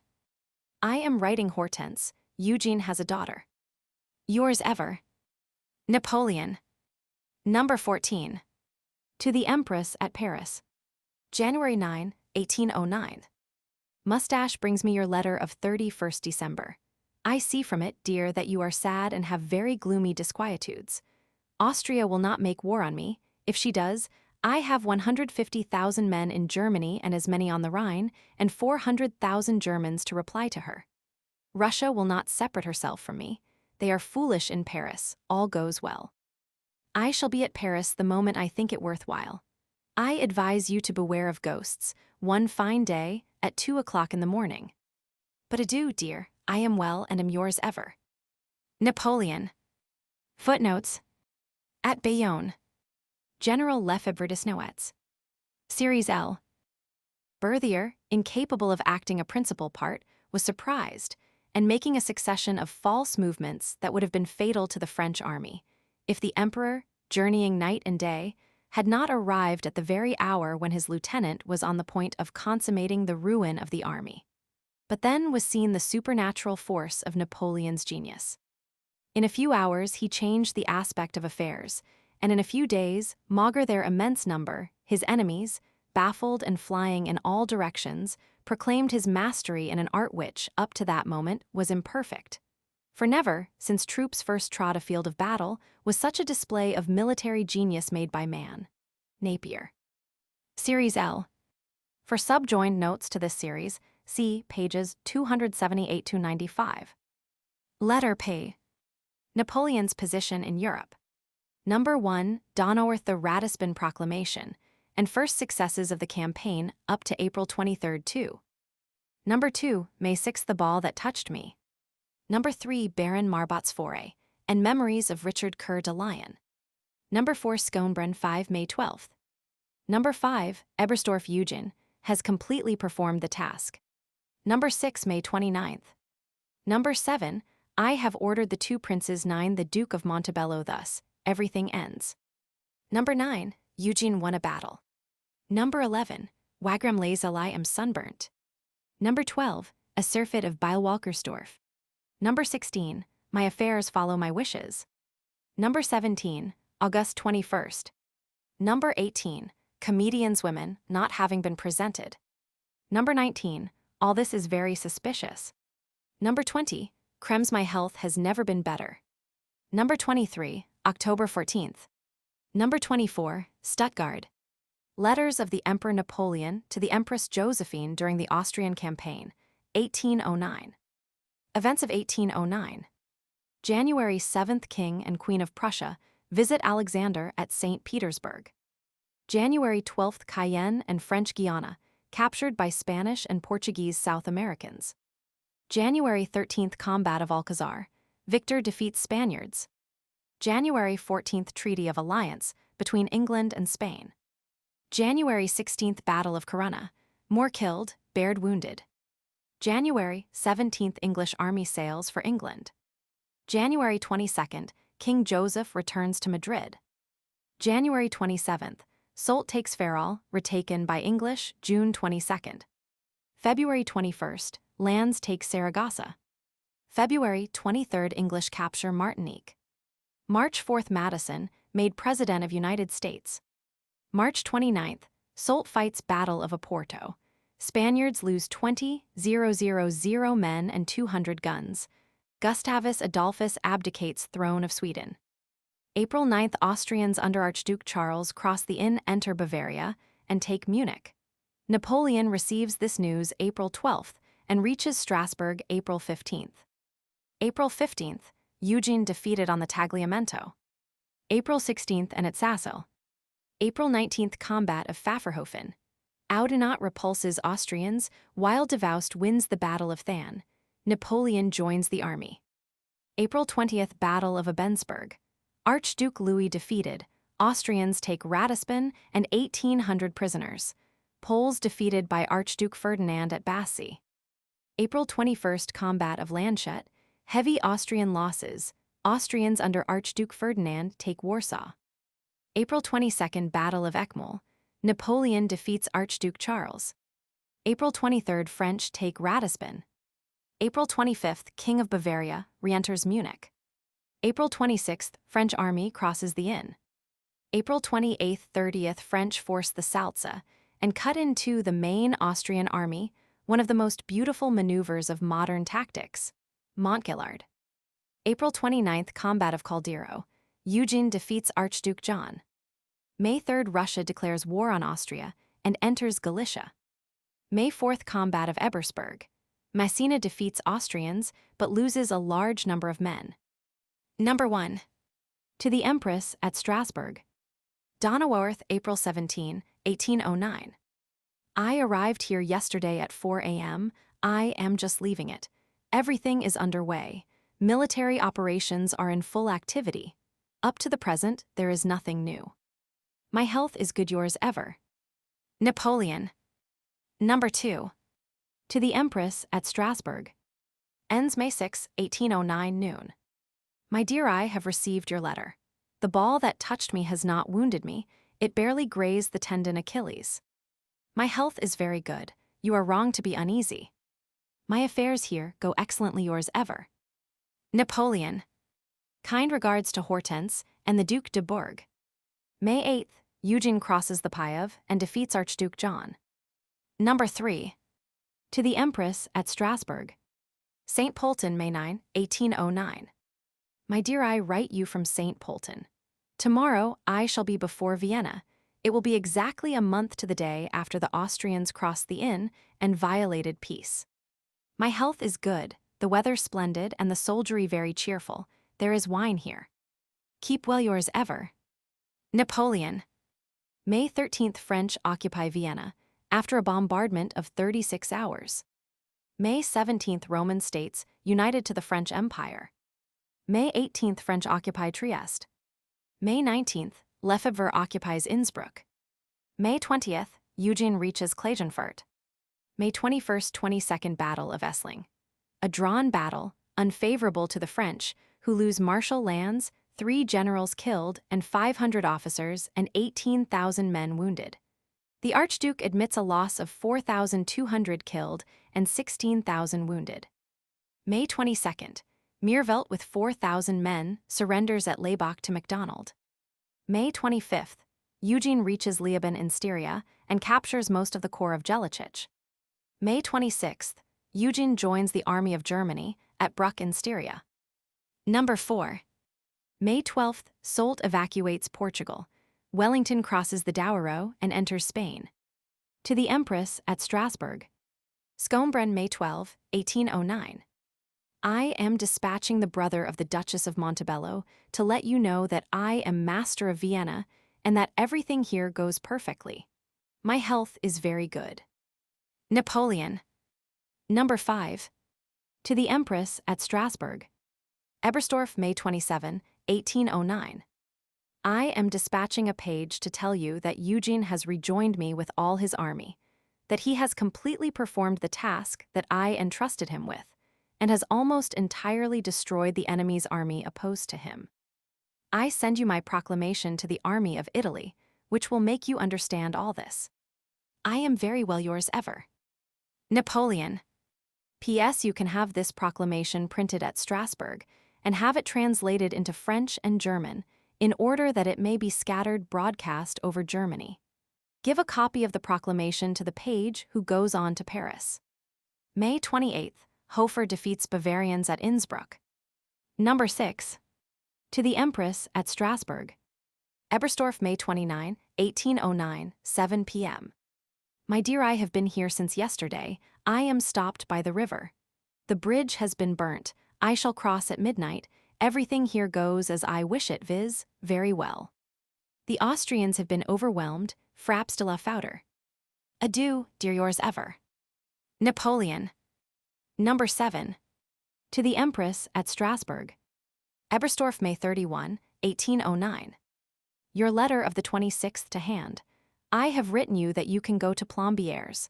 I do not care for you to go to Baden. It is not necessary to leave France. I have ordered the 2 princes to re-enter France.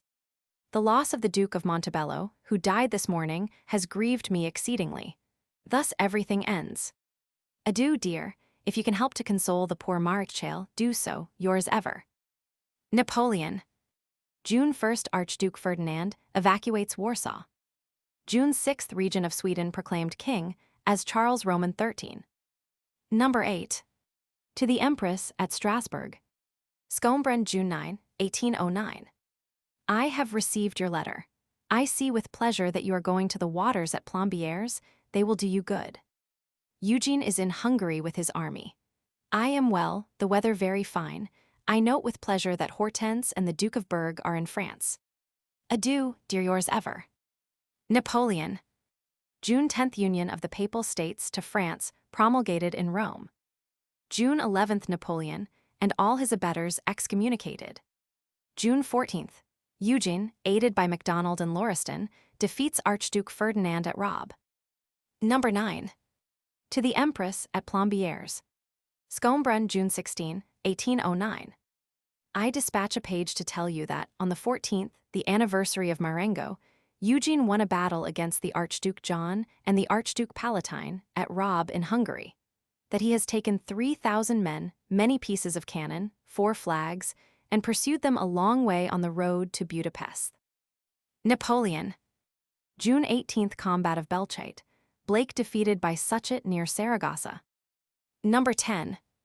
To the Empress at Plombières. Schönbrunn, June 19, 1809 noon. I have your letter, which tells me of your departure for Plombières. I am glad you are making this journey, because I trust it may do you good. Eugene is in Hungary and is well. My health is very good, and the army in fighting trim. I am very glad to know that the Grand Duke of Berg is with you. Adieu, dear. You know my affection for my Josephine, it never varies, yours ever. Napoleon. July 4th 5th French cross Danube, and win Battle of Inzersdorf. July 5th 6th Pope Pius Roman 7, carried off from Rome by order of Murat, eventually kept at Savona. July 6th Battle of Wagram, the most formidable artillery battle ever fought up to this date, 900 guns in action. The Austrians had 120,000 men, with more guns and of larger caliber than those of the French. Number 11. July 7th, Saint Domingo surrenders to the English. To the Empress at Plombières. Ebersdorf, July 7, 1809, 5 a.m. I am dispatching a page to bring you the good tidings of the victory of Inzersdorf, which I won on the 5th, and that of Wagram, which I won on the 6th. The enemy's army flies in disorder, and all goes according to my prayers, Voa. Eugene is well, Prince Aldobrandini is wounded, but slightly. Bessieres has been shot through the fleshy part of his thigh, the wound is very slight. Lazel was killed. My losses are full heavy, but the victory is decisive and complete. We have taken more than 100 pieces of cannon, 12 flags, many prisoners. I am sunburnt. Adieu, dear, I send you a kiss. Kind regards to Hortense. Napoleon. Number 12. To the Empress at Plombières. Walkersdorf, July 9, 1809, 2 a.m. My dear, all goes here as I wish. My enemies are defeated, beaten, utterly routed. They were in great numbers, I have wiped them out. Today my health is good. Yesterday I was rather ill with a surfeit of bile, occasioned by so many hardships, but it has done me much good. Adieu, dear, I am in excellent health. Napoleon. July 12th Armistice of Znaim. Archduke Charles resigns his command. Number 13. To the Empress at Plombières. In the camp before Znaim, July 13, 1809. I send you the suspension of arms concluded yesterday with the Austrian general. Eugene is on the Hungary side and is well. Send a copy of the suspension of arms to Cambaceres in case he has not yet received one. I send you a kiss and am very well. Napoleon. You may cause this suspension of arms to be printed at Nancy. July 14th English seize Senegal. Oudenat Marmont, MacDonald made marshals. Number 14. To the Empress at Plombières. Schönbrunn, July 17, 1809. My dear, I have sent you one of my pages. You will have learnt the result of the Battle of Wagram, and, later, of the suspension of arms of Znaim. My health is good. Eugene is well, and I long to know that you, as well as Hortense, are the same. Give a kiss for me to Monsieur, the Grand Duke of Berg. Napoleon. Number 15. To the Empress at Plombières. Schönbrunn, July 24, 1809. I have just received yours of July 18th. I note with pleasure that the waters are doing you good. I see no objection to you going back to Malmaison after you have finished your treatment. It is hot enough here in all conscience. My health is excellent. Adieu, dear. Eugene is at Vienna, in the best of health, yours ever. Napoleon. July 28th Battle of Talavera. Wellington repulses Victor, who attacks by King Joseph's order without waiting for the arrival of Soult with the main army. Wellington retires on Portugal. July 29th 31st. Walcheren expedition. 17,000 English land in Belgium. Number 16. To the Empress at Plombières. Scombren, August 7, 1809. I see from your letter that you are at Plombières and intend to stay there. You do well, the waters and the fine climate can only do you good. I remain here, my health and my affairs follow my wishes. Please give my kind regards to Hortense and the Napoleons, yours ever. Napoleon. August 8th Combat of Arzobispo, Soult defeats the Spaniards. August 15th Flushing, surrenders to the English. Number 17. To the Empress at Paris. Scombren, August 21, 1809. I have received your letter of August 14th from Plombières. I see from it that by the 18th you will be either at Paris or Malmaison. The heat, which is very great here, will have upset you. Malmaison must be very dry and parched at this time of year. My health is good. The heat, however, has brought on a slight catarrh. Adieu, dear. Napoleon. Number 18. To the Empress at Malmaison. Scombren, August 26, 1809. I have your letter from Malmaison. They bring me word that you are plump, florid, and in the best of health. I assure you Vienna is not an amusing city. I would very much rather be back again in Paris. Adieu, dear. Twice a week I listen to the comedians' bouffons. They are but very middling. It, however, passes the evenings. There are 50 or 60 women of Vienna, but outsiders au parterre, as not having been presented. Napoleon. Number 19. To the Empress at Malmaison. Scombren, August 31, 1809. I have had no letter from you for several days. The pleasures of Malmaison, the beautiful greenhouses, the beautiful gardens, cause the absent to be forgotten. It is, they say, the rule of your sex. Everyone speaks only of your good health. All this is very suspicious. Tomorrow I am off with Eugene for 2 days in Hungary. My health is fairly good. Adieu, dear, yours ever. Napoleon. Number 20. To the Empress at Malmaison. Krems, September 9, 1809.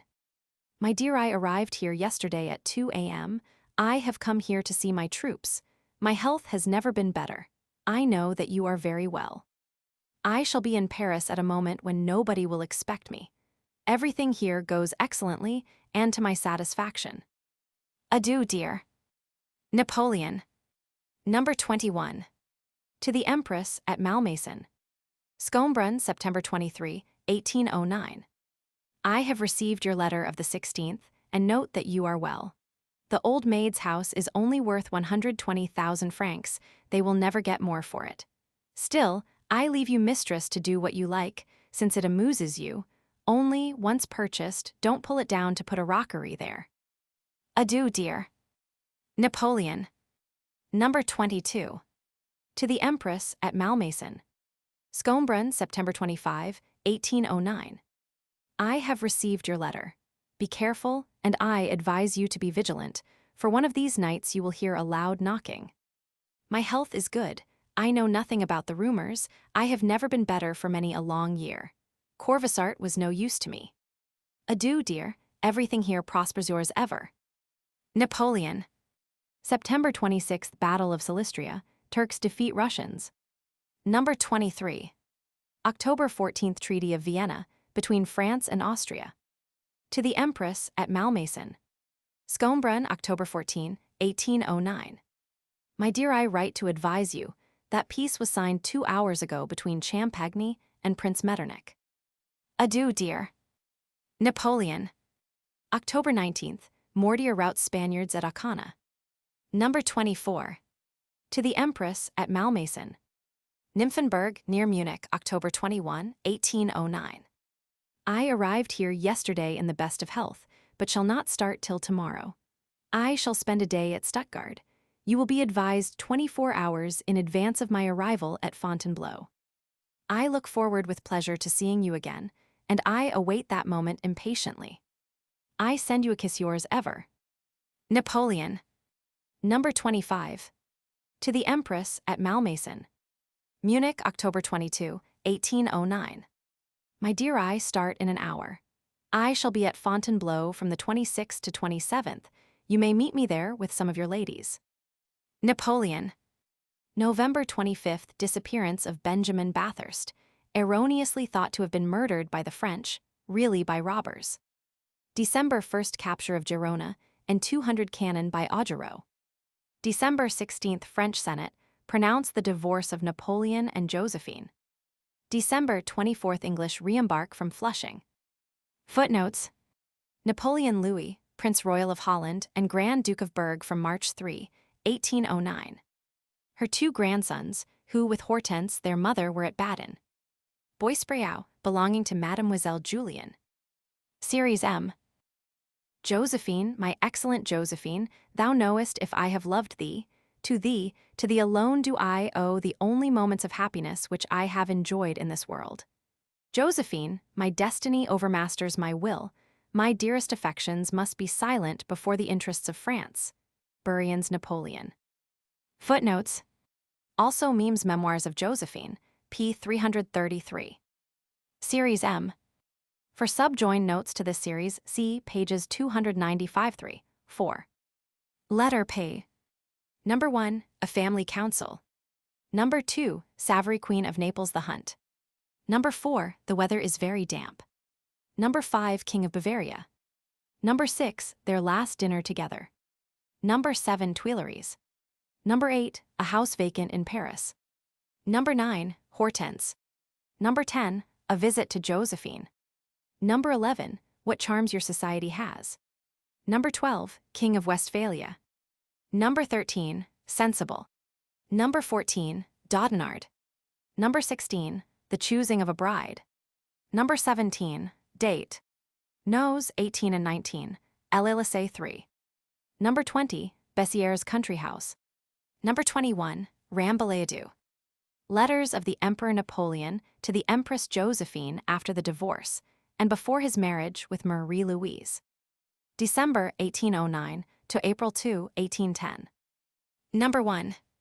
To the Empress at Malmaison. December 1809, 8 p.m.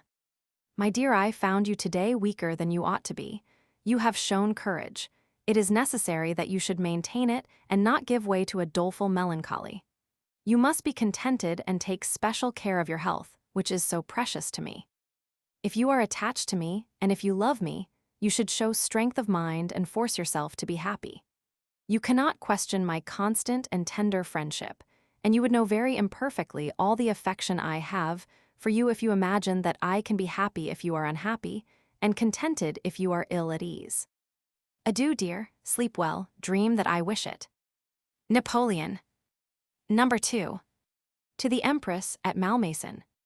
Tuesday, 6 o'clock. The Queen of Naples, whom I saw at the hunt in the Bois de Boulogne, where I rode down a stag, told me that she left you yesterday at 1 p.m. in the best of health. Please tell me what you are doing today. As for me, I am very well. Yesterday, when I saw you, I was ill. I expect you will have been for a drive. Adieu, dear. Napoleon. Number 3.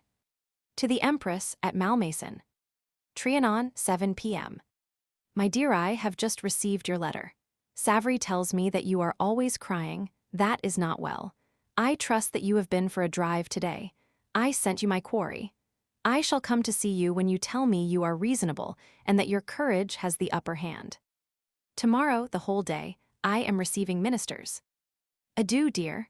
I also am sad today.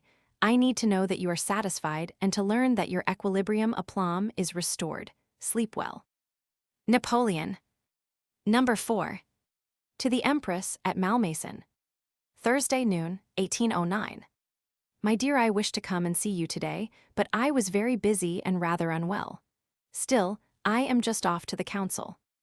Please tell me how you are. This weather is very damp and not at all healthy. Napoleon. Number 5. To the Empress at Malmaison. Trianon. I should have come to see you today if I had not been obliged to come to see the King of Bavaria, who has just arrived in Paris. I shall come to see you tonight at 8 o'clock and return at 10. I hope to see you tomorrow, and to see you cheerful and placid. Adieu, dear. Napoleon. Number 6. To the Empress at Malmaison. Trianon, Tuesday. My dear, I lay down after you left me yesterday. I am going to Paris. I wish to hear that you are cheerful. I shall come to see you during the week. I have received your letters, which I am going to read in the carriage. Napoleon. Number 7. To the Empress at Malmaison. Paris, Wednesday noon, 27th December 1809. Eugene told me that you were very miserable all yesterday. That is not well, my dear. It is contrary to what you promised me. I have been thoroughly tired in revisiting the Tuileries. That great palace seemed empty to me, and I felt lost in it. Adieu, dear, keep well. Napoleon. Number 8. To the Empress at Malmaison. Paris, Sunday, December 31, 10 a.m., 1809. My dear, today I have a grand parade. I shall see all my old guard and more than 60 artillery trains. The King of Westphalia is returning home, which will leave a house vacant in Paris. I am sad not to see you. If the parade finishes before 3 o'clock, I will come, otherwise tomorrow. Adieu, dear. Napoleon. Number 9. To the Empress at Malmaison. Thursday evening, 1810. My dear, Hortense, whom I saw this afternoon, has given me news of you. I trust that you will have been able to see your plants today, the weather having been fine. I have only been out for a few minutes at 3 o'clock to shoot some hares. Adieu, dear, sleep well. Napoleon. Number 10. To the Empress at Malmaison. Friday, 8 p.m., 1810. I wish to come and see you today, but I cannot. It will be, I hope, in the morning. It is a long time since I heard from you. I learnt with pleasure that you take walks in your garden these cold days. Adieu, dear, keep well, and never doubt my affection. Napoleon. Number 11. To the Empress at Malmaison. Sunday, 8 p.m., 1810. I was very glad to see you yesterday. I feel what charms your society has for me. Today I walked with Esteve. I have allowed £4,000 for 1810 for the extraordinary expenses at Malmaison.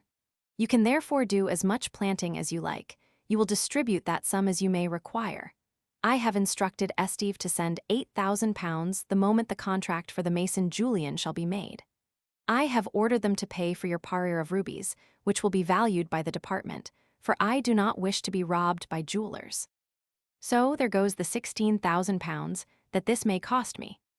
I have ordered them to hold the million, which the civil list owes you for 1810 at the disposal of your man of business, in order to pay your debts. You should find in the coffers of Malmaison 20 to 25,000 pounds. You can take them to buy your plate and linen. I have instructed them to make you a very fine porcelain service. They will take your commands in order that it may be a very fine one. Napoleon. Number 12. To the Empress at Malmaison. Wednesday, 6 p.m., 1810.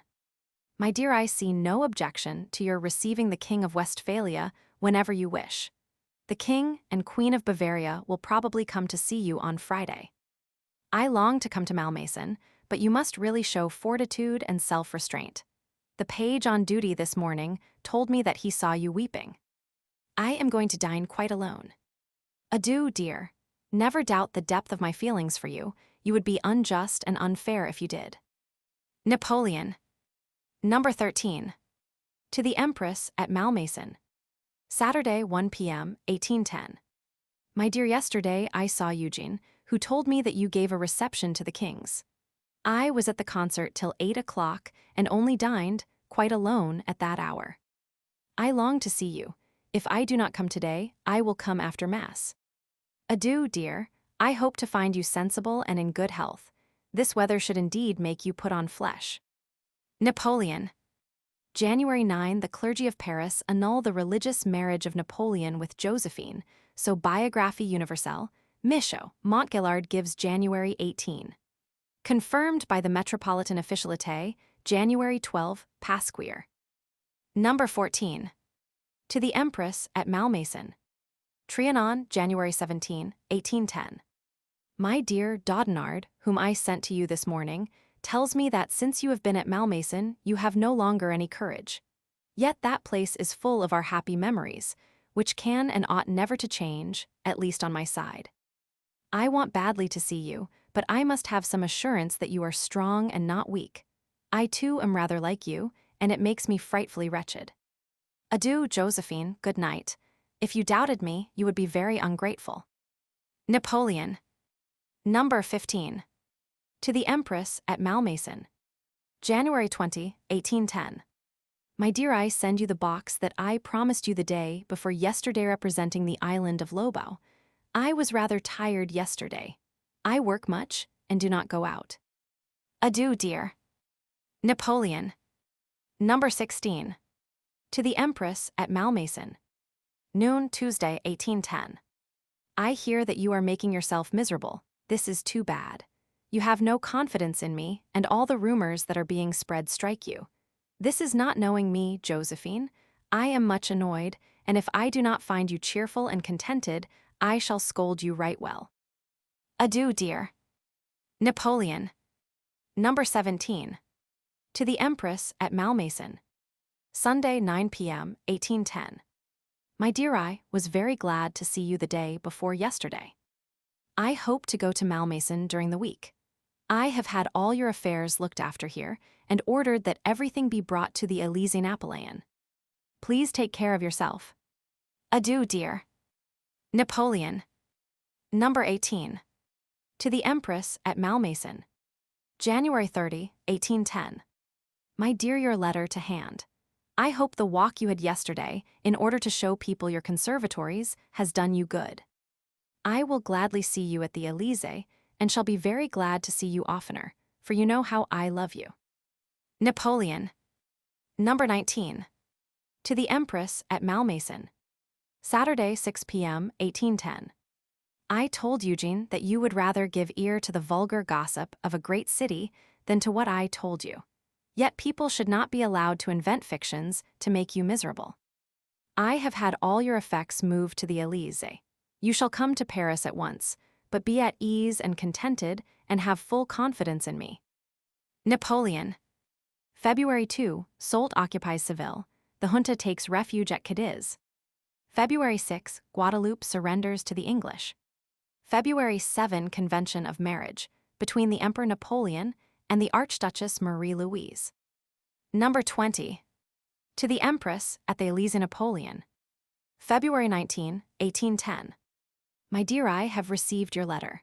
I long to see you, but the reflections that you make may be true. It is, perhaps, not desirable that we should be under the same roof for the first year. Yet Bessieres' country house is too far off to go and return in one day. Moreover, I have rather a cold, and am not sure of being able to go there. Adieu, dear. Napoleon. Number 21. To the Empress at the Elysée Napoleon. Friday, 6 p.m., 1810. Savary, as soon as he arrived, brought me your letter. I am sorry to see you are unhappy. I am very glad that you saw nothing of the fire. I had fine weather at Rambouillet. Hortense told me that you had some idea of coming to a dinner at Bessieres and of returning to Paris to sleep. I am sorry that you have not been able to manage it. Adieu, dear. Be cheerful and consider how much you please me thereby. Napoleon. Number 22. To the Empress at Malmaison.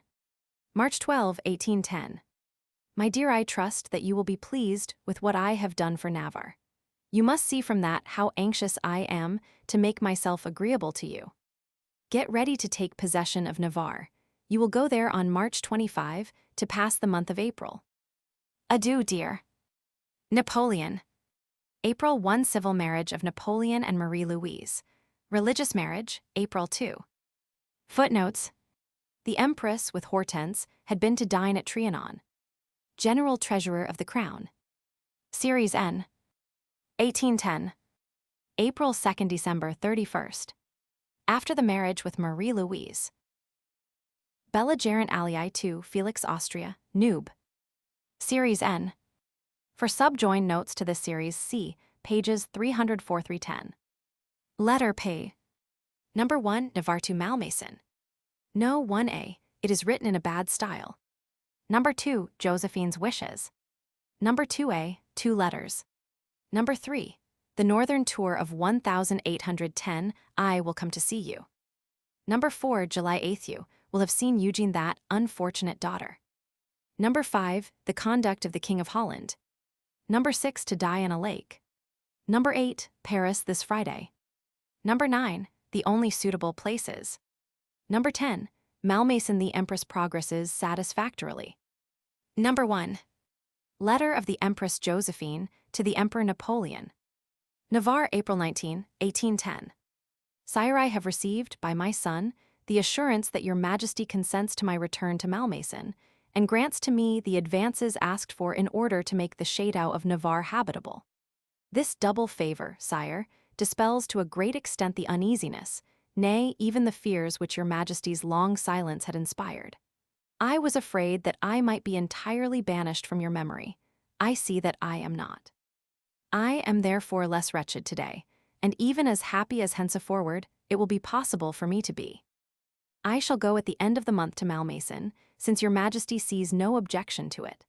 But I ought to tell you, sire, that I should not so soon have taken advantage of the latitude which your Majesty left me in this respect, had the House of Navarre not required, for my health's sake, and for that of my household, repairs which are urgent. My idea is to stay at Malmaison a very short time. I shall soon leave it in order to go to the waters. But while I am at Malmaison, your Majesty may be sure that I shall live there as if I were 1,000 leagues from Paris. I have made a great sacrifice, sire, and every day I realize more its full extent. Yet that sacrifice will be, as it ought to be, a complete one on my part. Your Highness, amid your happiness, shall be troubled by no expression of my regret. I shall pray unceasingly for your Majesty's happiness. Perhaps even I shall pray that I may see you again. But your Majesty may be assured that I shall always respect our new relationship. I shall respect it in silence, relying on the attachment that you had to me formerly. I shall call for no new proof. I shall trust to everything from your justice and your heart. I limit myself to asking from you one favor. It is that you will deign to find a way of sometimes convincing both myself and my entourage that I have still a small place in your memory and a great place in your esteem and friendship. By this means, whatever happens, my sorrows will be mitigated without, as it seems to me, compromising that which is of permanent importance to me, the happiness of your Majesty. Josephine. Number 1A. Reply of the Emperor Napoleon to the preceding. To the Empress Josephine, at Navarre. Campigny, April 21, 1810. My dear, I have yours of April 18th. It is written in a bad style. I am always the same. People like me do not change. I know not what Eugene has told you. I have not written to you because you have not written to me, and my sole desire is to fulfill your slightest inclination. I see with pleasure that you are going to Malmaison, and that you are contented. As for me, I shall be so likewise on hearing news from you, and in giving you mine. I say no more about it until you have compared this letter with yours, and after that I will leave you to judge which of us two is the better friend. Adieu, dear, keep well and be just for your sake and mine. Napoleon. April 23rd, Battle of Lerida. Suchet defeats Spaniards. Number 2. Reply of the Empress Josephine. 1,000 loving thanks for not having forgotten me. My son has just brought me your letter. With what impetuosity I read it, and yet I took a long time over it, for there was not a word which did not make me weep. But these tears were very pleasant ones. I have found my whole heart again such as it will always be. There are affections which are life itself, and which can only end with it. I was in despair to find my letter of the 19th had displeased you. I do not remember the exact expressions, but I know what torture I felt in writing it, the grief at having no news from you. I wrote you on my departure from Malmaison, and since then how often have I wished to write you, but I appreciated the causes of your silence and feared to be importunate with a letter. Yours has been the true balm for me. Be happy, be as much so as you deserve. It is my whole heart which speaks to you. You have also just given me my share of happiness, and a share which I value the most, for nothing can equal in my estimation a proof that you still remember me. Adieu, dear. I again thank you as affectionately as I shall always love you. Josephine. No, 2a. To the Empress Josephine, at the Château Navarre. Campigny, April 28, 1810. My dear, I have just received 2 letters from you.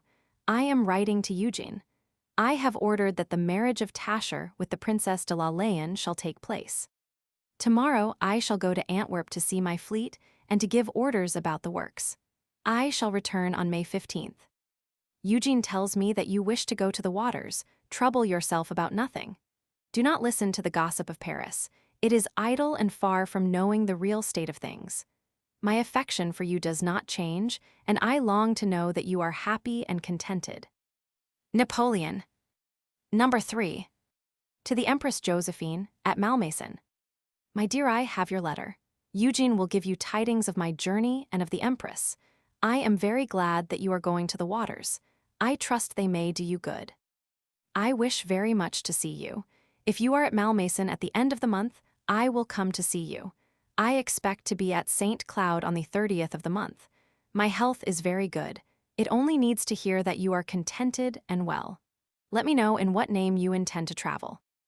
Never doubt the whole truth of my affection for you. It will last as long as you would be very unjust if you doubted it. Napoleon. July 1st. Louis Bonaparte, King of Holland, abdicates in favor of his son. Number 4. To the Empress Josephine, at the Waters of Aix, in Savoy.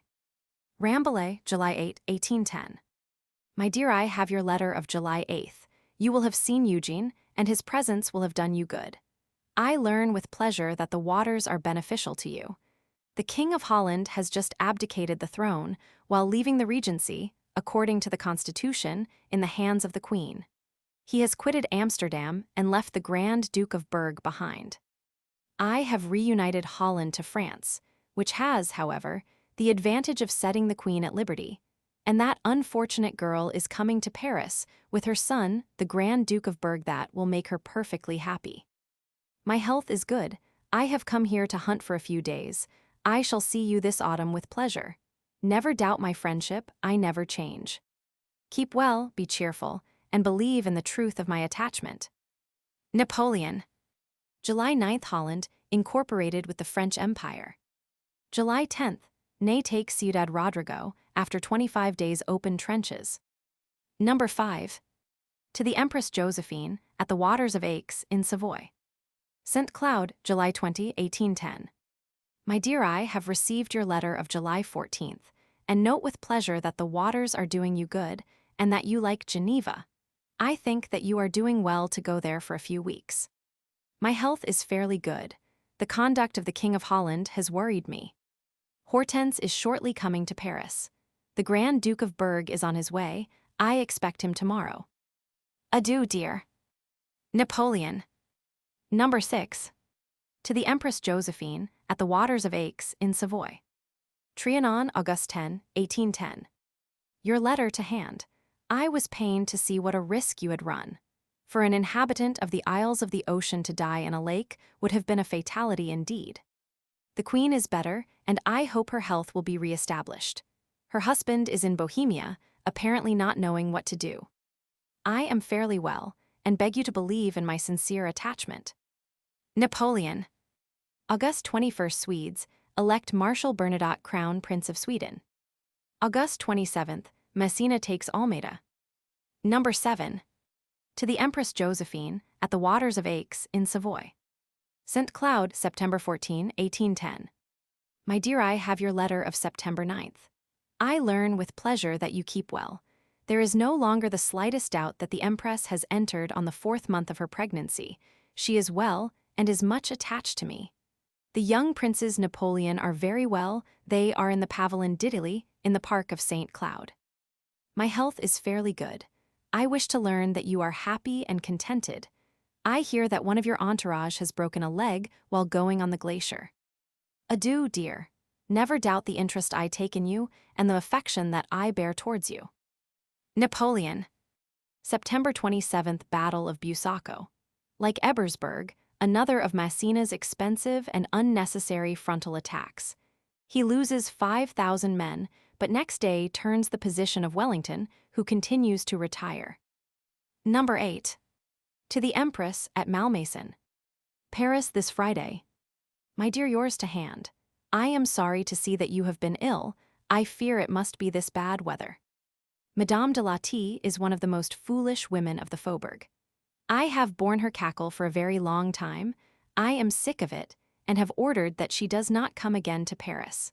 There are 5 or 6 other old women that I equally wish to send away from Paris. They are spoiling the young ones by their follies.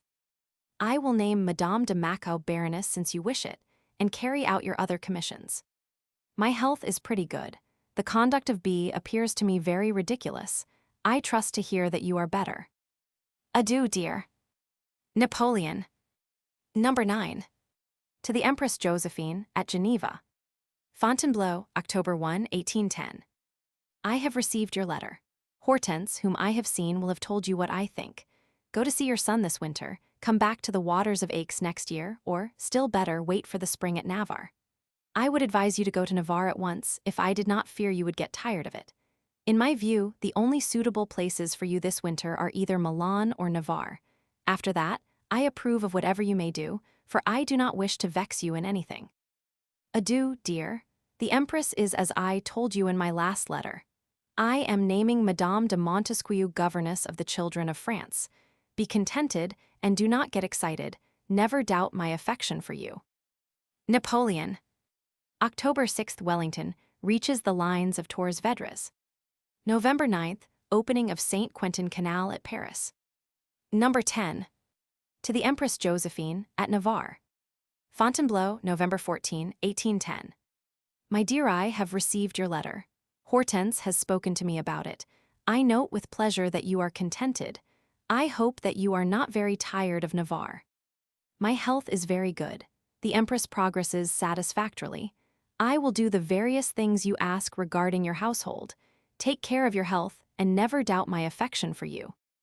Napoleon. Number 11. To the Empress Josephine at Navarre. I have your letter. I see no objection to the marriage of Macau with Wadir if he wishes it. This general is a very brave man. I am in good health. I hope to have a son. I shall let you know immediately. Adieu, dear. I am very glad that Madame d'Arbourg has told you things which please you. When you see me, you will find me with my old affection for you. Napoleon. December 3rd, English take Mauritius. Footnotes. So collection Didat, followed by Aubinas. St. Amand has ton infortuné Phil. Josephine's chief maid of honor.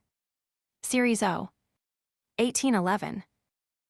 Nun state des Reich Gesichert, y gegründet, nun fult fro im Sohn sich gegründet.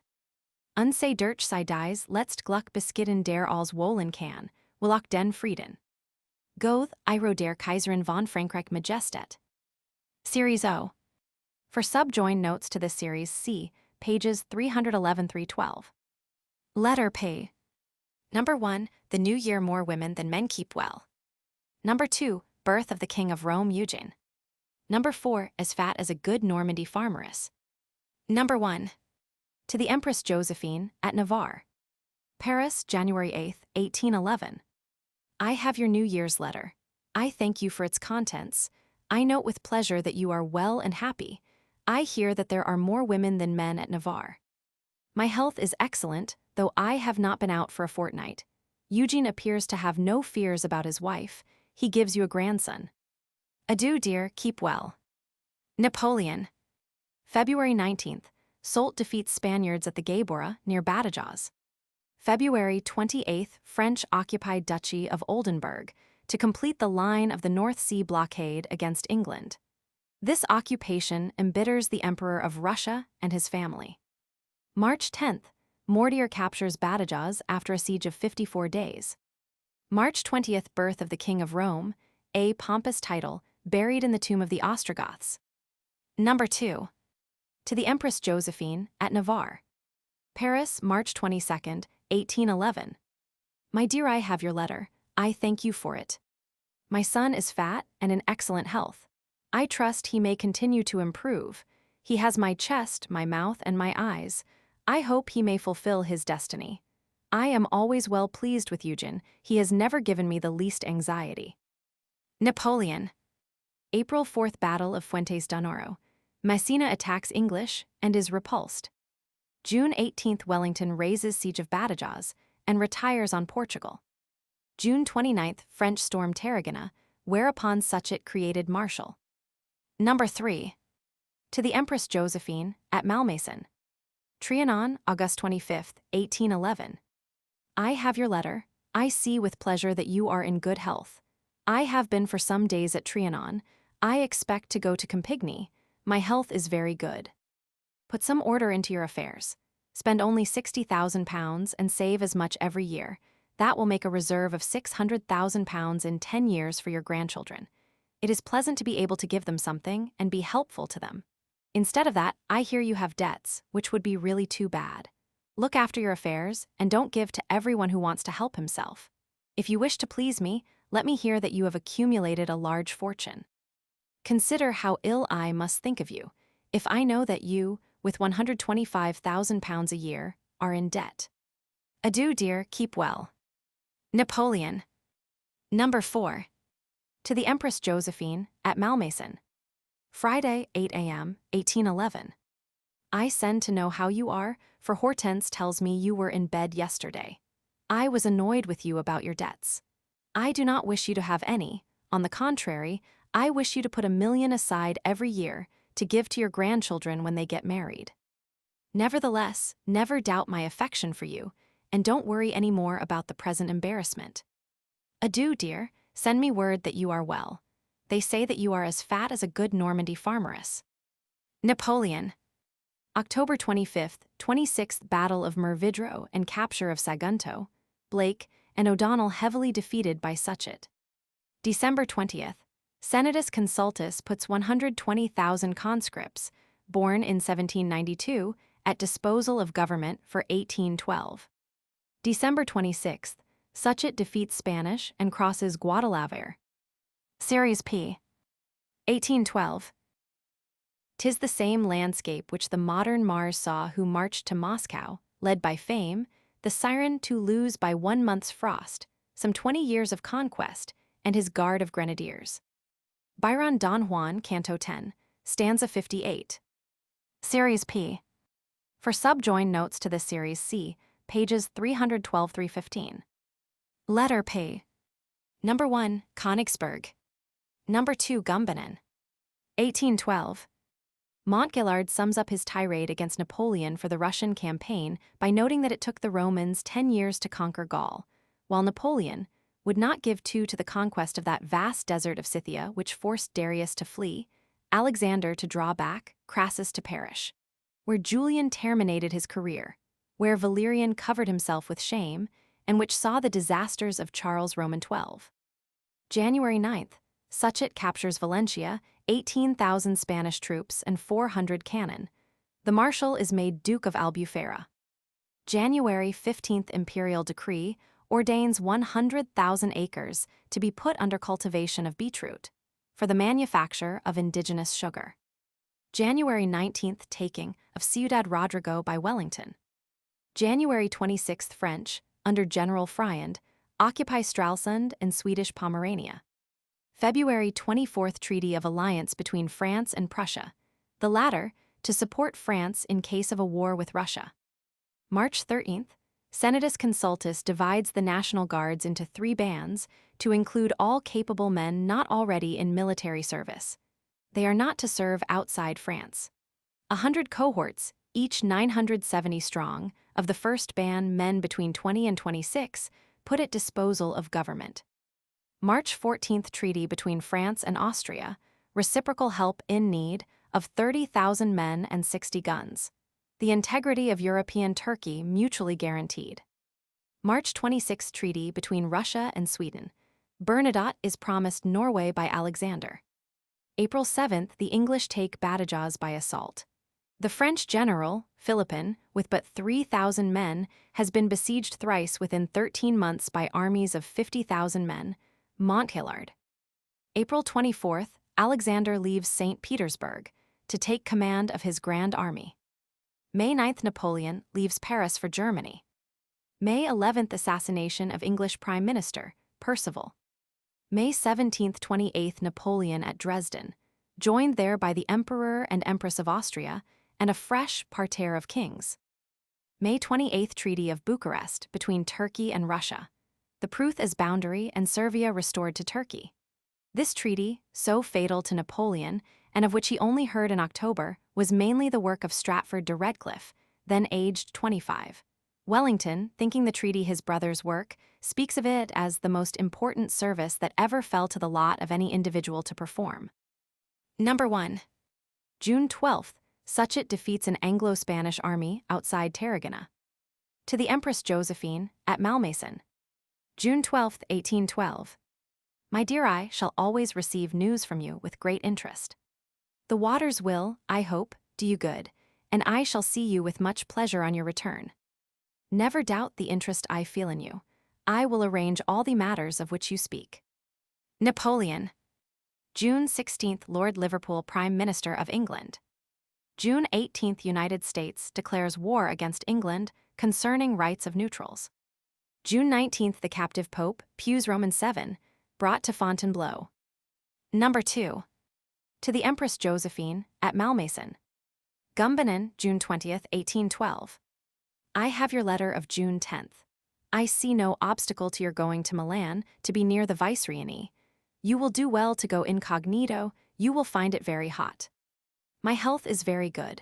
Eugene is well and is doing good work. Never doubt the interest I have in you and my friendship. Napoleon. June 22nd, Napoleon from his headquarters, Wilkowiski, declares war against Russia. His army comprised 550,000 men and 1,200 cannon, and he held sway at this epoch over 85 million souls, half the then population of Europe. June 24th, French crossed the Niemen, over 450,000 strong. Of these, 20,000 are Italians, 80,000 from Confederation of the Rhine, 30,000 Poles, 30,000 Austrians, and 20,000 Prussians. The Russian army numbers 360,000. June 28th, French enter Wilna, the old capital of Lithuania.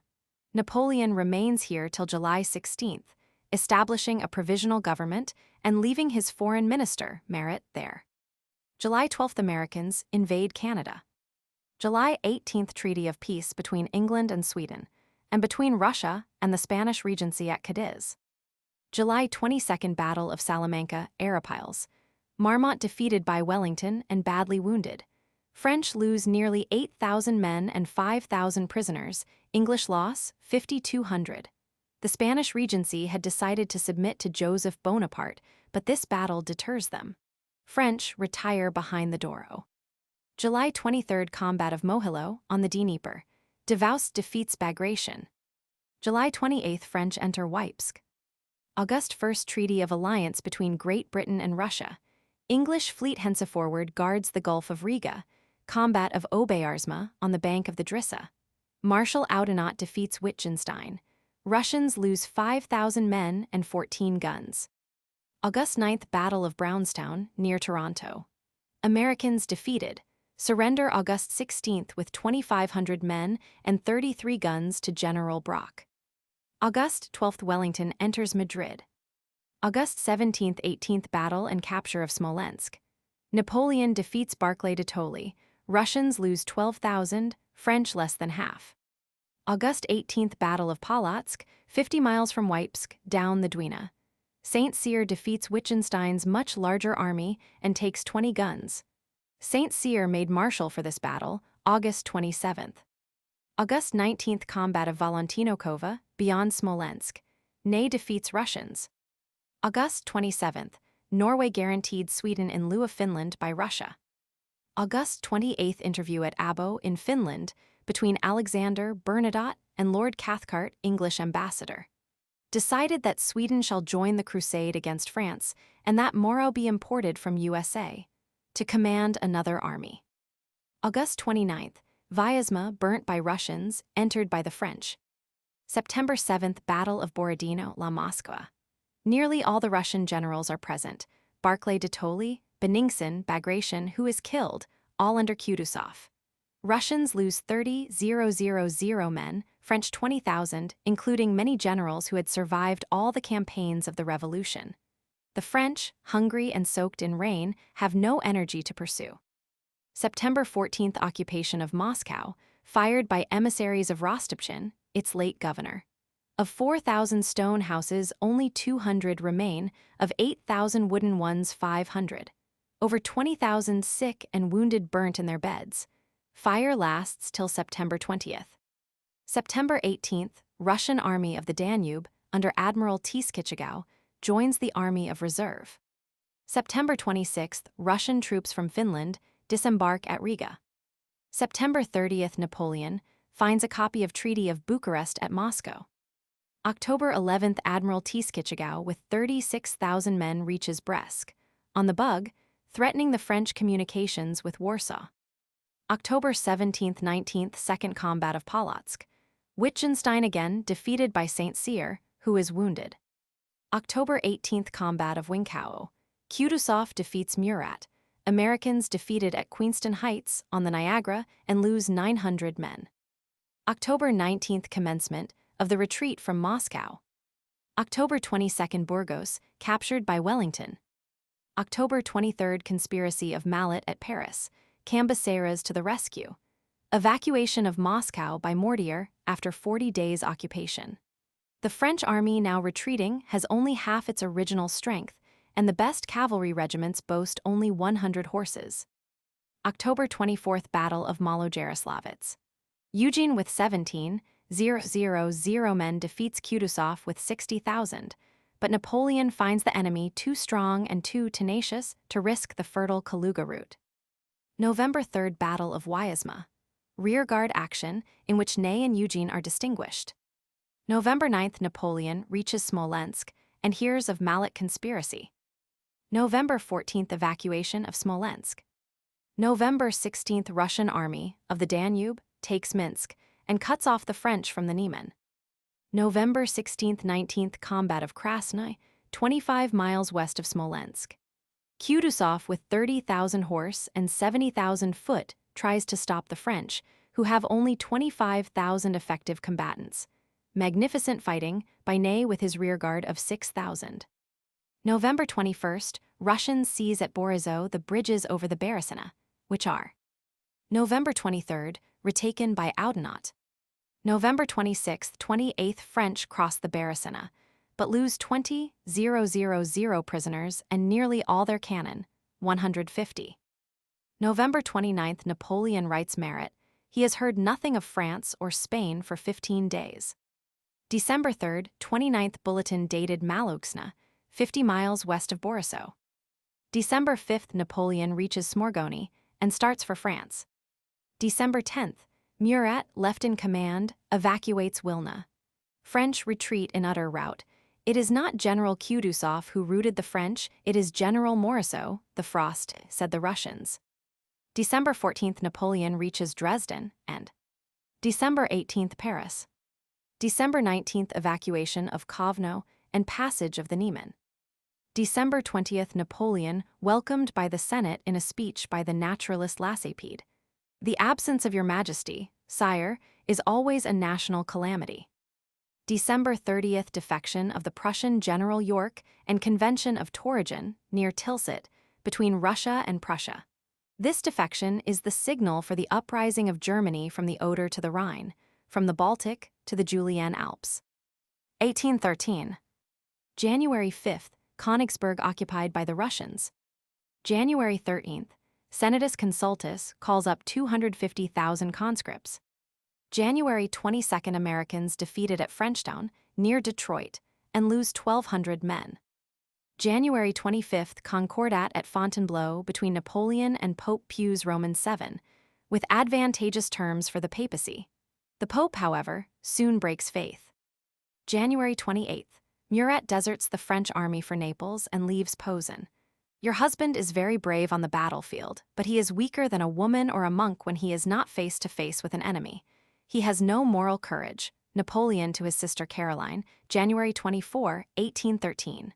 Breton, 1032. Replaced by Eugene, Napoleon's letter dated January 22. February 1st proclamation of Louis Roman XVIII.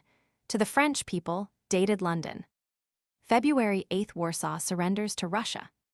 February 10th proclamation of Emperor Alexander, calling on the people of Germany to shake off the yoke of one man.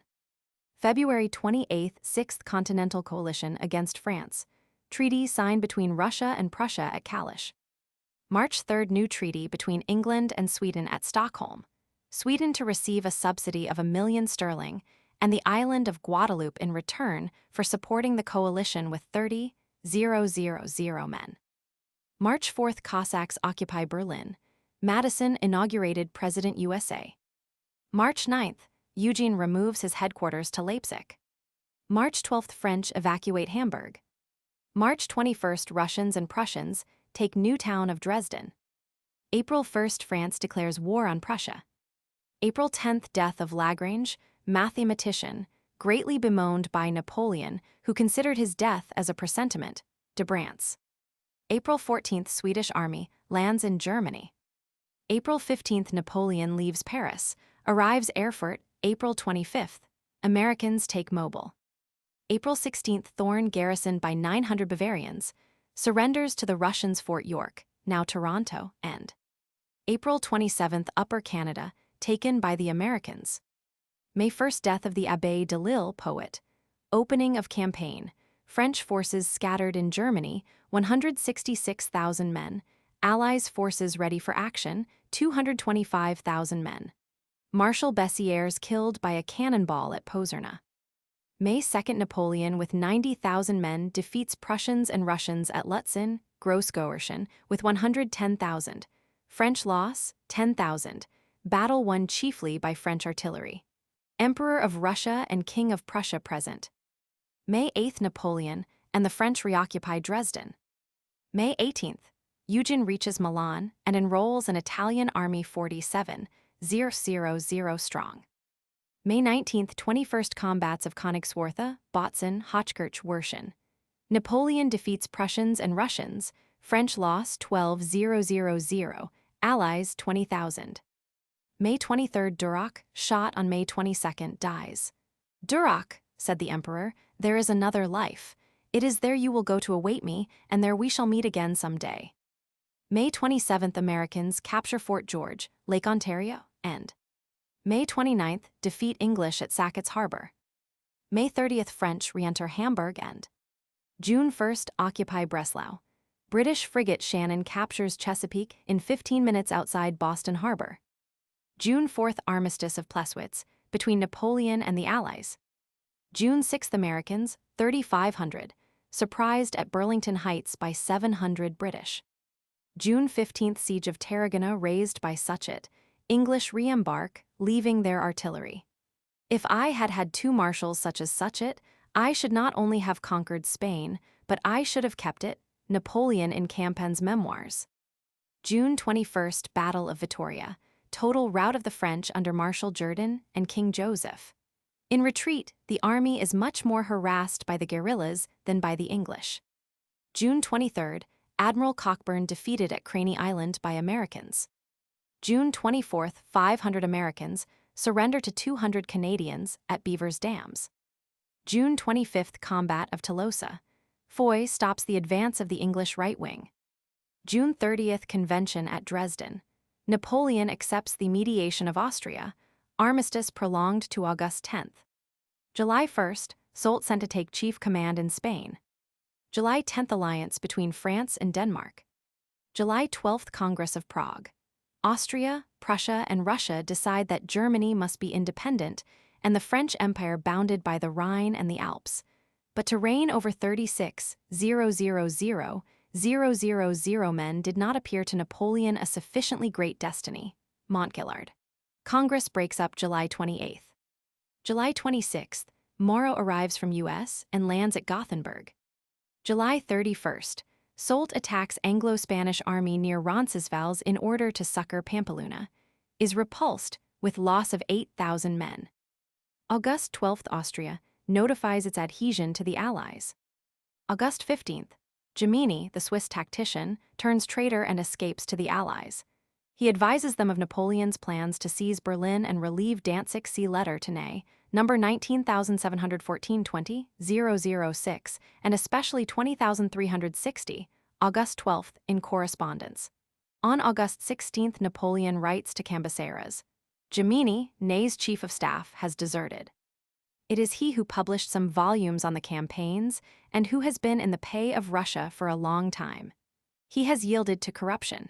He is a soldier of little value, yet he is a writer who has grasped some of the sound principles of war. August 17, renewal of hostilities in Germany. Napoleon's army, 280,000, of whom half recruits who had never seen a battle, the Allies 520,000, excluding militia. In his counter-manifesto to Austria, dated Botzen, Napoleon declares Austria, the enemy of France, and cloaking her ambition under the mask of a mediation complicated everything. But Austria, our avowed foe, is in a truer guise and one perfectly obvious. Europe is therefore much nearer peace. There is one complication the less. August 18th, Suchet, having blown up fortifications of Tarragona, evacuates Valentia. August 21st, opening of the campaign in Italy. Eugene, with 50,000 men, commands the Franco-Italian army. August 23rd, combats of Grossbeeren and Arnsdorf, near Berlin.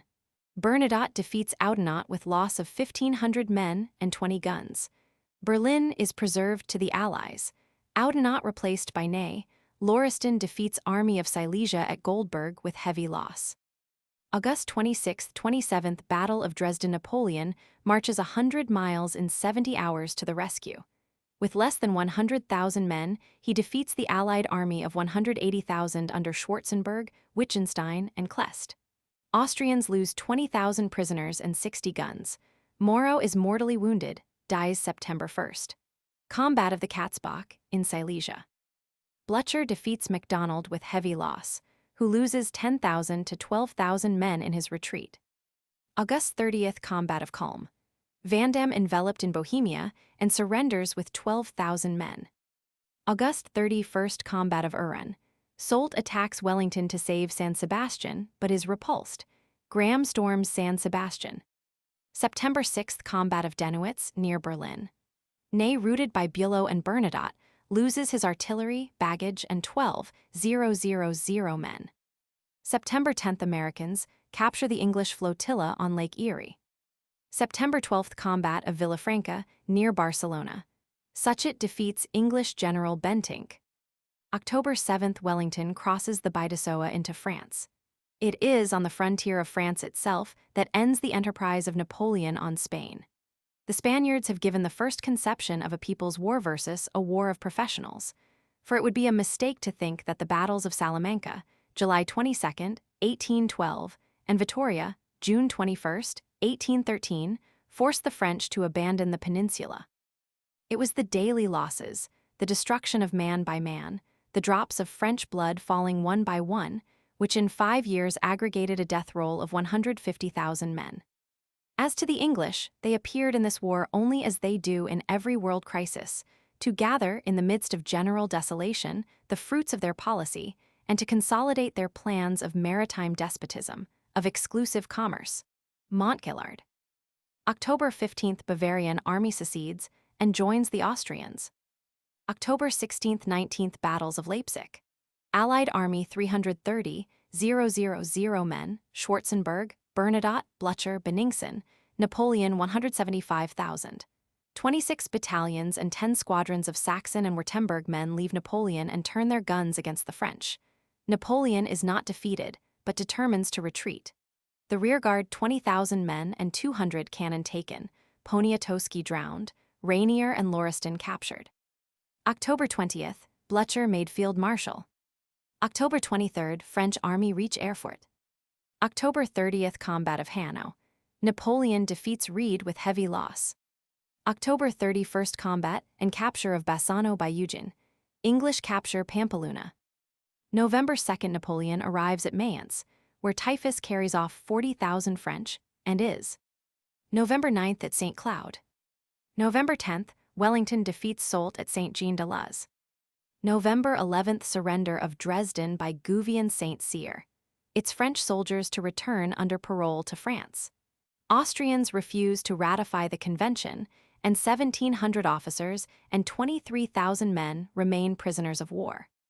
November 14th, Napoleon addresses the Senate. All Europe marched with us a year ago. All Europe marches against us today.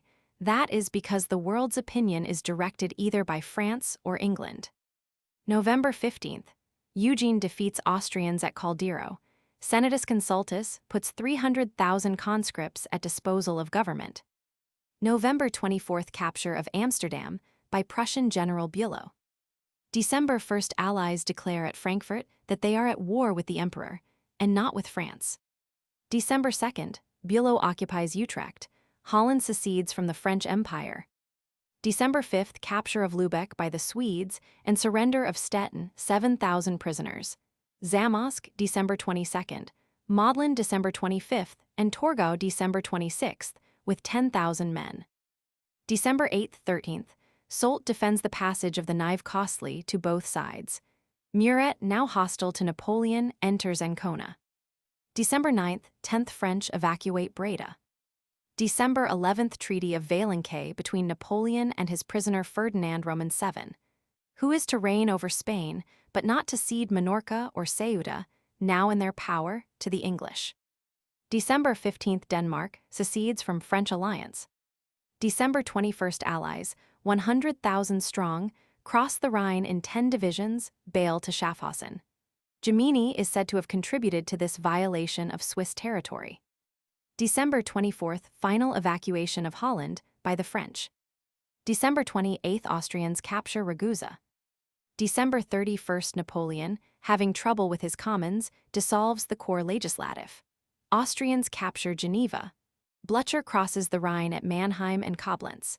Exclusive of Landwehr and levies en masse, there are now 1 million trained men in arms against Napoleon. 1814.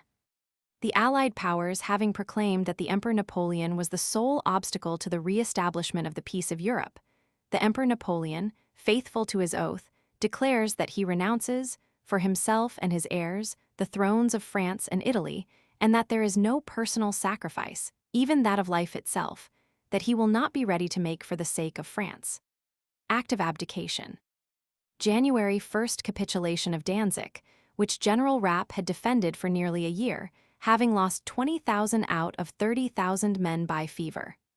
Russians, who had promised to send the French home, break faith, following the example of Schwarzenberg at Dresden.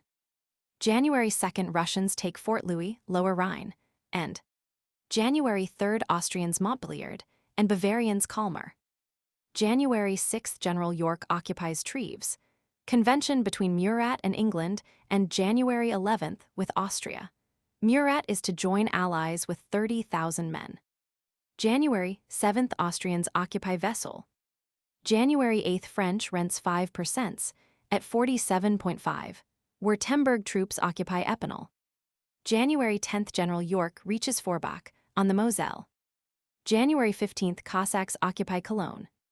January 16th, Russians occupy Nancy. January 19th, Austrians occupy Dijon. Bavarians, Neufchâteau. Murat's troops occupy Rome. January 20th, capture of Toul by the Russians, and of Chambéry by the Austrians. January 21st, Austrians occupy Chalon-sur-Saône. General York crosses the Meuse. January 23rd, Pope Pius Roman VII returns to Rome. January 25th, General York and Army of Silesia established at Saint-Dizier and Joinville on the Marne. Austrians occupy Bar-sur-Aube. Napoleon leaves Paris, and January 26th reaches Chalon-sur-Marne, and January 27th retakes Saint-Dizier in person. January 29th, combat of Brienne. Napoleon defeats Blücher. February 1st, Battle of La Rothière, 6 miles north of Brienne. French, 40,000. Allies, 110,000 drawn battle, but French retreat on Troyes. French evacuate Brussels. February 4th, Eugene retires upon the Mincio. February 5th, Cortes disavow Napoleon's Treaty of Valençay with Ferdinand Roman VII. Opening of Congress of Chatelain. General York occupies Chalon-sur-Marne. February 7th, Allies seize Troyes. February 8th, Battle of the Mincio. Eugene with 30, 50,000 conscripts defeats Austrians under Bellegarde with 50,000 veterans.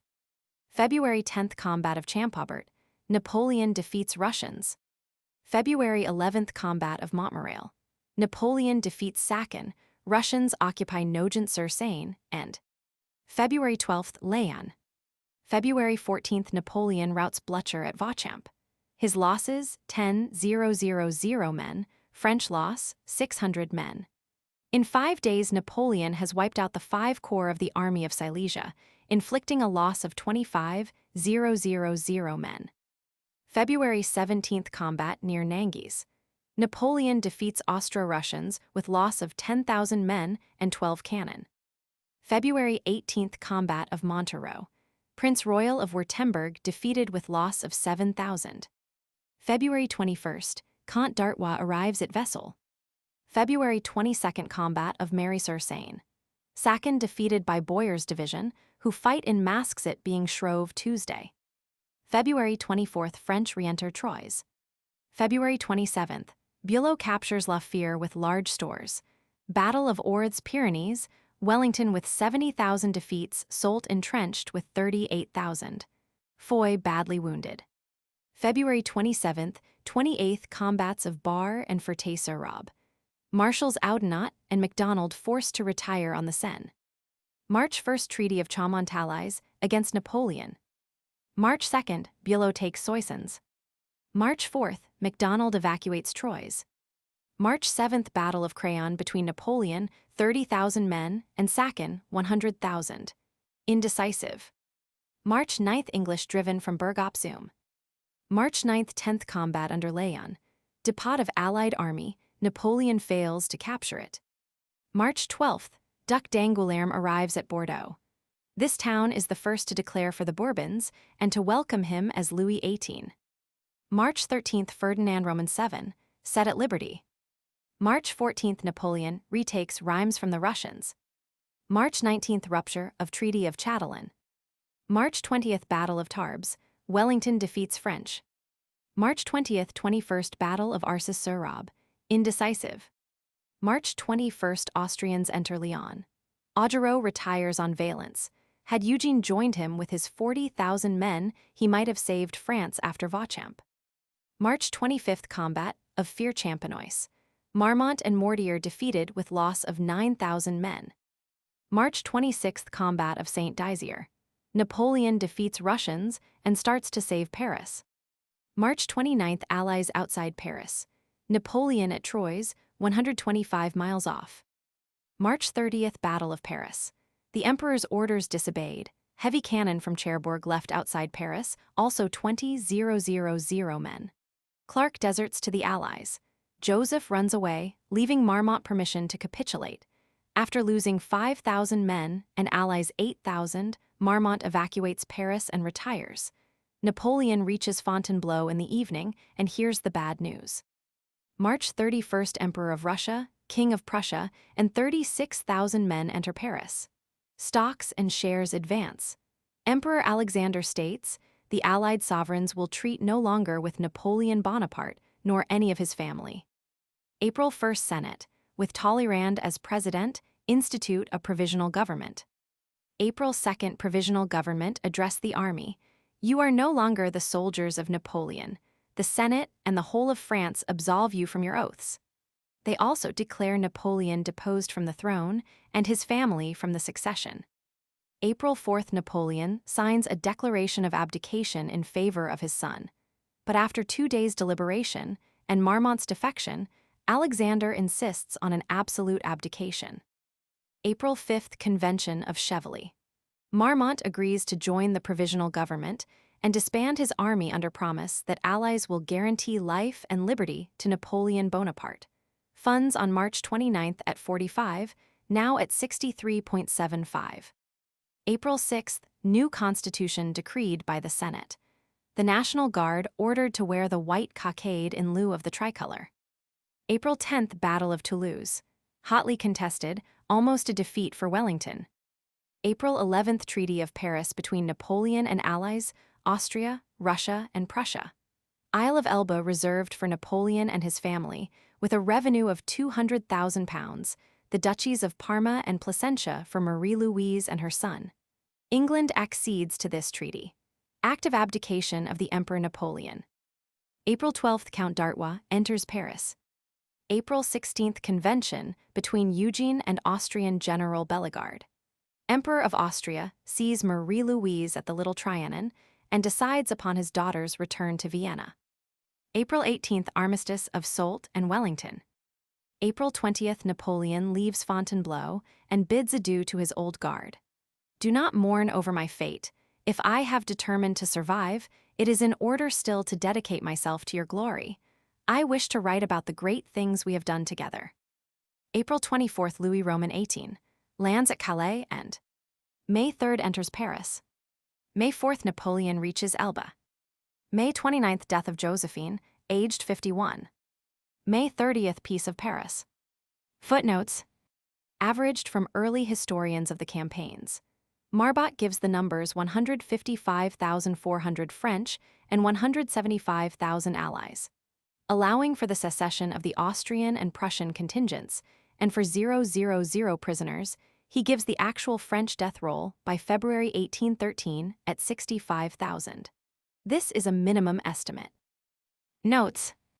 July 6, sortie from Mantua of the Austrians according to Gemini. The French on this occasion were not successful, volume Roman 8. 162.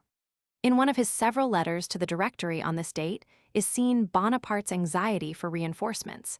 The enemy has already 67,000 men against his available 40,000. Meanwhile, he is helping the Corsicans to throw off the British yoke, and believes that the French possession of Leghorn will enable the French to gain that island without firing a shot.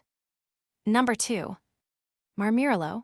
On July 12th, he writes to the Directory from Verona that for some days he and the enemy have been watching each other. Woe to him who makes a false move. He indicates that he is about to make a coup de main on Mantua with 300 men dressed in Austrian uniforms. He is by no means certain of success, which depends entirely on luck either on a dog or a goose. He complains of much sickness among his men round Mantua, owing to the heat and miasmata from the marshes, but so far no deaths. He will be ready to make Venice disgorge a few millions shortly, if the Directory make a quarrel in the interim.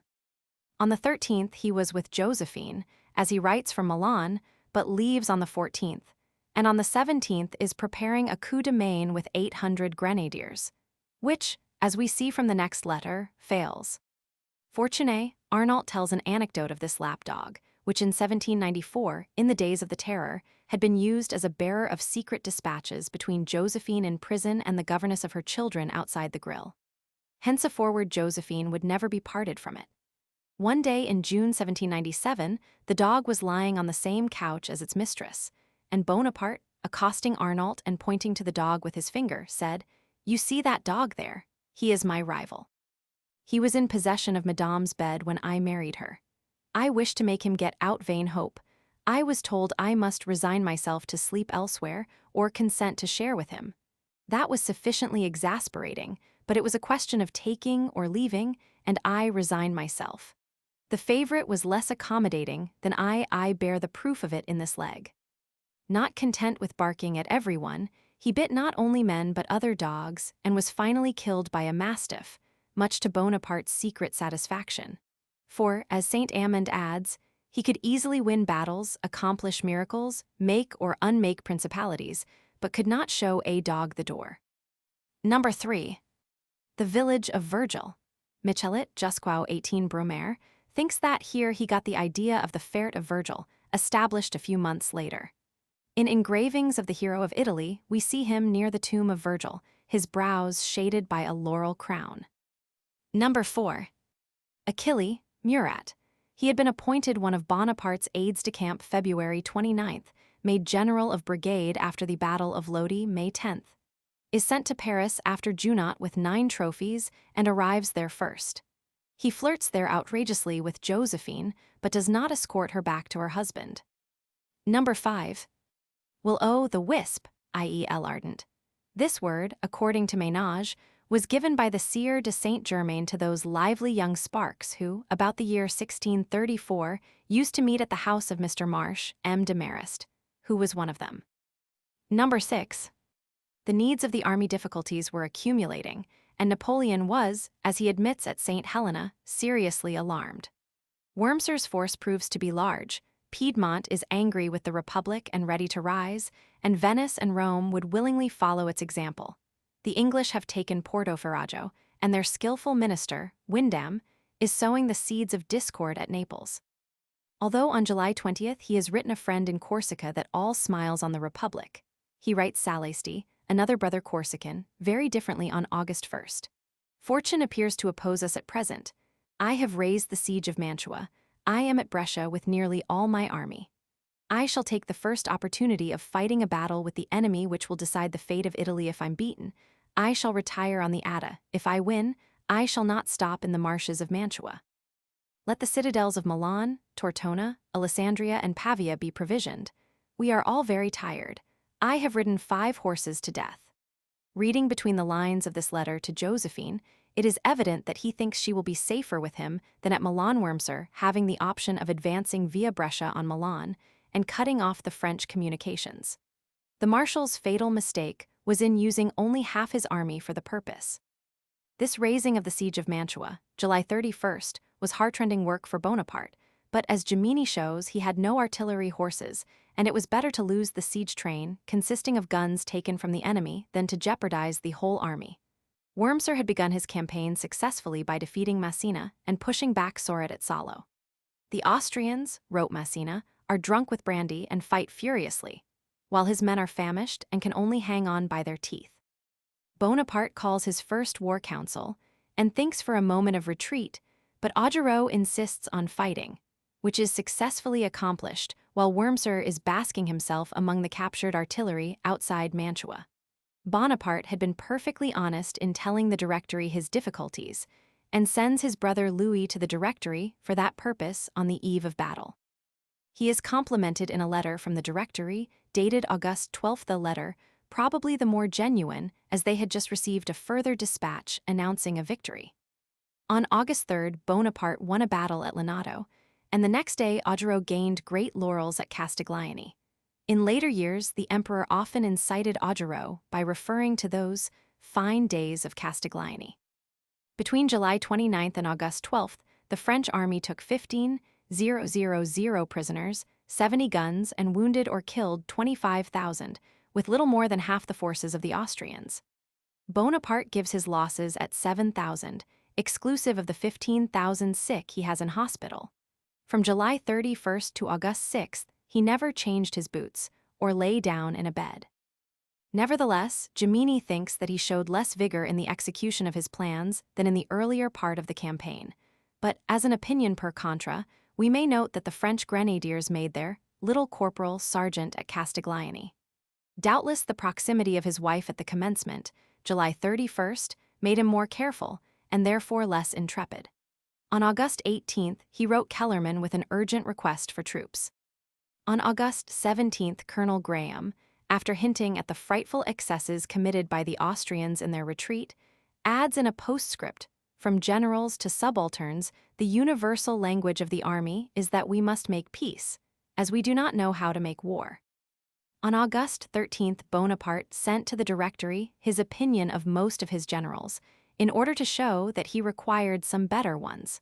Some of his criticisms are interesting. Berthier talents, activity, courage, character, he has them all.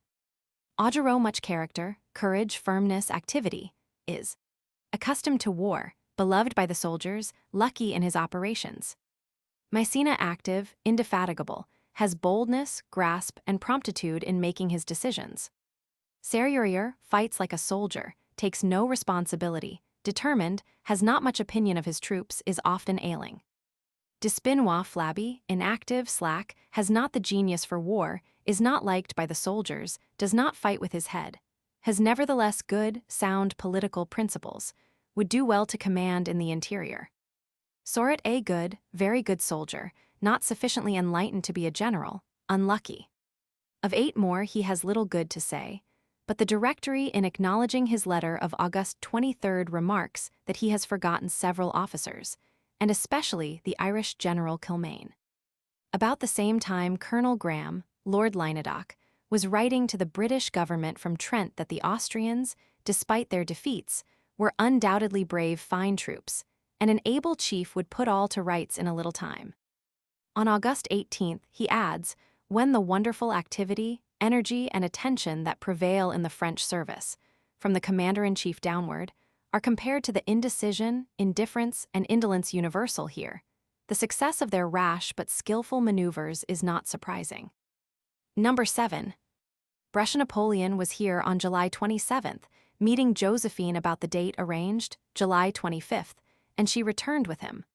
On July 29th, they were nearly captured by an Austrian ambuscade near Seroniani, and Josephine wept with fright. "Wurmser," said Napoleon, embracing her, "shall pay dearly for those tears." She accompanies him to Castelnova and sees a skirmish at Verona, but the sight of wounded men makes her leave the army, and, finding it impossible to reach Brescia, she flees via Ferrara and Bologna to Lucca. She leaves the French army in dire straits and awaits news anxiously, while the Senate of Lucca presents her with the oil kept exclusively for royalty. Thence she goes via Florence to Milan. By August 7th, the Austrian army was broken and in full retreat, and Bonaparte conducts his correspondence from Brescia from August 11th to 18th. On the 25th, he is at Milan, where he meets his wife after her long pilgrimage and spends 4 days. By August 30th, he is again at Brescia and reminds her that he left her vexed, annoyed, and not well. From a letter to her aunt, Madame de Renaudin, at this time, quoted by Aubinas, we can see her real feelings. "I am ferreted wherever I go. All the princes of Italy give me ferrets, even the Grand Duke of Tuscany, brother of the Emperor. Ah, well, I prefer being a private individual in France. I care not for honors bestowed in this country. I get sadly bored. My health has undoubtedly a great deal to do with making me unhappy. I am often out of sorts. If happiness could assure health, I ought to be in the best of health. I have the most amiable husband imaginable. I have no time to long for anything. My wishes are his. He is all day long in adoration before me, as if I were a divinity. There could not possibly be a better husband. M. Serbelloni will tell you how he loves me. He often writes to my children. He loves them dearly. He is sending Hortense by M. Serbelloni, a lovely repeater, jeweled and enameled, to Eugene a splendid gold watch. Number 9. I hope we shall get into Trent by the 5th. He entered the city on that day. In his pursuit of Wurmser, he and his army cover 60 miles in 2 days, through the terrific Val Saguna and Brenta gorges, brushing aside opposition by the way. Number 12. One of these nights the doors will be burst open with a bang. Apparently within 2 or 3 days, for Bonaparte is at Milan on September 21st and stays with his wife till October 12th. On October 1st, he writes to the Directory that his total forces are only 27,900, and that the Austrians, within 6 weeks, will have 50,000.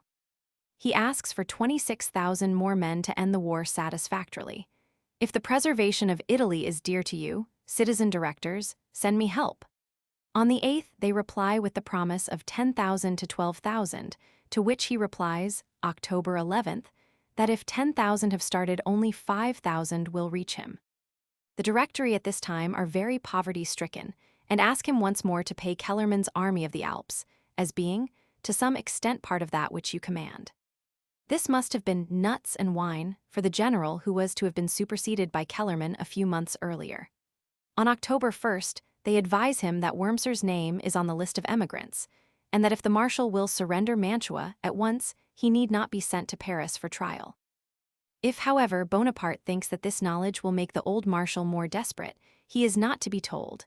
Bonaparte, of course, does not send the message. For some time, these letters had been signed by the President Lervilleur-Lepo, but on September 19th, there was a charming letter from Carnot. Although accustomed to unprecedented deeds on your part, our hopes have been surpassed by the victory of Bassano. What glory is yours, immortal Bonaparte? Marat was about to effect a juncture with you when that wretched reculate of Jourdan upset all our plans. Do not forget that immediately the armies go into winter quarters on the Rhine, the Austrians will have forces available to help Wurmser. At Milan, Bonaparte, advises the Directory that he is dealing with unpunished fripperies in the commissariat department. Here he receives from young Kellerman, afterwards the hero of Marengo, a praesis of the condition of the Brescia fever hospitals dated October 6th. A wretched mattress, dirty and full of vermin, a coarse sheet to each bed, rarely washed, no counterpanes, much dilatoriness, such is the spectacle that the fever hospitals of Brescia present. It is heartrending. The soldiers justly complain that, having conquered opulent Italy at the cost of their lifeblood, they might, without enjoying comforts, at least find the help and attention which their situation demands. Bread and rice are the only passable foods, but the meat is hard. I beg that the General-in-Chief will immediately give attention to his companions in glory, who wish for restored health only that they may gather fresh laurels. Thus Bonaparte had his Bloemfontein and perhaps his Burdetkouts. On October 12th, he tells the Directory that Mantua will not fall till February, the exact date of its capitulation. One is tempted to wonder if Napoleon was human enough to have inserted one little paragraph of his dispatch of October 12th from Milan with one eye on its perusal by his wife, as it contains a veiled sneer at Hoch's exploits. Send me rather generals of brigade than generals of division. All that comes to us from La Vendée is unaccustomed to war on a large scale. We have the same reproach against the troops, but they are well hardened. On the same day, he shows them that all the marvels of his 6 months' campaign have cost the French government only £440,000, 11 million francs. He pleads, however, for special auditors to have charge of the accounts. Napoleon had not only made war support war, but had sent 20 million francs requisitioned in Italy to the Republic. On October 12th, he leaves Milan for Modena, where he remains from the 14th to the 18th, is at Bologna on the 19th, and Ferrara from the 19th to the 22nd, reaching Verona on the 24th. Gemini has well pointed out that Napoleon's conception of making 2 or 3 large Italian republics in place of many small ones minimized the power of the Pope, and also that of Austria, by abolishing its feudal rigors. By this time, Bonaparte is heartily sick of the war. On October 2nd, he writes direct to the Emperor of Germany, "Europe wants peace. This disastrous war has lasted too long," and on the 16th to Marshal Wurmser, "The siege of Mantua, sir, is more disastrous than 2 campaigns." His weariness is tempered with policy, as Alvinzi was en route and the French reinforcements had not arrived, not even the 10,000 promised in May. Number 13. Corsica is ours. At St. Helena he told his generals, "The King of England wore the Corsican crown only 2 years. This whim cost the British Treasury 5 million sterling. John Bull's riches could not have been worse employed." He writes to the Directory on the same day, "The expulsion of the English from the Mediterranean has considerable influence on the success of our military operations in Italy. We can exact more onerous conditions from Naples, which will have the greatest moral effect on the minds of the Italians, assures our communications, and makes Naples tremble as far as Sicily." On October 25th he writes, "Wurmser is at his last gasp. He is short of wine, meat, and forage. He is eating his horses, and has 15,000 sick. In 50 days, Mantua will either be taken or delivered." Number 14. Verona. Bonaparte had made a long stay at Verona, to November 4th, waiting reinforcements which never came. On November 5th, he writes to the Directory, "All the troops of the Directory arrive post-haste at an alarming rate, and we are left to ourselves. Fine promises and a few driblets of men are all we have received." And on November 13th, he writes again, "Perchance we are on the eve of losing Italy. None of the expected reinforcements have arrived. I am doing my duty, the officers and men are doing theirs. My heart is breaking, but my conscience is at rest. Help, send me help. I despair of preventing the relief of Mantua, which in a week would have been ours. The wounded are the pick of the army, all our superior officers, all our picked generals are hors de combat. Those who have come to me are so incompetent, and they have not the soldiers' confidence. The army of Italy, reduced to a handful of men, is exhausted. The heroes of Lodi, Millesimo, Castiglione, and Bassano have died for their country, or are in hospital. To the corps remain only their reputation and their glory. Joubert, Lannes, Lannes, Victor, Murat, Chabot, Dupuy, Rampon, Pigeon, Menard, Chabrin, and Saint Hilaire are wounded. In a few days we shall make a last effort. Had I received the 83rd, 3,500 strong, and of good repute in the army, I would have answered for everything. Perhaps in a few days 40,000 will not suffice. The reason for this unwanted pessimism was the state of his troops. His brother Louis reported that Vaubois men had no shoes and were almost naked, in the midst of snow and mountains. That desertions were taking place of soldiers with bare and bleeding feet, who told the enemy the plans and conditions of their army. Finally, Vaubois bungles, through not knowing the ground, and is put under the orders of Massena, while 2 of his half-brigades are severely censured by Napoleon in person for their cowardice. Number 15. Once more I breathe freely. Thrice had Napoleon been foiled, as much by the weather and his shoeless soldiers as by numbers, 40,000 Austrians to his 28,000, and his position was well-nigh hopeless on November 14th. He trusts Verona to 3,000 men, and the blockade of Mantua to Kilmaine, and the defense of Rivoli to Vaubois, the weakest link in the chain, and determines to maneuver by the lower Adige upon the Austrian communications. He gets 48 hours' start and wins Arcola. In 1814 he deserved equal success, but bad luck and treachery turned the scale. The Battle of Arcola lasted 72 hours, and for 48 hours was in favor of the Austrians. Pending the arrival of the promised reinforcements, the battle was bought too dear and weakened Bonaparte more than the Austrians, who received new troops almost daily. He replaced Vaubois by Joubert. Number 18. The 29th. But he is at Milan from November 27th to December 16th. Most people know, from some print or other, the picture by Gros of Bonaparte, flag in hand, leading his men across the murderous bridge of Arcola. It was during this visit to Milan that his portrait was taken, and Lavalette has preserved for us the domestic rather than the dignified manner of the sitting accorded. He refused to give a fixed time, and the artist was in despair, until Josephine came to his aid by taking her husband on her knees every morning after breakfast, and keeping him there a short time. Lavalette assisted at 3 of these sittings apparently to remove the bashful embarrassment of the young painter. St. Ammon suggests that Gros taking the portrait of Bonaparte at Milan, just after Arcola, would, especially under such novel conditions, prove a fitting theme for our artists today. From December 16th to 21st Bonaparte is at Verona, whence he returns to Milan. There is perhaps a veiled innuendo in Bera's letter of December 30th. Clark had advised the Directory that Alvinzi was planning an attack, which Bera's mentions, but adds, "Your return to Milan shows that you consider another attack in favor of Wurmser unlikely, or, at least, not imminent." He is at Milan till January 7th, whence he goes to Bologna, the city which, he says, of all the Italian cities has constantly shown the greatest energy and the most considerable share of real information. Number 20. General Brune. This incident fixes the date of this letter to be 23 Nivos, January 12, and not 23 Messidor, July 11, as hitherto published in the French editions of this letter. On January 12, 1797, he wrote General Clark from Verona, number 1375 of the correspondence, almost an exact duplicate of this letter, a very rare coincidence in the epistles of Napoleon. Scarcely set out from Roverbella, I learnt that the enemy had appeared at Verona. Massena made his dispositions, which have been very successful. We have made 600 prisoners, and we have taken 3 pieces of cannon. General Brune has had 7 bullets in his clothes, without having been touched by one of them. This is what it is to be lucky. We have had only 10 men killed and 100 wounded. Bonaparte had left Bologna on January 10, reaching Verona via Roverbella on the 12th. Number 21. February 3rd. I wrote you this morning.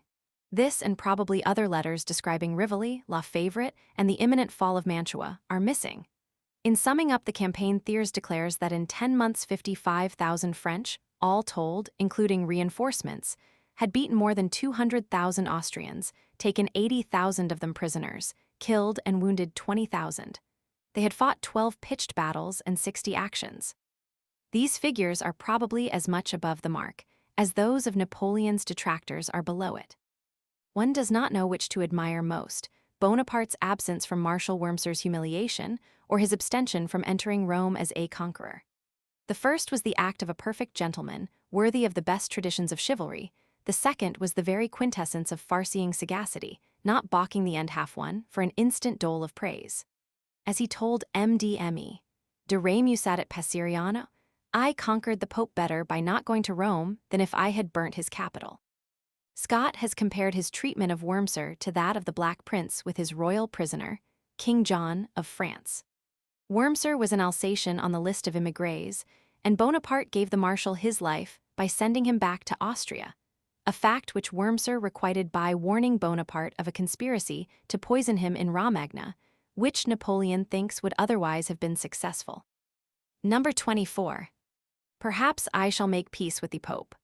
On February 12th, the Pope had written to his dear son, General Bonaparte, to depute plenipotentiaries for a peace, and ends by assuring him of our highest esteem, and concluding with the paternal apostolic benediction. Meanwhile, Napoleon, instead of sacking Finza, has just invoked the monks and priests to follow the precepts of the gospel. Number 25. The unlimited power you hold over me.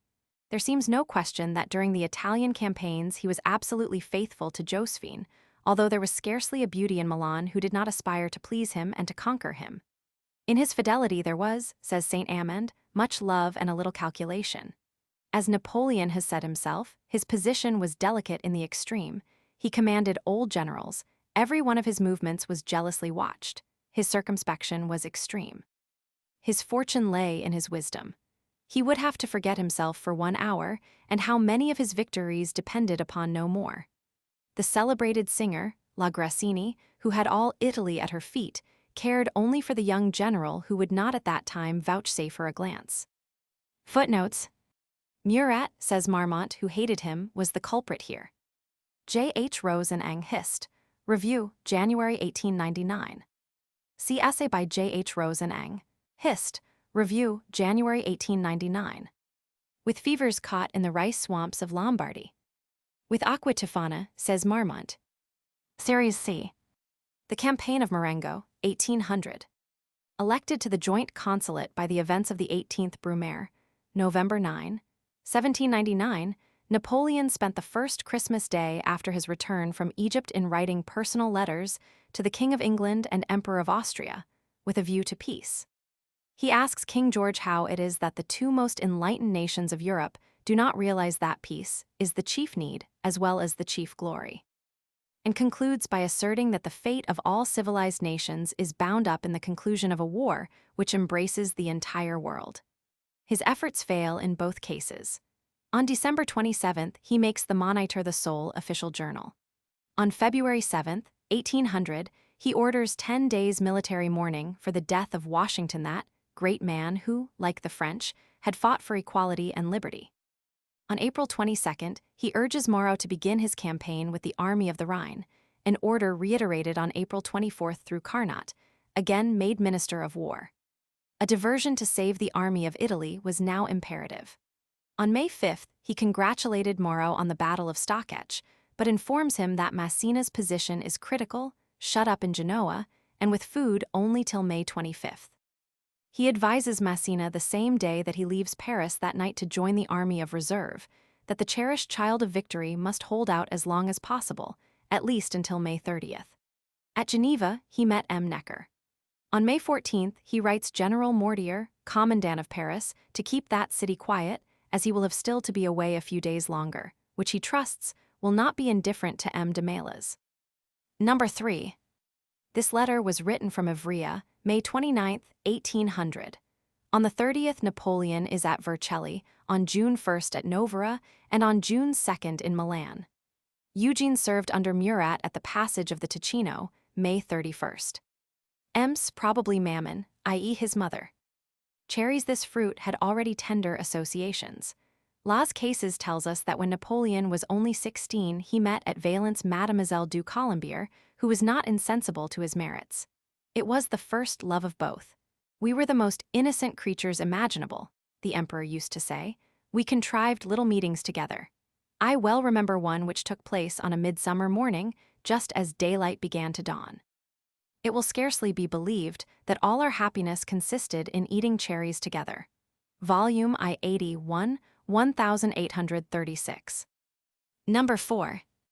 Milan he arrived here on June 2nd and met with a great reception. In his bulletin of June 5th, we find him assisting at an improvised concert. It ends, somewhat quaintly for a bulletin, as follows: Italian music has a charm ever new. The celebrated singers, Billington, La Grassini, and Marchesi, are expected at Milan. They say they are about to start for Paris to give concerts there.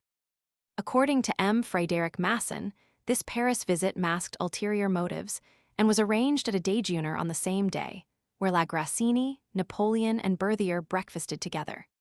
Henceforward to Marengo Napoleon spends every spare day listening to the marvelous songstress, and as at Eylau, 7 years later, runs great risks by admitting Venus into the camp of Mars.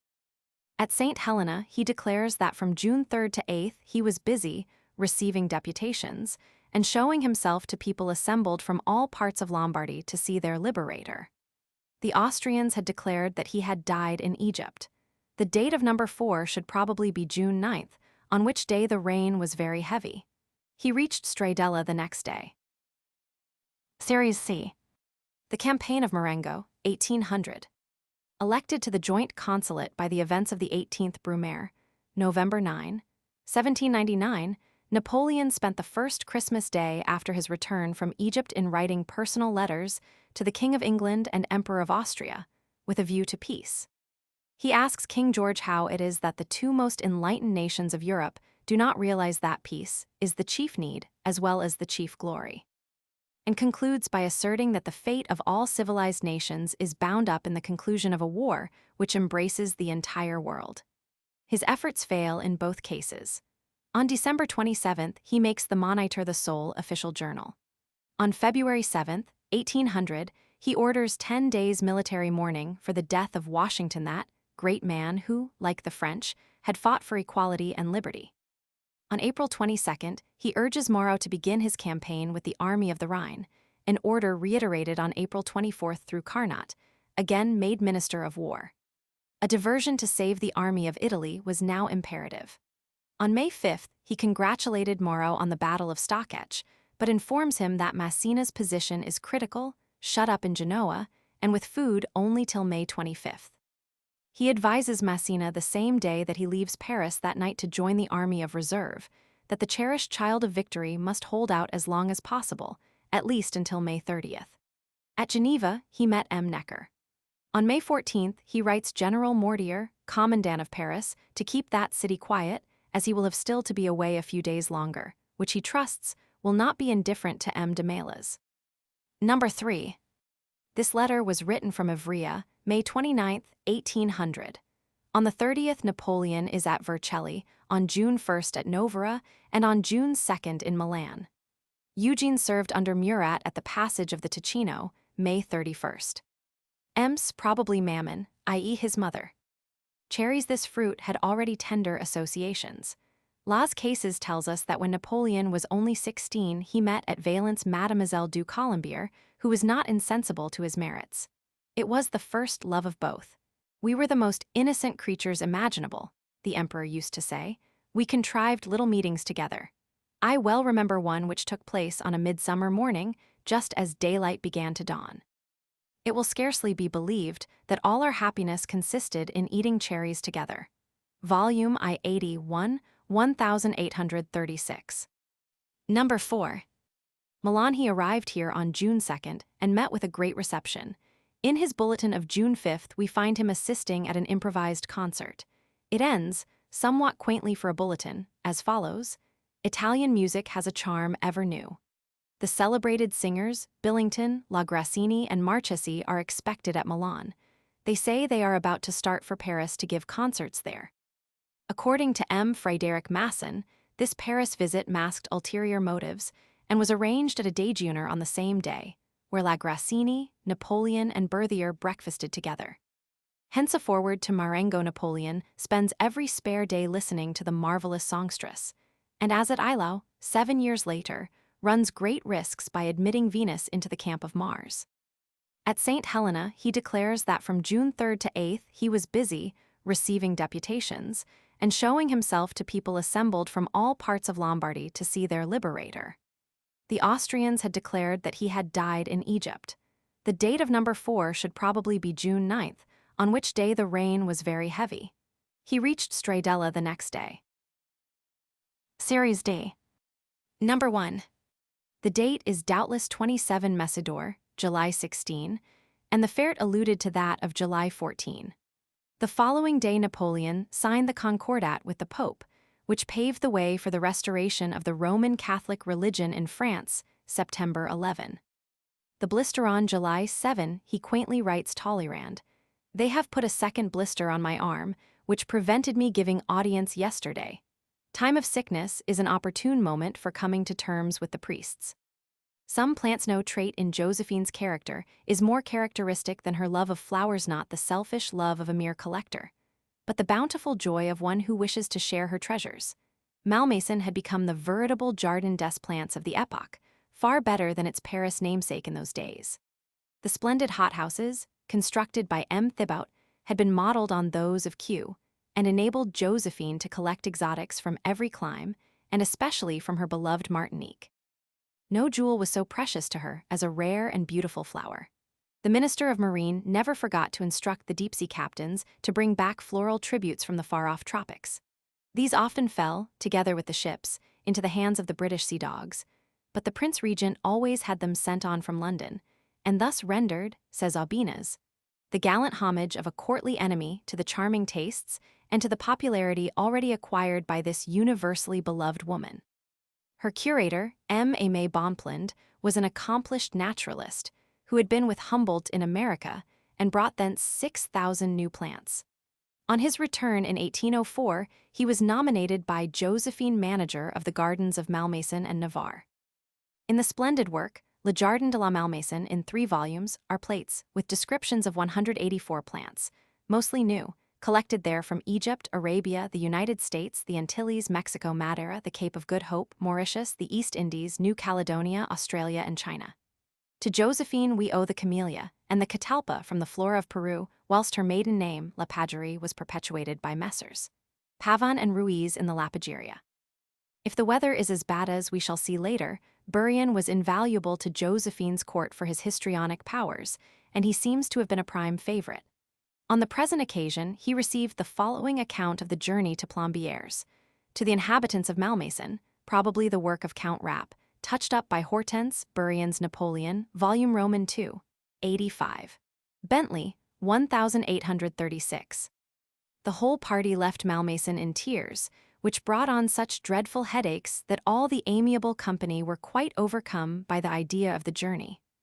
Madame Bonaparte Mere supported the fatigues of this memorable day with the greatest courage, but Madame Bonaparte, consuless, did not show any. The 2 young ladies who sat in the dormeuse, Mademoiselle Hortense and Madame Lavalette, were rival candidates for a bottle of eau de Cologne. And every now and then the amiable M. Rapp made the carriage stop for the comfort of his poor little sick heart, which overflowed with bile. In fact, he was obliged to take to bed on arriving at Epernay, while the rest of the amiable party tried to drown their sorrows in champagne. The second day was more fortunate on the score of health and spirits, but provisions were wanting, and great were the sufferings of the stomach. The travelers lived on in the hope of a good supper at Towel, but despair was at its height when on arriving there they found only a wretched inn and nothing in it. We saw some odd-looking folks there, which indemnified us a little for spinach dressed with lamp oil and red asparagus fried with curdled milk. Who would not have been amused to see the Malmaison gourmands seated at a table, so shockingly served? In no record of history is there to be found a day passed in distress so dreadful as that on which we arrived at Plombières. On departing from Towel, we intended to breakfast at Nancy, for every stomach had been empty for 2 days, but the civil and military authorities came out to meet us and prevented us from executing our plan. We continued our route, wasting away, so that you might see us growing thinner every moment. To complete our misfortune, the Dormeuse, which seemed to have taken a fancy to embark on the Moselle for Metz, barely escaped an overturn. But at Plombières we have been well compensated for this unlucky journey, for on our arrival we were received with all kinds of rejoicings. The town was illuminated, the cannon fired, and the faces of handsome women at all the windows gave us reason to hope that we shall bear our absence from Malmaison with the less regret. With the exception of some anecdotes, which we reserve for chit-chat on our return, you have here a correct account of our journey, which we, the undersigned, hereby certify. Josephine Bonaparte, Beauharnais Lavalette, Hortense Beauharnais, Rap Bonaparte Mere. The company ask pardon for the blots. 21 Messidor, July 10. It is requested that the person who receives this journal will show it to all who take an interest in the fair travelers. At this time, Hortense was madly in love with Napoleon's favorite general, Duroc, who, however, loved his master more and preferred not to interfere with his projects, especially as a marriage with Hortense would mean separation from Napoleon. Hortense and Bourrienne were both excellent billiard players, and the latter used this opportunity to carry letters from Hortense to her lukewarm lover. Malmaison, without you, is too dreary, although Madame la Grassini had been specially summoned to sing at the Fête de la Concorde the day before. Number 2. This is the third pilgrimage Josephine has made under the doctor's orders to Plombières, but the longed-for heir will have to be sought for elsewhere, by fair means or foul. Lucien, who as Spanish ambassador had vainly spent the previous year in arranging the divorce and remarriage of Napoleon to a daughter of the King of Spain, suggests adultery at Plombières or a warming-pan conspiracy as the last alternatives. Josephine complains to Napoleon of his brother's poisonous suggestions, and Lucien is again disgraced. In a few months, an heir is found in Hortense's firstborn, Napoleon Charles, born October 10. The fat Eugene had come partly to be near his sister in her mother's absence, and partly to receive his colonelcy. Josephine is wretched to be absent, and writes to Hortense, June 16. I am utterly wretched, my dear Hortense, to be separated from you, and my mind is as sick as my body. I feel that I was not born, my dear child, for so much grandeur. By now Eugene should be with you. That thought consoles me. Albinaz has found in the Tascher archives a charming letter from Josephine to her mother in Martinique, announcing how soon she may hope to find herself a great-grandmother. Number 3. Your letter has come, possibly the one to Hortense quoted above, as Josephine was not fond of writing many letters. Injured whilst shooting a boar, Constant was not aware of this occurrence, and was therefore somewhat incredulous of Law's cases, volume I 289. The account in the Memorial of St. Helena is as follows.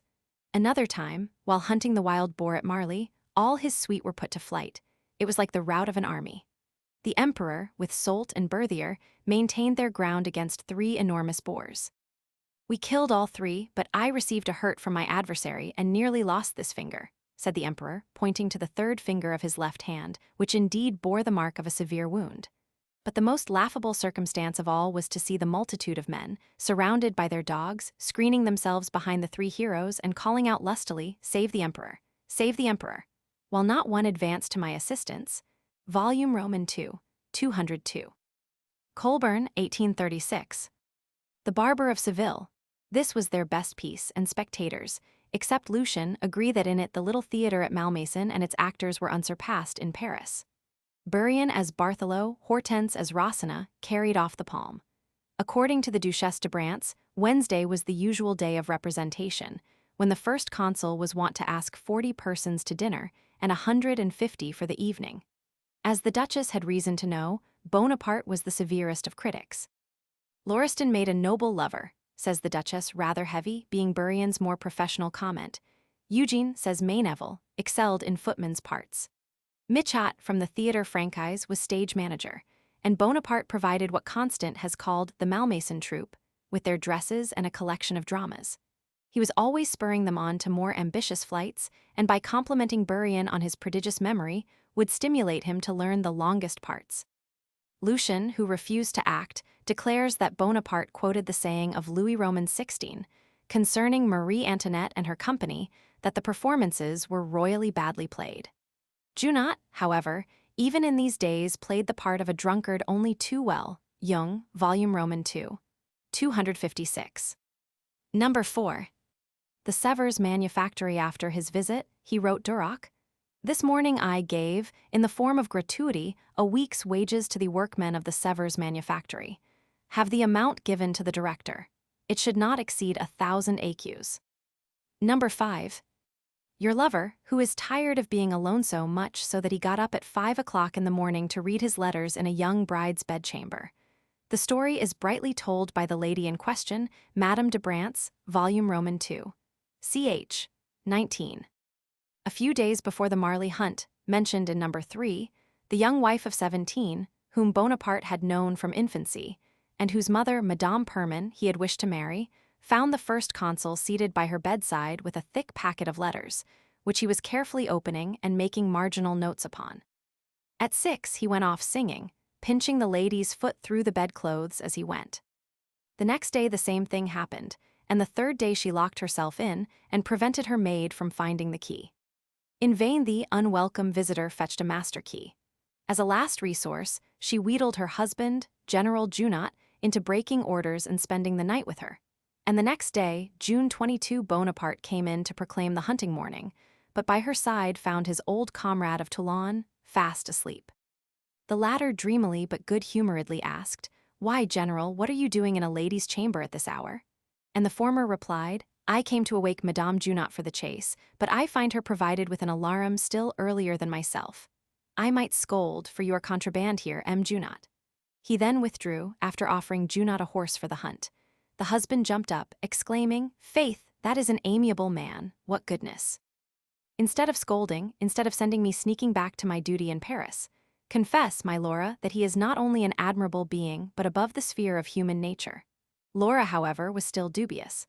Later in the day she was taken to task by the first consul, who was astounded when she told him that his action might compromise her.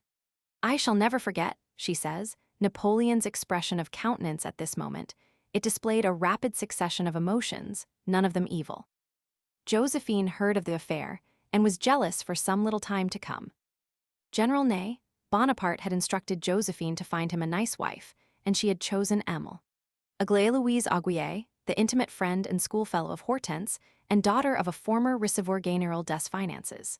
To the latter Ney goes fortified with a charming letter from Josephine, dated May 30, the month which the Encyclopaedia Britannica has erroneously given for that of the marriage, which seems to have taken place at the end of July. Biographie Universelle, Michaud, volume XXX. Napoleon, who stood godfather to all the children of his generals, and Hortense, were sponsors for the firstborn of this union, Napoleon Joseph, born May 8, 1803. The Duchess de Brantz describes her first meeting with Madame Ney at the Boulogne Fair of August 15, 1802. Her simplicity and timidity were the more attractive inasmuch as they formed a contrast to most of the ladies by whom she was surrounded at the court of France. The softness and benevolence of Madame Ney's smiled together with the intelligent expression of her large dark eyes, rendered her a very beautiful woman, and her lively manners and accomplishments enhanced her personal graces. Volume Roman III. 31. The brave way in which she bore her husband's execution won the admiration of Napoleon, who at St. Helena coupled her with MDME. De Lavalette and MDME. Labdeur. Series E. Number 1. Madame Napoleon became emperor on May 18th, and this was the first letter to his wife since imperial etiquette had become de rigueur, and the first letter to Josephine signed Napoleon. Marengo gives a somewhat amusing description of the fine gradations of instructions he received on this head from his master. This would seem to be a reason for this uncommon form of salutation. But per contra, Las Cases, volume I 276, mentions some so-called letters beginning Madame et Chirapaus, which Napoleon declares to be spurious.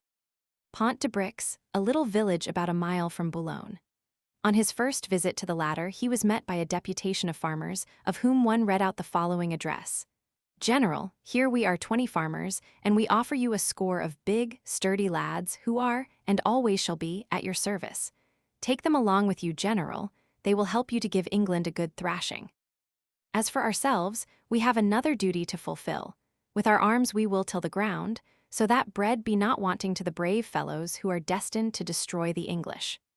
Napoleon thanked the honest yeoman, and determined to make the only habitable dwelling there his headquarters. The place is called from the foundations of bricks found there the remains of one of Caesar's camps. The wind, having considerably freshened Constant, tells a good story of the emperor's obstinacy, but also of his bravery, a few days later. Napoleon had ordered a review of his ships, which Admiral Bruix had ignored, seeing a storm imminent. Napoleon sends off Bruix to Holland in disgrace and orders the review to take place.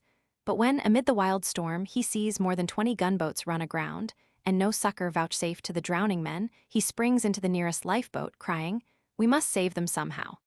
A wave breaks over the boat. He is drenched and nearly carried overboard, losing the hat he had worn at Marengo. Such pluck begets enthusiasm, but in spite of all they could do, 200 lives were lost. This is Constant's version. Probably his loss is exaggerated. The emperor, writing Talleyrand on August 1st, speaks only of 3 or 4 ships lost, and une quinzaine de hommes. Number 2. The waters Emil. Daverlin describes them, and their effect the sulfur baths giving erysipelas to people in poor health. Corvisart had accompanied the empress to superintend their effect, which was as usual nil. All the Vexations Constant, volume I 230, and c. 1896, is of use to explain what these were, having obtained possession of a diary of the tour by one of Josephine's ladies-in-waiting, which had fallen into Napoleon's hands. In the first place, the roads, where there were any, were frightful, especially in the Ardennes forest, and the diary for August 1st concludes by stating that some of the carriages were so battered that they had to be bound together with ropes. One ought not to expect women to travel about like a lot of dragoons. The writer of the diary, however, preferred to stay in the carriage and let Josephine and the rest get wet feet, thinking the risk she ran the least. Another vexation to Josephine was the published report of her gift to the Mayoress of Reims of a malachite medallion set in brilliants, and of her saying as she did so, "It is the color of hope." Although she had really used this expression, it was the last thing she would like to see in print, taking into consideration the reason for her yearly peregrinations to Plombières and now to Aix and their invariable inefficiency. Under the date August 14th, the writer of the diary gives a severe criticism of Josephine. She is exactly like a 10-year-old child, good-natured, frivolous, impressionable, in tears at one moment and comforted the next. She has just wit enough not to be an utter idiot. Ignorant as are most Creoles, she has learned nothing, or next to nothing, except by conversation. But having passed her life in good society, she has got good manners, grace, and a mastery of that sort of jargon which in society sometimes passes for wit. Social events constitute the canvas which she embroiders, which she arranges, and which give her a subject for conversation. She is witty for quite a whole quarter of an hour every day.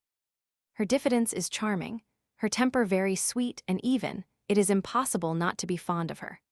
I fear that this need of unbosoming, of communicating all her thoughts and impressions, of telling all that passes between herself and the emperor, keeps the latter from taking her into his confidence. She told me this morning that, during all the years she had spent with him, never once had she seen him let himself go. Eugene has started for Blois, where he became the head of the Electoral College of Loire-et-Cher, having just been made Colonel General of the Chasseurs by Napoleon. The Beauharnais family were originally natives of Blois. Number 3. Aix-la-Chapelle. In this, the first imperial pilgrimage to take the waters, great preparations had been made, 47 horses bought at an average cost of £60 apiece, and 8 carriages, which are not dear at £1,000 for the lot, with £400 additional for harness and fittings. At Aix they had fox hunting and hare coursing so called, but probably the final tragedy was consummated with a gun. Lord Rosebery reminds us that at St. Helena, the emperor actually shot a cow. They explored coal mines and examined all the local manufactories, including the relics of Charlemagne, of which great warrior and statesman Josephine refused an arm, as having a still more puissant one ever at hand for her protection. When tidings come that the emperor will arrive on September 2 and prolong their stay from Paris, there is general lamentation among Josephine's womenkind, especially on the part of that perennial wet blanket and busybody, Madame de la Rochefoucauld, who will make herself a still greater nuisance at Mayence 2 years later. Number 4. During the past week, as a matter of fact, he only reached Ostend on April 12th from Boulogne, having left Dunkirk on the 11th. The day after tomorrow this fête was the distribution of the Legion of Honor at Boulogne and a review of 80,000 men. The decorations were enshrined in the helmet of Bertrand du Guesclin, which in its turn was supported on the shield of the Chevalier Bayard. Hortense arrived at Boulogne with her son and the Prince and Princess Murat a few days later and saw the emperor. Josephine received a letter from Hortense soon after Napoleon joined her, September 2nd, to which she replied on September 8th. The emperor has read your letter. He has been rather vexed not to hear from you occasionally. He would not doubt your kind heart if he knew it as well as I, but appearances are against you. Since he can think you are neglecting him, lose no time in repairing the wrongs which are not real. For Bonaparte loves you like his own child, which adds much to my affection for him. I am very well satisfied. With the flotillas, the descent upon England was to have taken place in September, when the death of Admiral Latouche-Trevel at Toulon, August 19th, altered all Napoleon's plans. Just about this time, also Fulton submitted his steamship invention to Bonaparte. The latter, however, had recently been heavily mulcted in other valueless discoveries and refers Fulton to the savants of the Institute, who report it chimerical and impracticable. The fate of England probably lay in the balance at this moment, more than in 1588 or 1798. Napoleon and Josephine leave Aix for Cologne on September 12, and it is now the ladies' turn to institute a hunt, the real chamois hunt, for each country in swarms with this pestilence that walketh in darkness, and which, alas, is no respecter of persons. Number 5. 2 points are noteworthy in this letter. One, that like number 1 of this series, see note thereto, it commences Madame and Dear Wife. And 2, it is signed Bonaparte and not Napoleon, which somewhat militates against its authenticity. Arras, August 29th. Early on this day, he had been at St. Cloud. On the 30th, he writes Cambaceres from Arras that he is satisfied with the spirit of this department. On the same day, he writes thence to the King of Prussia and Fouché. To his Minister of Police, he writes, that detestable journal, Lucidian Franchise, seems only to wish to wallow in blood. For 8 days running, we have been entertained with nothing but the Saint Bartholomew. Who on earth is the editor, rédacteur of this paper? With what gusto this wretch relishes the crimes and misfortunes of our fathers. My intention is that you should put a stop to it. Have the editor-directeur of this paper changed, or suppress it. On Friday, he is at Mons, writing interesting letters respecting the removal of church ruins, and reaches his wife on the Sunday, September 2nd, as his letter foreshadowed. I am rather impatient to see you. The past few months had been an anxious time for Josephine. Talleyrand, who, having insulted her in 1799, thought her his enemy, was scheming for her divorce, and wished Napoleon to marry the Princess Wilhelmina of Baden, and thus cement an alliance with Bavaria and Russia, constant. Volume I 240. The Bonaparte family were very anxious that Josephine should not be crowned. Napoleon had too great a contempt for the weaknesses of average human nature to expect much honesty from Talleyrand. But he was not as yet case-hardened to ingratitude, and was always highly sensitive to caricature and hostile criticism. Talleyrand had been the main cause of the death of the Duc d'Enghien, and was now trying to show that he had wished to prevent it. But possibly the crowning offense was contained in a lady's diary that fell into the emperor's hands, where Talleyrand is said to have called his master a regular little Nero in his system of espionage. The diary in question is in Constance, Memoirs, Volume I, and this letter helps to fix the error in the dates, probably caused by confusion between the Revolutionary and Gregorian calendars. Number 6. This may be Talleyrand, whom MDME.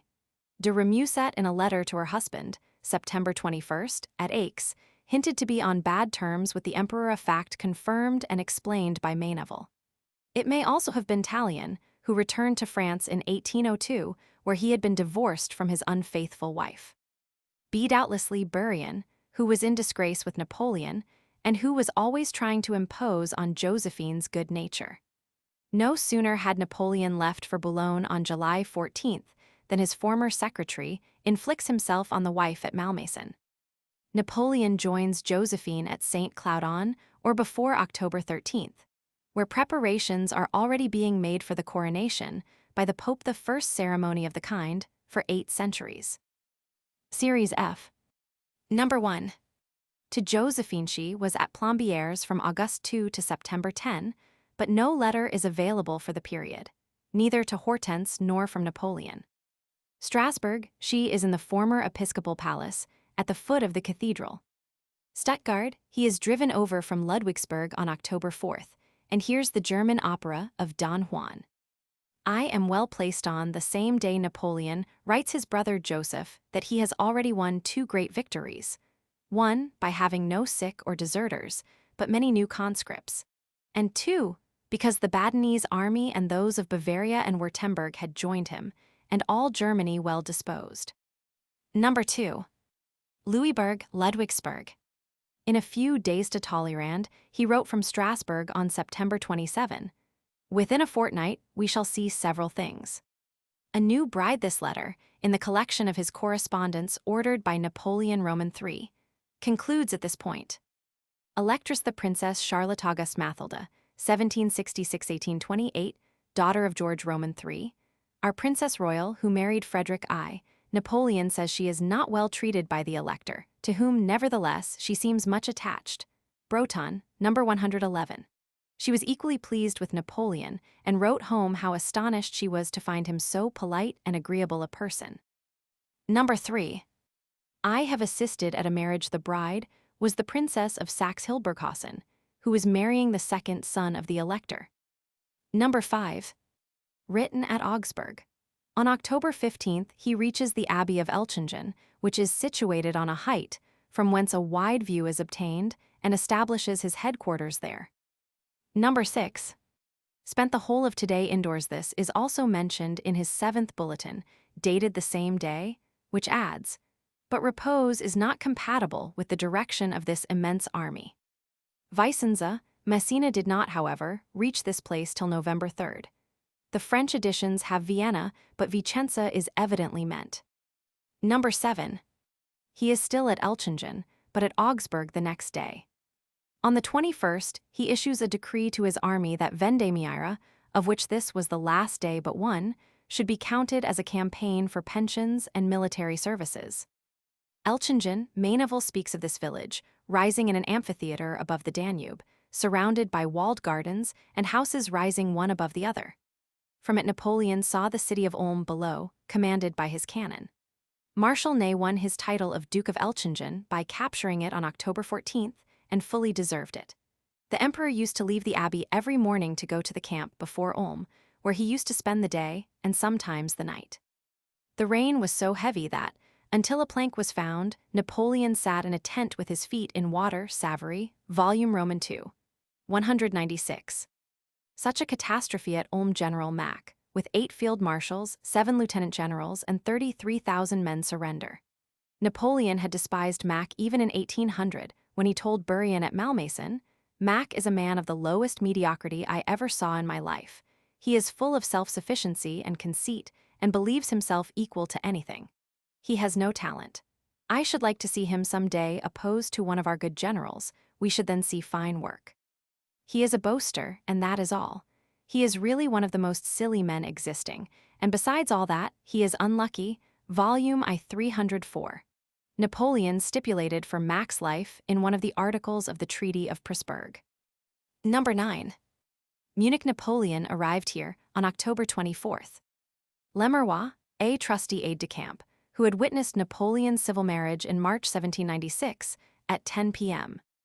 I was grieved they had no news from October 12th to 21st in Paris, where they learnt daily that Strasbourg was in the same predicament. MDME. De Rémusat at Paris was equally anxious, and such women, in the emperor's absence, tended by their presence or even by their correspondence to increase the alarms of Josephine. Amuse yourself, M. Masson, Josephine, Impératrice at Rieni, p. 424, has an interesting note of how she used to attend lodge at the Orient in Strasbourg, to preside at a loge d'adoption sous la direction de Madame de Dietrich, Grande Maîtresse titulaire. Talleyrand has come. He was urgently needed to help in the correspondence with the King of Prussia, concerning the French violation of his Anspach territory, with whom Napoleon's relations were becoming more strained. Number 10. We are always in Forest's barren legune. With his artists, I describes his impressions of the Amstetten forest, as he traveled through it with Murat the following morning, November 4th. Those of us who came from the south of Europe had never before realized how beautiful nature can be in the winter. In this particular instance, everything was robed in the most gleaming attire, the silvery rimes softening the rich colors of the decaying oak leaves and the somber vegetation of the pines. The frozen drapery, combined with the mist, in which everything was more or less enveloped, gave a soft, mysterious charm to the surrounding objects, producing a most beautiful picture. Lit up by the sunshine, thousands of long icicles, such as those which sometimes droop from our fountains and waterwheels, hung like shining lusters from the trees. Never did ballroom shine with so many diamonds. The long branches of the oaks, pines, and other forest trees were weighed down by the masses of hoarfrost, while the snow converted their summits into rounded roofs, forming beneath them grottos resembling those of the Pyrenean mountains, with their shining stalactites and graceful columns. Volume I-24. My enemies later in the day Napoleon writes from Lambach to the Emperor of Austria a pacific letter, which contains the paragraph, "My ambition is wholly concentrated on the re-establishment of my commerce and of my marine, and England grievously opposes itself to both." Number 11. Written from Linz, the capital of Upper Austria, where Napoleon was on the 4th. Number 12.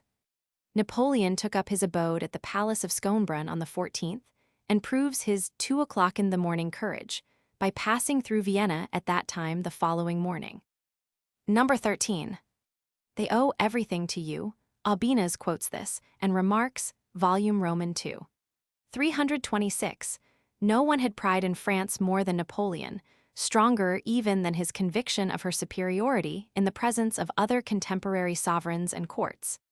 He wishes that in Germany, where she will meet families with all the pride and sometimes all the haughtiness of their ancestry, Josephine will not forget that she is Empress of the French, superior to those who are about to receive her, and who owe full respect and homage to her. Number 14. Austerlitz never was a victory more needful, but never was the emperor more confident.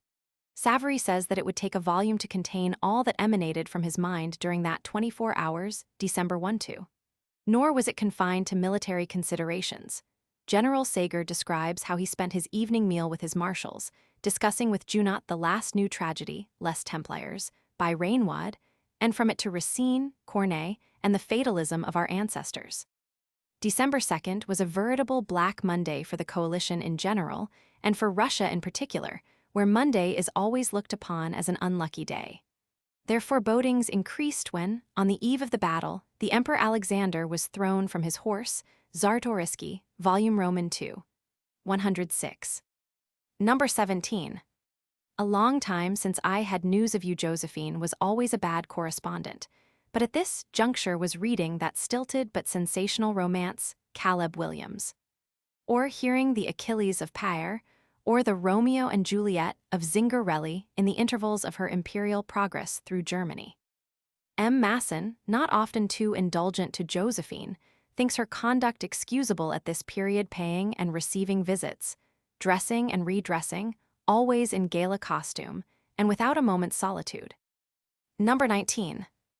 I await events, a phrase usually attributed to Talleyrand in 1815. However, the Treaty of Pressburg was soon signed, December 2nd, and the same day Napoleon met the Archduke Charles at Stammersdorf, a meeting arranged from mutual esteem.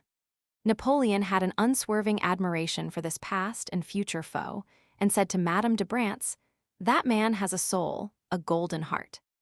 Napoleon, however, did not wish to discuss politics, and only arranged for an interview of 2 hours, one of which, he wrote Talleyrand, will be employed in dining, the other in talking war and in mutual protestations. I, for my part, am sufficiently busy. No part of Napoleon's career is more wonderful than the way in which he conducts the affairs of France and of Europe from a hostile capital. This was his first experience of the kind, and perhaps the easiest, although Prussian diplomacy had needed very delicate and astute handling. But when Napoleon determined, without even consulting his wife, to cement political alliances by matrimonial ones with his and her relatives, he was treading on somewhat new and difficult ground. First and foremost, he wanted a princess for his ideal young man, Josephine's son Eugene, and he preferred Auguste, the daughter of the King of Bavaria, to the offered Austrian archduchess. but the young hereditary Prince of Baden was in love and accepted by his beautiful cousin Auguste. So, to compensate him for his loss, the handsome and vivacious Stephanie Beauharnais, fresh from Madame Campaign's finishing touches, was sent for. For his brother Jerome, a bride is found by Napoleon in the daughter of the King of Württemberg.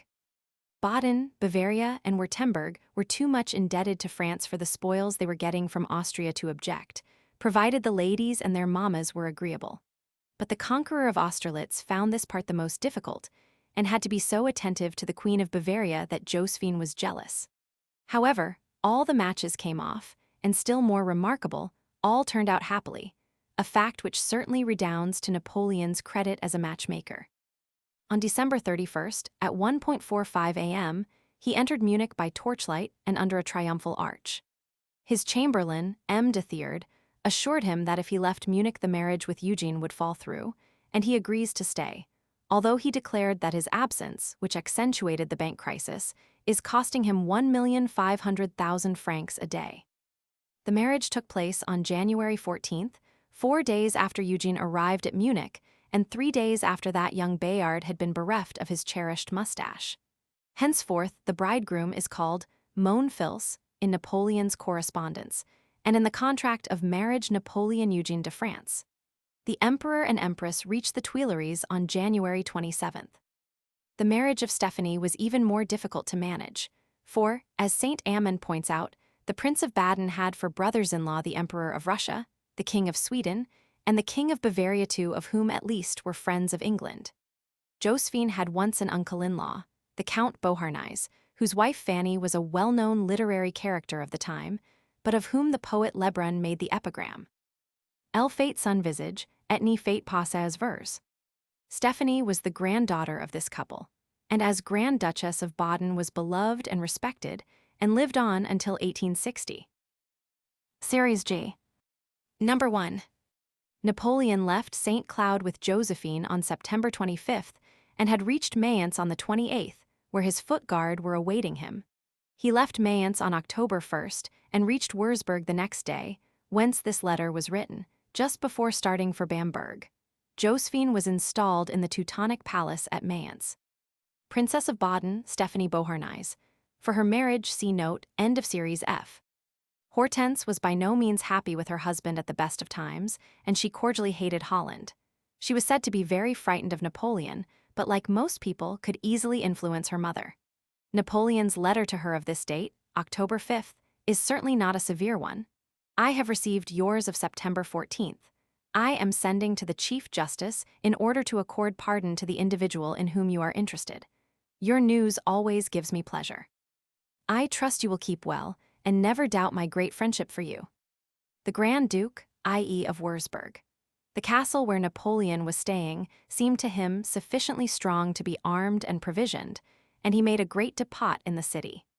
Volumes, says Marengo, would not suffice to describe the multitude of his military and administrative measures here, and the precautions which he took against even the most improbable hazards of war.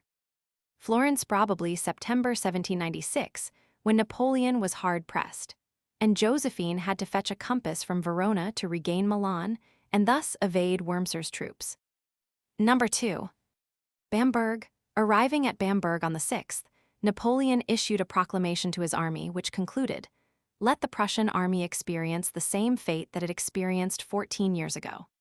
Let it learn that, if it is easy to acquire increase of territory and power by means of the friendship of the great people, their enmity, which can be provoked only by the abandonment of all spirit of wisdom and sense, is more terrible than the tempests of the ocean." Eugene, Napoleon wrote him on the 5th, and twice on the 7th, on which date we have 18 letters in the correspondence. Her husband, the hereditary Grand Duke of Baden, to whom Napoleon had written from Mayence on September 30th, accepting his services, and fixing the rendezvous at Bamberg for October 4th or 5th. On this day Napoleon invaded Prussian territory by entering Bayreuth, having preceded by 1 day the date of their ultimatum a rhapsody of 20 pages, which Napoleon in his first bulletin compares to one of those which the English cabinet pay their literary men £500 per annum to write. It is in this bulletin where he describes the Queen of Prussia, dressed as an Amazon, in the uniform of her regiment of dragoons, and writing 20 letters a day, to be like Armida in her frenzy, setting fire to her own palace. Number 3. By this time, the Prussian army is already in a tight corner, with its back on the Rhine, which, as Napoleon says in his third bulletin written on this day, is a Cesse Bazaar, from which very important events should ensue. On the previous day, he concludes a letter to Talleyrand. One cannot conceive how the Duke of Brunswick, to whom one allows some talent, can direct the operations of this army in so ridiculous a manner. Erfurt hear endless discussions, but as Napoleon says in his bulletin of this day, consternation is at Erfurt. But while they deliberate, the French army is marching. Still, the wishes of the King of Prussia have been executed. He wished that by October 8 the French army should have evacuated the territory of the Confederation, which has been evacuated, but in place of repassing the Rhine, it has passed the Saale. If she wants to see a battle, Queen Louise, great-grandmother of the present Emperor William, and in 1806 aged 30. St. Ammon says that when she rode on horseback before her troops with her helmet of polished steel, shaded by a plume, her gleaming golden cuirass, her tunic of cloth of silver, her red buskins with golden spurs, she resembled, as the bulletin said, one of the heroines of Tasso. She hated France, and especially Napoleon, as the child of the French Revolution. Number 4. I nearly captured him, and the Queen they escaped only by an hour, Napoleon writes Berthier. Blücher aided their escape by telling a French general about an imaginary armistice, which the latter was severely reprimanded by Napoleon for believing. No battle was more beautifully worked out than the Battle of Jena de Vaust, performing specially well his move in the combinations by which the Prussian army was hopelessly entangled, as Mack at Ulm a year before. Bernadotte alone, and as usual, gave cause for dissatisfaction. He had a personal hatred for his chief, caused by the knowledge that his wife, Desirée Clary, had never ceased to regret that she had missed her opportunity of being the wife of Napoleon. Bernadotte, therefore, was loth to give initial impetus to the victories of the French emperor, though, when success was no longer doubtful, he would prove that it was not want of capacity, but want of will that had kept him back.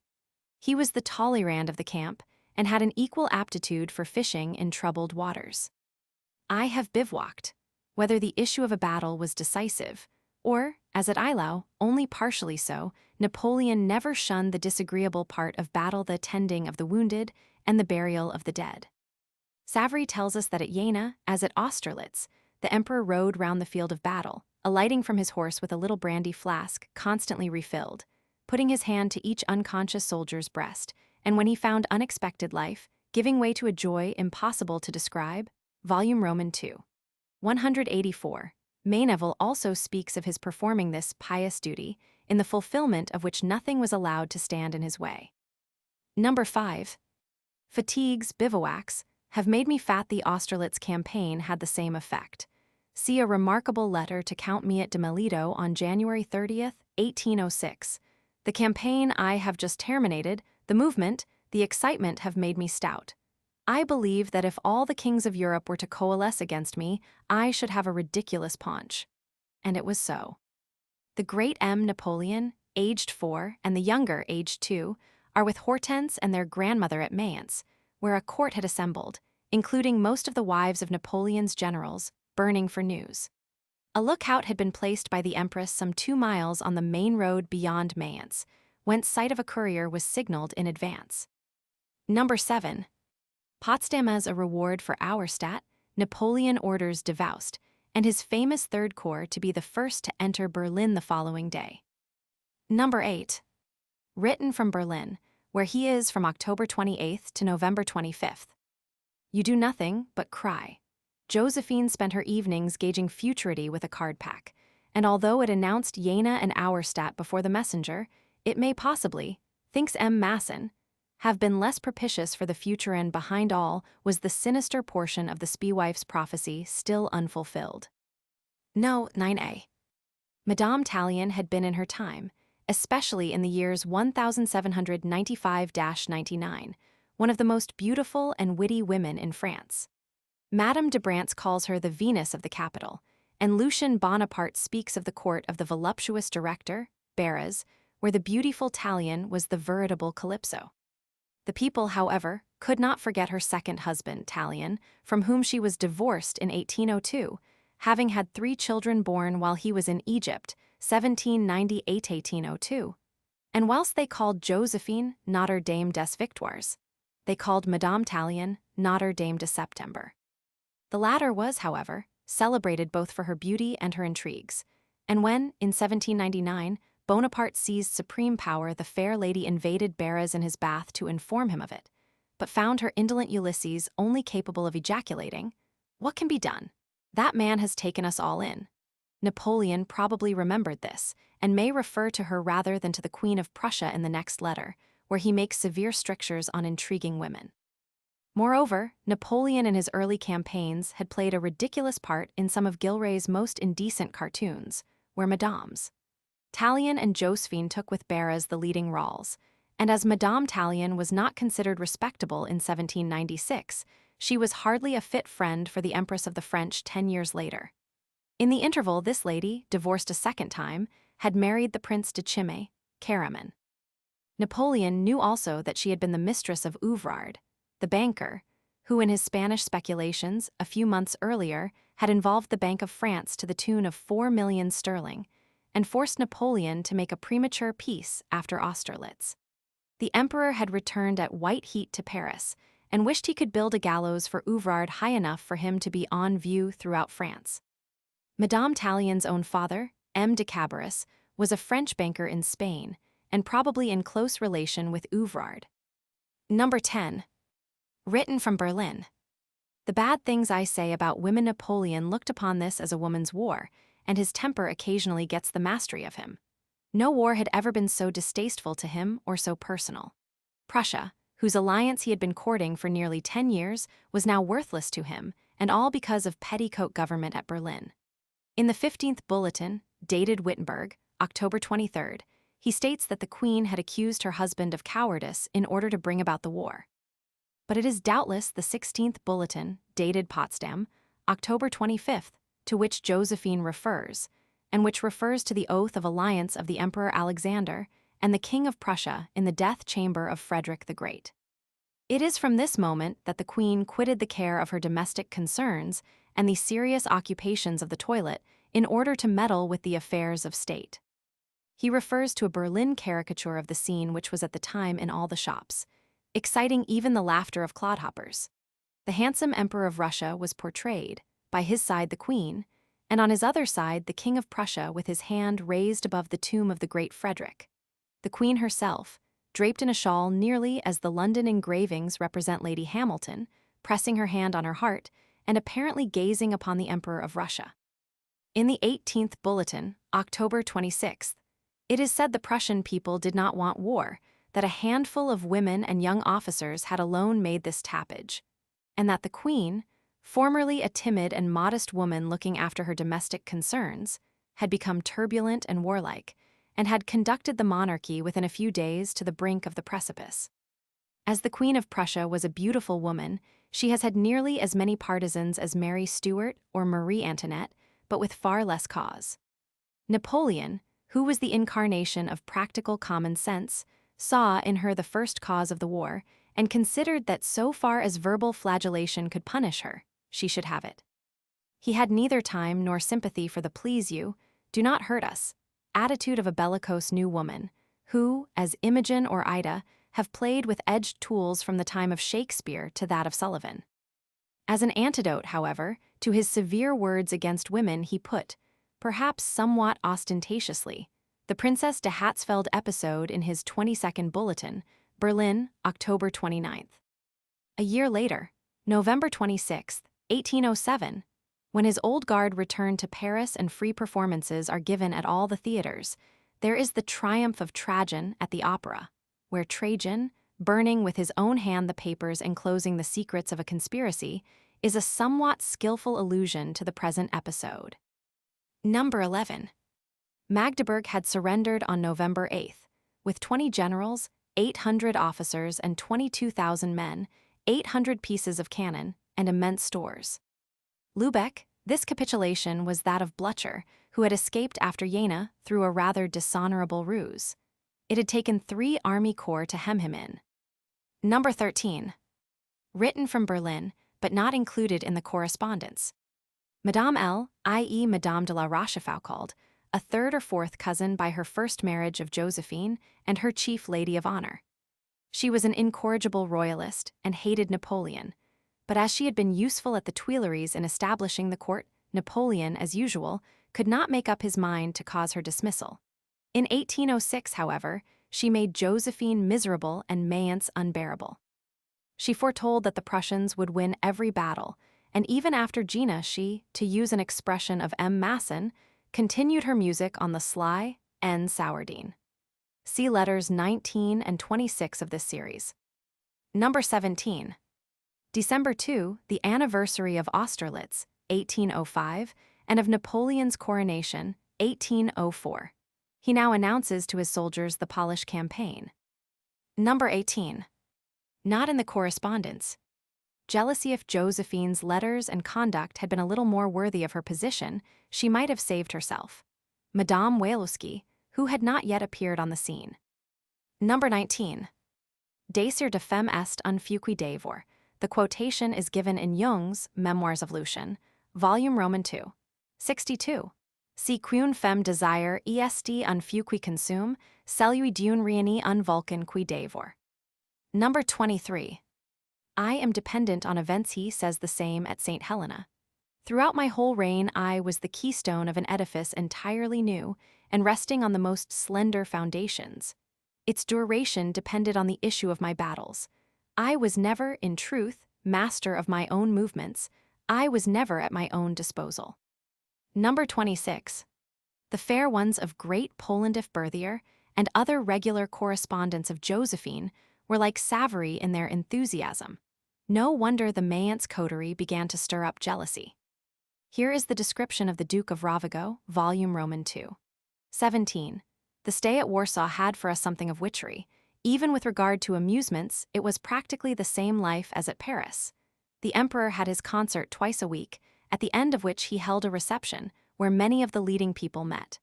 A great number of ladies from the best families were admired alike for the brilliancy of their beauty and for their wonderful amiability. One may rightly say that the Polish ladies inspired with jealousy the charming women of every other civilized clime. They united, for the most part, to the manners of good society, a fund of information which is not commonly found even among Frenchwomen, and is very far above anything we see in towns, where the custom of meeting in public has become a necessity. It seemed to us that the Polish ladies, compelled to spend the greater part of the year in their country houses, applied themselves there to reading as well as to the cultivation of their talents, and it was thus that in the chief towns, where they went to pass the winter, they appeared successful over all their rivals. St. Ammon says, in the intoxication of their enthusiasm and admiration, the most beautiful among them and Poland is the country of beauty lavished on him, like sirens, their most seducing smiles. Josephine was right to be jealous, for, as the artist Baron Lejeune adds, they were, moreover, as graceful as the Creole women so often are. A wretched barn reached over still more wretched roads. The emperor and his horse had nearly been lost in the mud, and Marshal Duroc had a shoulder put out by his carriage being upset. Such things become common property. So was another event, much to Josephine's chagrin. On this date Napoleon heard of a son, Léon, born to him by Eleanor, a former schoolfellow of Madame Murat. M. Masson thinks this event epoch-making in the life of Napoleon. Henceforth the charm is broken, and the emperor assured of having an heir of his own blood. Number 27. Warsaw, January 3. On his way from Pultusk on January 1, he had received a Polish ovation at Brony, where he first met Madame Walewski.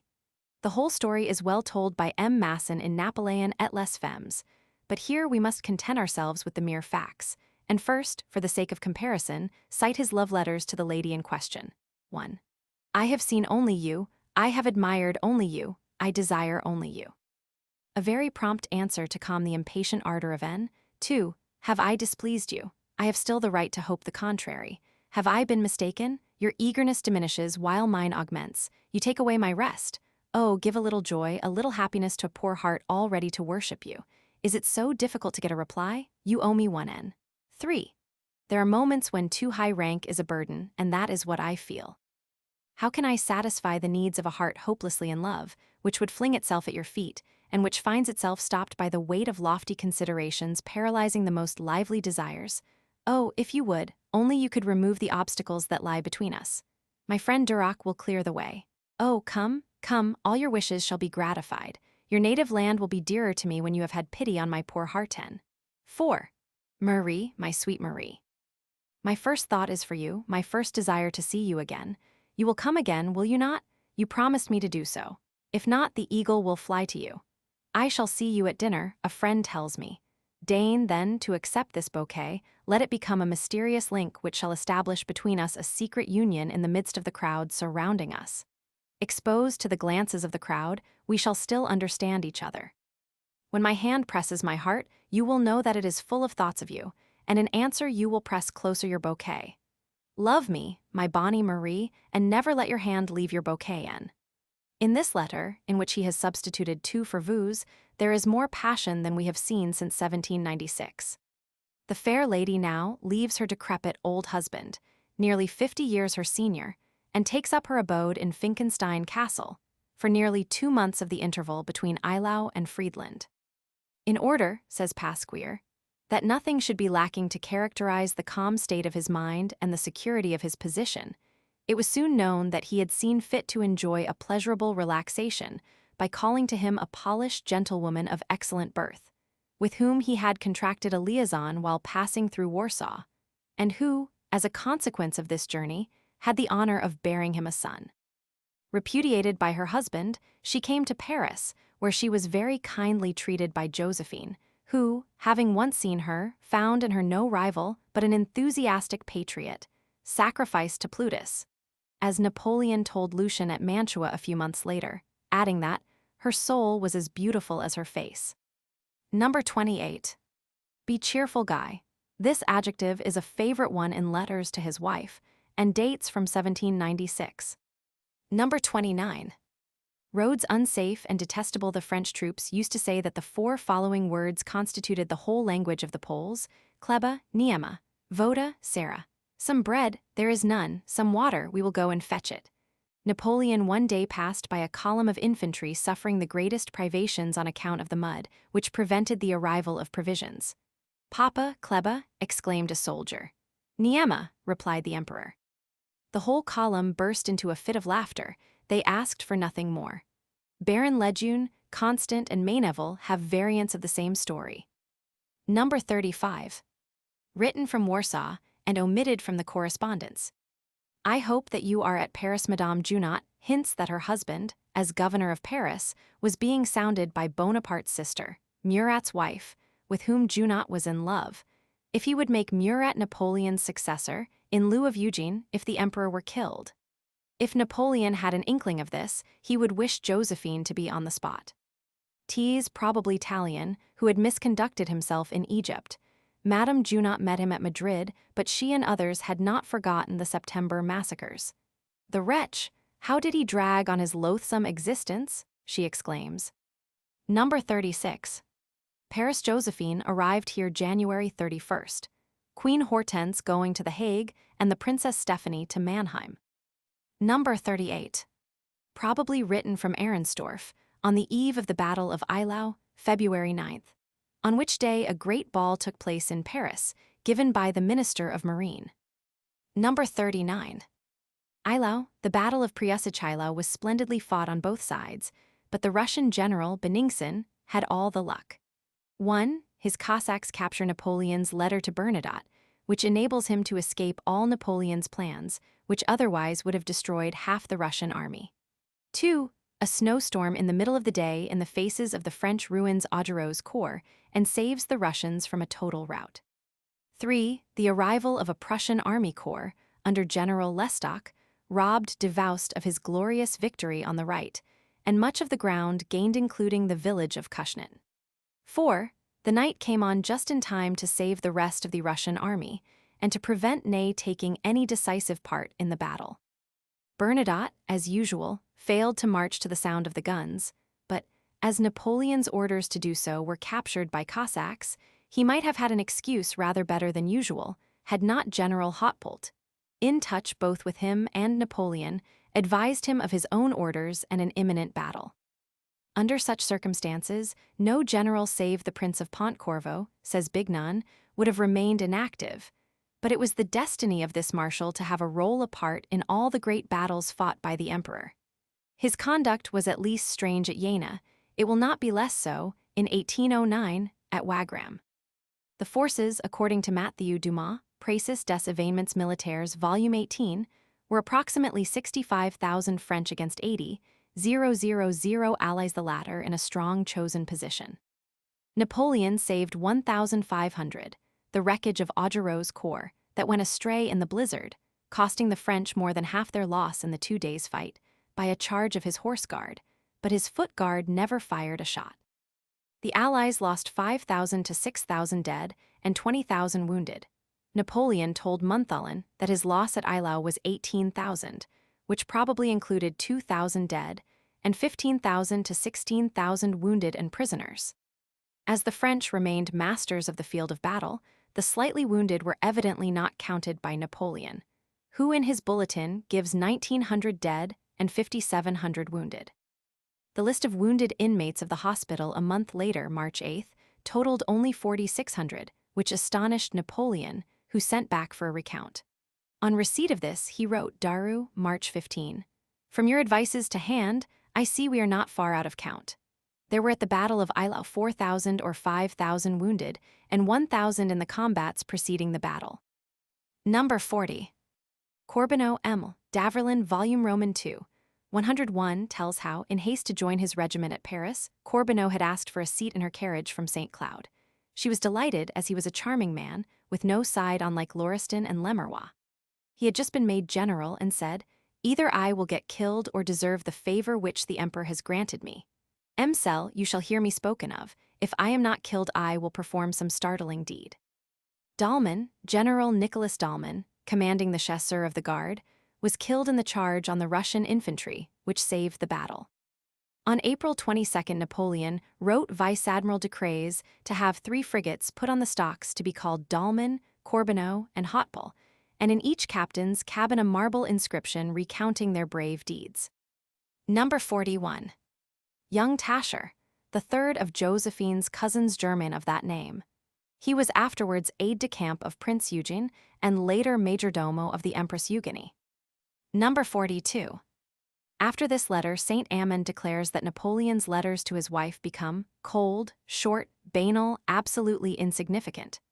They consisted of a few remarks about the rain or the fine weather, and always the same refrain, the invitation to be cheerful. Napoleon, occupied elsewhere, wrote no longer to his legitimate wife, but as a duty, as paying a debt of conscience. He was occupied, indeed, but barely as the author supposes. It is Bingham, Volume Roman II, 281, who reminds us that in the first 3 months of 1807, we have 1715 letters and dispatches preserved of his work during that period, while he often rode 40 leagues a day, and had instructed his librarian to send him by each morning's courier 2 or 3 new books from Paris. Albina's is more just than Saint Amand. If his style is no longer that of the first consul, still less of the general of Italy, he was solicitous, punctilious, attentive, affectionate, even although laconic, in that correspondence with Josephine, which, in the midst of his much greater preoccupations, seems for him as much a pleasure as a duty. Number 43. I am still at Eylau. It took Napoleon and his army 8 days to bury the dead and remove the wounded. Lejeune says, his whole time was given up now to seeing that the wounded received proper care, and he insisted on the Russians being as well treated as the French. Volume I, 48. The emperor wrote Daru that if more surgeons had been on the spot, he could have saved at least 200 lives. Although, to look at the surgical instruments used on these fields, and now preserved in the Museum of Les Invalides, it is wonderful that the men survived operations with such ghastly implements of torture. A few days later, Napoleon tells Daru on no account to begrudge money for medicines, and especially for quinine. This country is covered with dead and wounded. Napoleon, says Dumas, Volume I-18, 41, having given order that the succor to the wounded on both sides might be multiplied, rode over the field of battle, which all eyewitnesses agree to have been the most horrible field of carnage which war has ever offered. In a space of less than a square league, the ground covered with snow and the frozen lakes were heaped up with 10,000 dead, and 3,000 to 4,000 dead horses, debris of artillery, arms of all kinds, cannonballs, and shells. 6,000 Russians, expiring of their wounds and of hunger and thirst, were left abandoned to the generosity of the conqueror. Number 50. Austerlitz, a wretched village, where I shall pass a considerable time. Owing to the messenger to Bernadotte being captured by Cossacks, the emperor, if not surprised at Eylau on the second day, found at least all his own intentions anticipated. He could not risk the same misfortune again, and at Austerlitz all his army were within easy hailing distance, within 2 marches at most, Dumas. Savary speaks of him there, working, eating, giving audience, and sleeping all in the same room, alone keeping head against the storm of his marshals, who wished him to retire across the Vistula. He remained over 5 weeks at Austerlitz, and more than 2 months at Finkenstein Castle, interesting himself in the affairs of Teheran and Montevideo, offering prizes for discoveries in electricity and medicine, giving advice as to the most scientific modes of teaching history and geography, while objecting to the creation of poet laureates or Caesarians whose exaggerated praises would be sure to awaken the ridicule of the French people, even if it attained its object of finding a place of emolument for poets. Bignon says, Volume Roman 6, 227, from Austerlitz or from Finkenstein he supervised, as from Paris or St. Cloud, the needs of France. He sought means to alleviate the hindrances to commerce, discussed the best ways to encourage literature and art, corresponded with all his ministers, and while awaiting the renewal of the fray, having a war of figures with his Chancellor of Exchequer. It is not as good as the great city the day before he had written his brother Joseph that neither his officers nor his staff had taken their clothes off for 2 months, that he had not taken his boots off for a fortnight, that the wounded had to be moved 120 miles in sledges, in the open air, that bread was unprocurable, that the emperor had been living for weeks upon potatoes, and the officers upon mere meat. After having destroyed the Prussian monarchy, we are fighting against the remnant of the Prussians, against Russians, Cossacks, and Kalmucks, those roving tribes of the north, who formerly invaded the Roman Empire. I have ordered what you wish for Malmaison. About this time he also gave orders for what afterwards became the Bourse and the Madeleine, and gave hints for a new journal March 7th, whose criticism should be enlightened, well-intentioned, impartial, and robbed of that noxious brutality which characterizes the discussions of existing journals, and which is so at variance with the true sentiments of the nation. Number 54. Minerva. In a letter of March 7th, Josephine writes to Hortense, "A few days ago I saw a frightful accident at the opera. The actress who represented Minerva in the ballet of Ulysses fell 20 feet and broke her arm. As she is poor and has a family to support, I have sent her 50 louis. This was probably the ballet, The Return of Ulysses, a subject given by Napoleon to Fouché as a suitable subject for representation." In the same letter, Josephine writes, "All the private letters I have received agree in saying that the emperor was very much exposed at the Battle of Eylau. I get news of him very often, sometimes 2 letters a day, but that does not replace him. This special danger at Eylau is told by Law's cases, who heard it from Bertrand. Napoleon was on foot, with only a few officers of his staff. A column of 4,000 to 5,000 Russians came almost in contact with him. Berthier instantly ordered up the horses. The emperor gave him a reproachful look, then sent orders to a battalion of his guard to advance, which was a good way behind and standing still. As the Russians advanced, he repeated several times, 'What audacity, what audacity!' At the sight of his grenadiers of the guard, the Russians stopped short. It was high time for them to do so, as Bertrand said. The emperor had never stirred. All who surrounded him had been much alarmed. Number 55. It is the first and only time, says Aubinas, that, in these 2 volumes of letters collection Didat, Napoleon says vous to his wife. But his vexation does not last more than a few lines, and this short letter ends, tout à toi. Not content with this softening, and convinced how grieved Josephine will be at this language of cold etiquette, he writes to her the same day, at 10 o'clock at night, before going to bed, a second letter in his old style, which ends mille et mille amitiés. It is a later letter, March 25th, which ends as described, but number 56 is, nevertheless, a kind letter. Number 56. Dupuis, former principal of the Brienne Military School. Napoleon, always solicitous for the happiness of those whom he had known in his youth, had made Dupuis his own librarian at Malmaison. His brother, who died in 1809, was the learned Egyptologist. Number 58. M. de T. I.E. M. de Thiard. In Letters Inédites de Napoleon I. Breton, number 176, to Talleyrand, March 22, the Emperor writes, I have had M. de Thiard effaced from the list of officers. I have sent him away, after having testified all my displeasure, and told him to stay on his estate. He is a man without military honor and civic fidelity. My intention is that he shall also be struck off from the number of my chamberlains. I have been poignantly grieved at such black ingratitude, but I think myself fortunate to have found out such a wicked man in time. De Thiard seems to have been corresponding with the enemy from Warsaw. Number 60. Marshal Bessieres. His Château of Grignan, now destroyed, was one of the most beautiful of Provence. Madame de Sévigné lived and was buried in the town of Grignan. Number 63. This was printed April 24th in the French editions, but April 14th is evidently the correct date.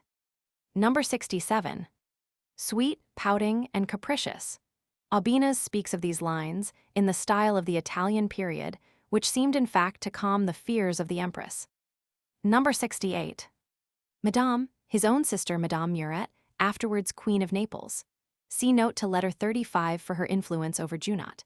The latter was severely reprimanded by Napoleon on his return and banished from Paris. Why, for example, does the Grand Duchess occupy your boxes at the theaters? Why does she go thither in your carriage? Hey, M. Junot, you are surprised that I am so well acquainted with your affairs and those of that little fool, Madame Murat. Memoirs of the Duchesse de Brantz, Volume Roman 3, 328.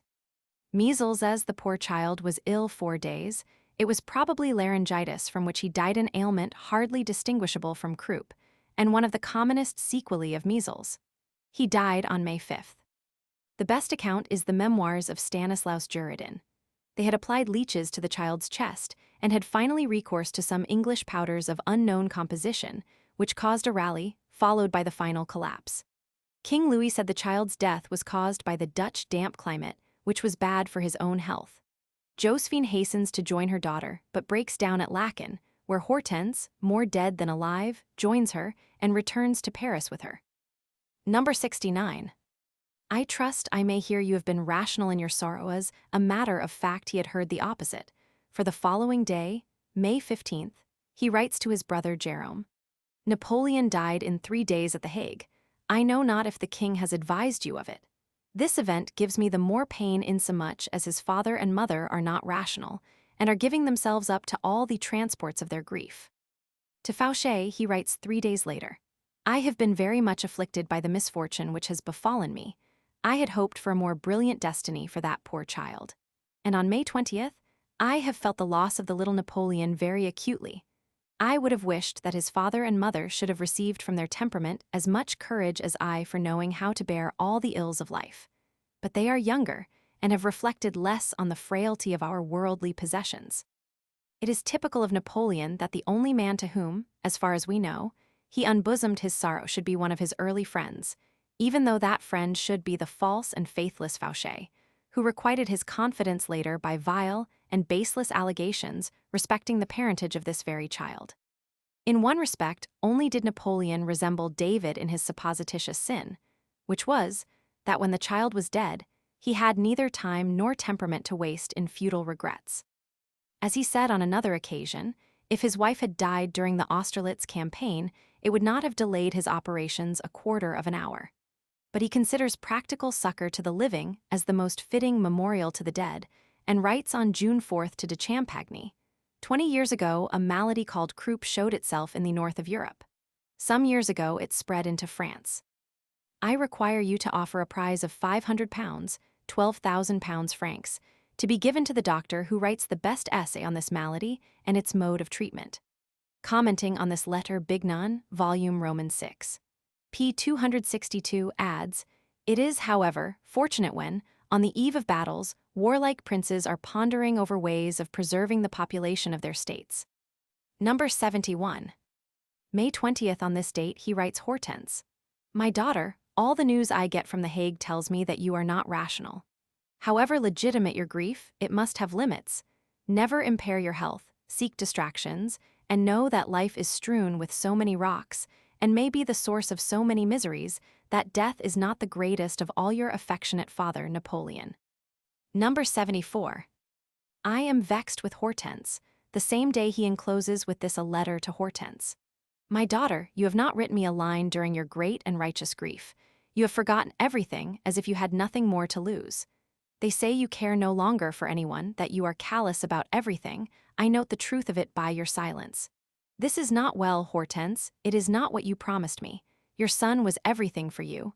Are your mother and myself nothing?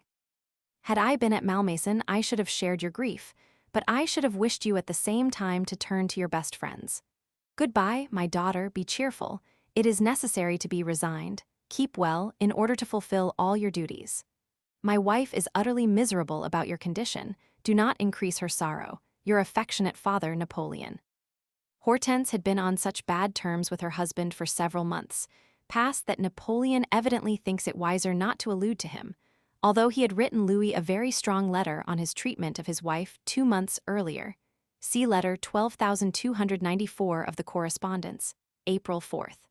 There is, however, a temporary reunion between husband and wife in their common sorrow. Number 78. Friedland, on this day he wrote a further letter to the Queen of Holland, no. 12,761 of the correspondence. My daughter, I have your letter dated Orleans. Your grief pains me, but I should like you to possess more courage. To live is to suffer, and the true man is always fighting for mastery over himself. I do not like to see you unjust towards the little Napoleon Louis and towards all your friends. Your mother and I had hoped to be more to you than we are. She had been sent to take the waters of Cotteritz and had left her child Napoleon Louis, who died at Forli, 1831, with Josephine, who writes to her daughter June 11th. He amuses me much, he is so gentle.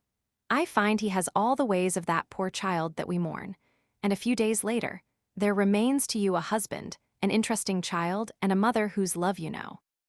Josephine had with women the same tact that her husband had with men, but the Bonaparte family, with all its good qualities, strained the tact and tempers of both to the utmost. Number 79.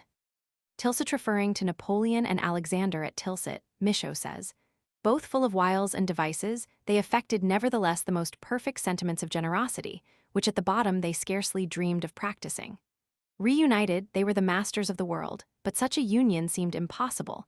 They would rather share it among themselves. Allies and rivals, friends and enemies, all were sacrificed. Henceforth there were to be only 2 powers, that of the East and that of the West. Bonaparte at this time actually ruled from the Niemen to the Straits of Gibraltar, from the North Sea to the base of the Italian peninsula. Series 8. Number 1. Milan. Magnificent public works were set on foot by Napoleon at Milan, and the cathedral daily adorned with fresh marvels of sculpture. Arriving here on the morning of the 22nd, Napoleon goes first to hear the Te Deum at the cathedral, then to see Eugene's wife at the Monza Palace, in the evening to the La Scala Theatre, and finishes the day, to use an Irishism, by working most of the night. Mont-Cenis. The roads of the Simplon and Mont-Cenis were kept in the finest order and daily attracted fresh crowds of strangers to the Italian plains. So says Alison, but on the present occasion Napoleon was overtaken by a storm which put his life in danger. He was fortunate enough to reach a cave in which he took refuge. This cave appeared to him, as he afterwards said, a cave of diamonds, Maineville. Eugene, the writer in Biog. Univ. Art. Josephine says, during a journey that Napoleon made in Italy November 1807, he wished, while loading Eugene with favors, to prepare his mind for his mother's divorce. The decree of Milan, by which, in default of male and legitimate children of the direct line, he adopted Eugene for his son and his successor to the throne of Italy, gave to those who knew how to read the secret thoughts of the emperor in his patent, acts the proof that he had excluded him from all inheritance in the imperial crown of France, and that he dreamed seriously of a new alliance himself. Number 2. Venice. The Venetians gave Napoleon a wonderful ovation, many nobles, spending a year's income on the fairs. Innumerable gondolas glittering with 1,000 colors and resounding with the harmony of instruments, escorted the barges which bore, together with the master of the world, the viceroy and the vice-queen of Italy, the king and queen of Bavaria, the princess of Lucca, the king of Naples, Joseph, who stayed 6 days with his brother, the Grand Duke of Berg, the Prince of Neufchâtel, and the greater part of the generals of the old army of Italy. Thiers. While at Venice, Napoleon was in easy touch with the port, of which he doubtless made full use, while, per contra, he was expected to give Greece her independence. November 30th, leaving Milan, Napoleon came straight through Brescia to Verona, where he supped with the king and queen of Bavaria. The next morning he started for Vicenza, through avenues of vine-encircled poplars and broad yellow wheat fields, which lay all golden in the sunlight and the breeze, constant. The emperor went to the theater at Vicenza, and left again at 2 a.m., spending the night at Stra. He met the Venetian authorities early the next morning at Fusina. Number 3. Yearning. He is here on the 12th, and then hastens to meet his brother Lucian at Mantua, the main, but secret object of his journey to Italy. It is most difficult to gauge the details. Was it a political or a conjugal question that made the interview a failure? Madame de Brantz, voicing the rumors of the day, thinks the former. Lucian, writing memoirs for his wife and children, declares it to be the latter. Napoleon was prepared to legalize the children of his first wife and marry the eldest to Prince Ferdinand, the heir to the Spanish crown, but Lucian considers the Bourbons to be enemies of France and of the Bonapartes. These memoirs of Lucian are not perhaps very trustworthy, especially where his prejudices overlap his memory or his judgment, but always instructive and very readable. When the account of this interview was written, early in 1812, Lucian was an English prisoner, furious that his brother has just refused to exchange him for some English lords.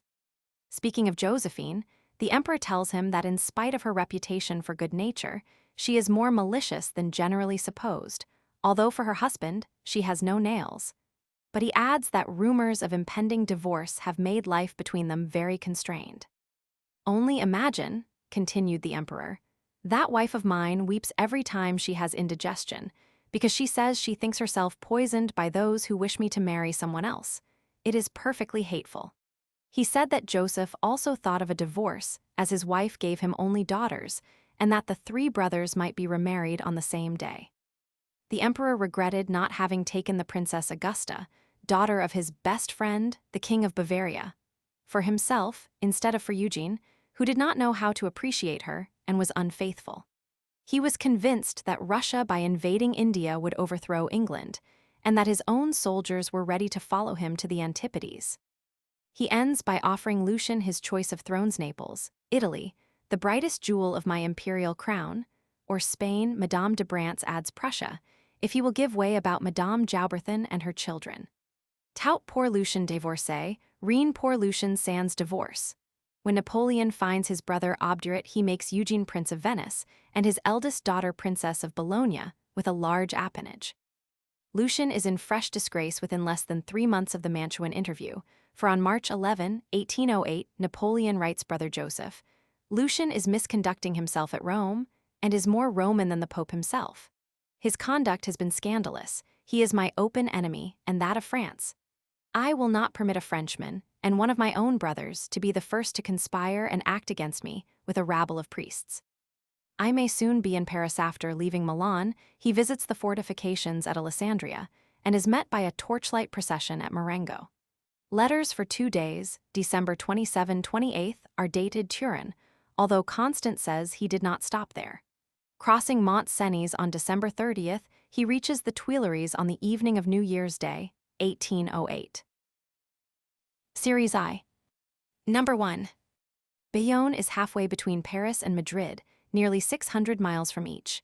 Napoleon arrived here April 15th and left July 21st, returning with Josephine Beauharnais, Tarbes, Auch, Montauban, Agen, Bordeaux, Rochefort, Nantes. Everywhere he received a hearty welcome, even and especially in La Vendée. He arrives at Paris August 14th, hearing on August 3rd at Bordeaux of what he calls the horrible catastrophe of General Dupont at Balen. Number 2. A country house, the Château of Marac. Marbot had stayed there in 1803 with Augereau. Bossuet informs us that this château had been built either for the Infanta Marie Victoire engaged to Louis Roman XV, or for the Dowager Queen of Charles Roman II. The Bewitched, when she was packed off from Madrid to Bayonne, see Hume's Spain, 1479–1788. Everything is still most primitive nevertheless. He enjoyed the pamperouk which was danced before the château by 7 men and 10 maidens, gaily dressed the women armed with tambourines and the men with castanets. Saint Amand speaks of 13 performers, 7 men and 6 maidens, chosen from the leading families of the town, to render what for time immemorial had been considered fit homage for the most illustrious persons. Number 3. Prince of the Asturias. The emperor had received him at the Château of Marac, paid him all the honors due to royalty, while evading the word majesty, and insisting the same day on his giving up all claim to the crown of Spain. Constant says he was heavy of gait and rarely spoke. The Queen, a woman of violent passions. The Prince of the Asturias had designs on his mother's life, while the Queen openly begged Napoleon to put the prince to death. On May 9th, Napoleon writes Talleyrand to prepare to take charge of Ferdinand at Valençay, adding that if the latter were to become attached to some pretty woman, whom we are sure of, it would be no disadvantage. A new experience for a Montmorency to become the keeper of a Bourbon, rather than his constable. Pasquier, with his usual Malvolian decorum, gives fuller details. Napoleon, he says, enumerates with care, to Talleyrand, all the precautions that are to be taken to prevent his escape, and even goes so far as to busy himself with the distractions which may be permitted him. And, be it noted, the principal one thrown in his way was given him by a young person who lived at the time under M. de Talleyrand's roof. This liaison, of which Ferdinand soon became distrustful, did not last as long as it was desired to. Number 4. A son has been born by a plebiscite of the year Roman 12. 18045. The children of Louis and Hortense were to be the heirs of Napoleon, and in conformity with this, the child born on April 20th at 17 Rue Lafitte, now the residence of the Turkish ambassador, was inscribed on the register of the civil list destined for princes of the blood. His 2 elder brothers had not been so honored, but in due course the King of Rome was entered thereon. Had Louis accepted the crown of Spain, which Napoleon had in vain offered to him, and of which Hortense would have made an ideal queen, the chances are that Napoleon would never have divorced Josephine. Saint Amand shows at length that the future Napoleon Roman III is truly the child of Louis, and neither of Admiral Verhuell nor of the Duc de Cases. Louis and Hortense in the present case are sufficiently agreed to insist that the father's name be preserved by the child, who is called Charles Louis Napoleon, and not Charles Napoleon, which was the emperor's first choice. In either case, the name of the croup-stricken firstborn had been preserved. On April 23rd, Josephine had already 2 letters from Cambaceres respecting mother and child, and on this day, the empress writes her daughter, "I know that Napoleon is consoled for not having a sister." Arrive on the 27th, Josephine, always wishful to humor her husband's love of punctuality, duly arrived on the day fixed, and took up her abode with her husband in the Château of Marac. Ferdinand wrote to his uncle in Madrid to beware of the cursed Frenchman, telling him also that Josephine had been badly received at Bayonne. The letter was intercepted, and Napoleon wrote Murat that the writer was a liar, a fool, and a hypocrite. The emperor, in fact, never trusted the prince henceforward. Bossuet, who translated the letter, tells how the emperor could scarcely believe that the prince would use so strong an adjective, but was convinced on seeing the word malditos, which he remarked was almost the Italian maledetto. Series J. Leaving St. Cloud September 22nd, Napoleon is at Metz on the 23rd, at Kaiserslautern on the 24th, where he sends a message to the Empress in a letter to Cambaceres, and on the 27th is at Erfurt. On the 28th, the emperors of France and Russia sign a convention of alliance. Napoleon leaves Erfurt October 14th, the anniversary of Jena, travels incognito, and arrives St. Cloud October 18th. Number 1. I have rather a cold Napoleon had insisted on going to explore a new road he had ordered between Metz and Mayence, and which no one had ventured to say was not complete. The road was so bad that the carriage of the Maître des Requerts, who had been summoned to account for the faulty work, was precipitated 100 feet down a ravine near Kaiserslautern. I am pleased with the emperor and every one here, which included what he had promised Talma for his audienza parterre of kings. Besides the two emperors, the King of Prussia was represented by his brother Prince William, Austria by General Vincent, and there were also the kings of Saxony, Bavaria, Württemberg, Westphalia, and Naples, the Prince Primate, the princes of Anhalt, Coburg, Saxe-Weimar, Darmstadt, Baden, and Nassau. Talleyrand, Champagny, Merit, Duroc, Berthier, and Caulaincourt, with generals Oudinot, Soult, and Lauriston accompanied Napoleon. Literature was represented by Goethe, Wieland, Müller, and feminine attractions by the Duchess of Saxe-Weimar and the wily Princess of Tours and Taxis, sister of the Queen of Prussia. Pasquier and others have proved that at Erfurt Talleyrand did far more harm than good to his master's cause, and in fact intended to do so. On his arrival, he spent his first evening with the Princess of Tours and Taxis in order to meet the Emperor Alexander and said, "Sire, it is for you to save Europe, and the only way of attaining this object is by resisting Napoleon. The French people are civilized, their emperor is not. The sovereign of Russia is civilized, his people are not. It is therefore for the sovereign of Russia to be the ally of the French people, of whom Talleyrand declared himself to be the representative." By squaring Alexander, this transcendental, unfrocked vicar of Bray, with an oar in every boat, is once more hedging, or, to use his own phrase, guaranteeing the future, and at the same time securing the daughter of the Duchess of Curland for his nephew, Edmund de Perigord.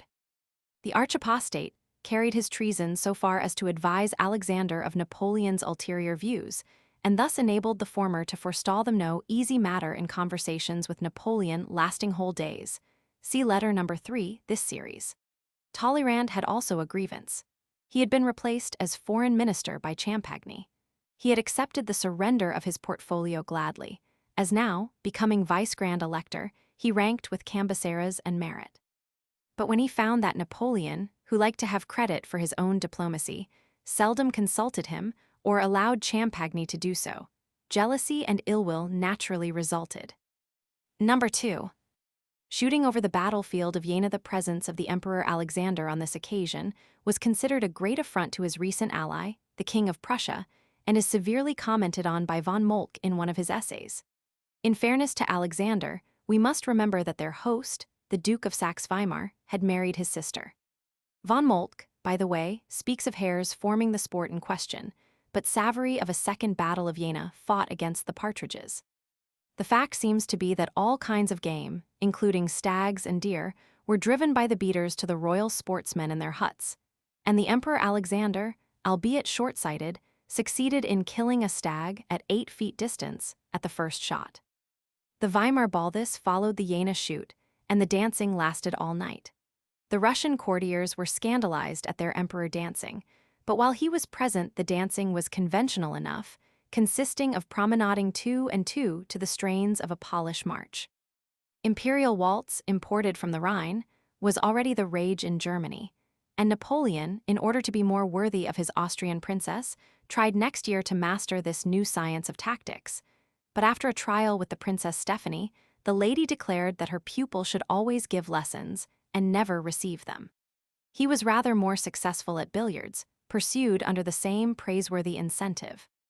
A few trifling ailments, mainly a fearful nightmare, a new experience in which he imagines his vitals torn out by a bear, significant of much, as when also the Russian emperor finds himself without a sword and accepts that of Napoleon as a gift, and when, on the last night, the latter orders his comedians to play Bajazet, little thinking the appointed Tamerlane was by his side. Number 3. I am pleased with Alexander. For the time being, Josephine had most reason to be pleased with Alexander, who failed to secure his sister's hand for Napoleon. He ought to be with me, he might have been, had not Napoleon purposely evaded the Eastern question. On this subject, Savary writes, Volume Roman II, 297, since Tilsit, Napoleon had sounded the personal views of his ambassador at Constantinople, General Sebastiani, as to this proposition of the Emperor of Russia, i.e., the partition of Turkey. This ambassador was utterly opposed to this project, and in a long report that he sent to the emperor on his return from Constantinople, he demonstrated to him that it was absolutely necessary for France never to consent to the dismemberment of the Turkish Empire. The Emperor Napoleon adopted his views. And these Talleyrand knew. The whirligig of time brings about its revenges, and in less than 50 years, Lord Palmerston had to seek an alliance with France and the House of Napoleon in order to maintain the fixed policy that sent Napoleon I to Moscow and to St. Helena. Alexander, with justice, says Alison, looked upon Constantinople as the back door of his empire, and was earnest that its key should be placed in his hands. Alexander, Napoleon told O'Meara, wanted to get Constantinople, which I would not allow, as it would have destroyed the equilibrium of power in Europe. I reflected that France would gain Egypt, Syria, and the islands, which would have been nothing in comparison with what Russia would have obtained. I considered that the barbarians of the north were already too powerful, and probably in the course of time would overwhelm all Europe, as I now think they will. Austria already trembles. Russia and Prussia united, Austria falls, and England cannot prevent it. Erfurt is the meridian of Napoleon's first 13 years, 1796-1808 each more glorious. Henceforward, 1809-1821, ever faster he rolls, darkling, down the torrent of his fate. Series K. Number 5. Written from Aranda. Number 6. Written from the imperial camp outside Madrid. Neither Napoleon nor Joseph entered the capital, but King Joseph took up his abode at the Prado, the castle of the kings of Spain, 2 miles away, while the emperor was generally at Chamartin, some 5 miles distant. He had arrived on the heights surrounding Madrid on his coronation day, December 2nd, and does not fail to remind his soldiers and his people of this auspicious coincidence. The bulletin concludes with a tirade against England, whose conduct is shameful, but her troops well-disciplined and superb. It declares that Spain has been treated by them as they have treated Holland, Sardinia, Austria, Russia, and Sweden. They foment war everywhere, they distribute weapons like poison, but they shed their blood only for their direct and personal interests. Parisian weather of the last fortnight in May. In his bulletin of the 13th, he says, "Never has such a month of December been known in this country. One would think at the beginning of spring." But 10 days later all was changed, and the storm of Guadarrama undoubtedly saved Moore and the English army. Was it then decreed, groans Thiers, that we, who were always successful against combined Europe, should on no single occasion prevail against those implacable foes? Number 8. Other letters of this date are headed Madrid. Kurakin, Alexander Kurakin, was the new Russian ambassador at Paris, removed thence from Vienna to please Napoleon, and to replace Tolstoy, who, according to Savary, was always quarreling with French officers on military points, but who could hardly be so narrow-minded a novice on these points as his namesake of today. This matter had been arranged at Erfurt. Number 9. The English appear to have received reinforcements. Imagine a Transvaal with a population of 10 millions, and one has a fair idea of the French difficulties in Spain, even without Portugal. The Spaniards could not fight a scientific battle like Jena or Friedland, but they were incomparable at guerrilla warfare. The memoirs of Barons Marbat and Lejeune have well demonstrated this. The latter, an accomplished linguist, sent to locate Moore's army, found that to pass as an Englishman the magic words "damn it" won him complete success. Number 10. Benevent. Here they found 600 horses, which had been hamstrung by the English. The English flee panic-stricken. The next day Napoleon writes Fouché to have songs written, and caricatures made of them, which are also to be translated into German and Italian, and circulated in Germany and Italy. The weather is very bad, including 18 degrees of frost. Savary says they had never felt the cold so severe in Poland and that they ran a risk of being buried in the snow. The emperor had to march on foot and was very much tired.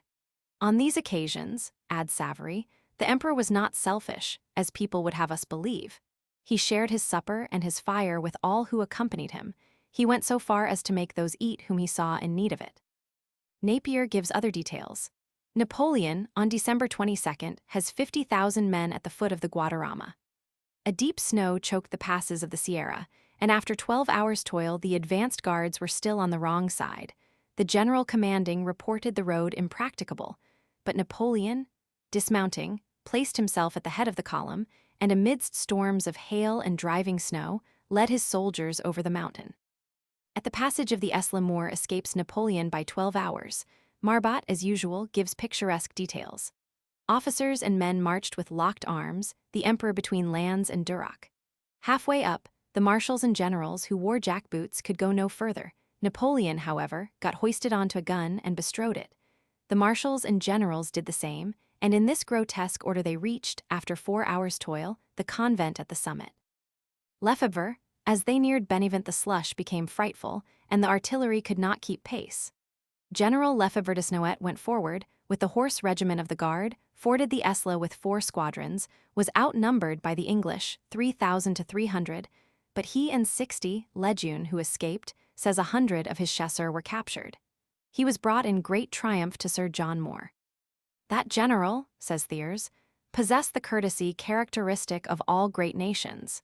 He received with the greatest respect the brilliant general who commanded Napoleon's light cavalry, seated him at his table, and presented him with a magnificent Indian saber. Number 11. Probably written from Astorga, where he arrived on January 1st, having brought 50,000 men 200 miles in 10 days. Your letters, these probably, and others received by a courier, decided him to let Soult follow the English to Corunna especially, as he knew that transports were awaiting the enemy there. He himself prepares to return, for Fouché and Talleyrand are in league, the slim and slippery Metternich is ambassador at Paris, Austria is arming, and the whole political horizon, apparently bright at Erfurt, completely overcast. Murat, balked of the crown of Spain, is now hoping for that of France if Napoleon is killed or assassinated. It is Talleyrand and Fouché who have decided on Murat and on the ultimate overthrow of the Beauharnais. Unfortunately for their plans, Eugene is apprised by Lavalette, and an incriminating letter to Murat captured and sent post-haste to Napoleon. This, says Pasquier, undoubtedly hastened the emperor's return. Ignoring the complicity of Fouché, the whole weight of his anger falls on Talleyrand, who loses the post of High Chamberlain, which he had enjoyed since 1804. For half an hour this archapostate, as Lord Rosebery calls him, receives a torrent of invectives. You are a thief, a coward, a man without honor. You do not believe in God. You have all your life been a traitor to your duties. You have deceived and betrayed everybody. Nothing is sacred to you. You would sell your own father. I have loaded you down with gifts, and there is nothing that you would not undertake against me. Thus, for the past 10 months, you have been shameless enough, because you supposed, rightly or wrongly, that my affairs in Spain were going astray, to say to all who would listen to you that you always blamed my undertaking there, whereas it was yourself who first put it into my head and who persistently urged it. And that man, that unfortunate, he was thus designating the Duc d'Enghien, by whom was I advised of the place of his residence, who drove me to deal cruelly with him. What then are you aiming at? What do you wish for? What do you hope, do you dare to say? You deserve that I should smash you like a wineglass. I can do it, but I despise you too much to take the trouble. This we are assured by the impartial Pasquier, who heard it from an ear witness, and second-hand from Talleyrand, is an abstract of what Napoleon said, and to which the ex-bishop made no reply. Number 12.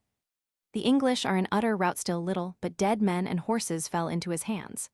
Savary adds the interesting fact that all the 800 dead cavalry horses had a foot missing, which the English had to show their officers to prove that they had not sold their horses.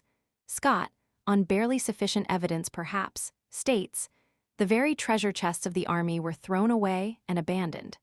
There was never so complete an example of a disastrous retreat. The fact seems to have been that the soldiership was bad, but Moore's generalship excellent. Napier writes, no wild horde of Tartars ever fell with more license upon their rich effeminate neighbors than did the English troops upon the Spanish towns taken by storm. What could be expected of such men in retreat, when even Lord Melville had just said in extenuation of our army that the worst men make the best soldiers? Nos. 13 and 14. Written at Valladolid. Here he received a deputation asking that his brother may reside in Madrid, to which he agrees, and awaits its arrangement before setting out for Paris. At Valladolid he met Duprat, whom he mistrusted, but who, like Talleyrand, always amused him. In the present case, the abbé told him that the Spaniards would never thank him for interfering in their behalf, and that they were like Escanorel in the farce, who quarreled with a stranger for interfering with her husband when he was beating her. Scots Napoleon. He leaves Valladolid January 17th and is in Paris on January 24th. He rode the first 70 miles to Burgos in 5.5 hours, stopping only to change horses. Well might Savary say, never had a sovereign ridden at such a speed. Eugene has a daughter, the Princess Eugenie Hortense, born December 23rd at Milan, married the hereditary Prince of Hohenzollern-Hechingen. They are foolish in Paris if not worse. Talleyrand, Fouché, and others were forming what amounted to a conspiracy, and the Empress herself, wittingly or unwittingly, had served as their tool. For the first time, she answers a deputation of the Corps Legislatif, who come to congratulate her on her husband's victories, and says that doubtless His Majesty would be very sensible of the homage of an assembly which represents the nation. Napoleon sees in this remark a germ of aggression on behalf of his House of Commons, more especially when emphasized by 125 blackballs against a government bill. He takes the effective but somewhat severe step of contradicting his wife in the Monitor, or rather declaring that the Empress knew the laws too well not to know that the Emperor was the chief representative of the people, then the Senate, and last the Corps Legislatif. It would be a wild and even criminal assertion to try to represent the nation before the Emperor. All through the first half of 1809, another dangerous plot, of which the center was the Princess of Tours and Taxis, had its threads far and wide. Many of Soult's generals were implicated, and in communication with the English, preventing their commander getting news of Wellesley's movements, Napier. When they find Soult cannot be traduced, they lend a willing ear to stirring up strife between the Emperor and Soult, by suggesting that the latter should be made King of Portugal. Madame de Brantz, who heard in 1814 that the idea had found favor with English statesmen, thinks such a step would have seriously injured Napoleon, Volume Roman IV. 53.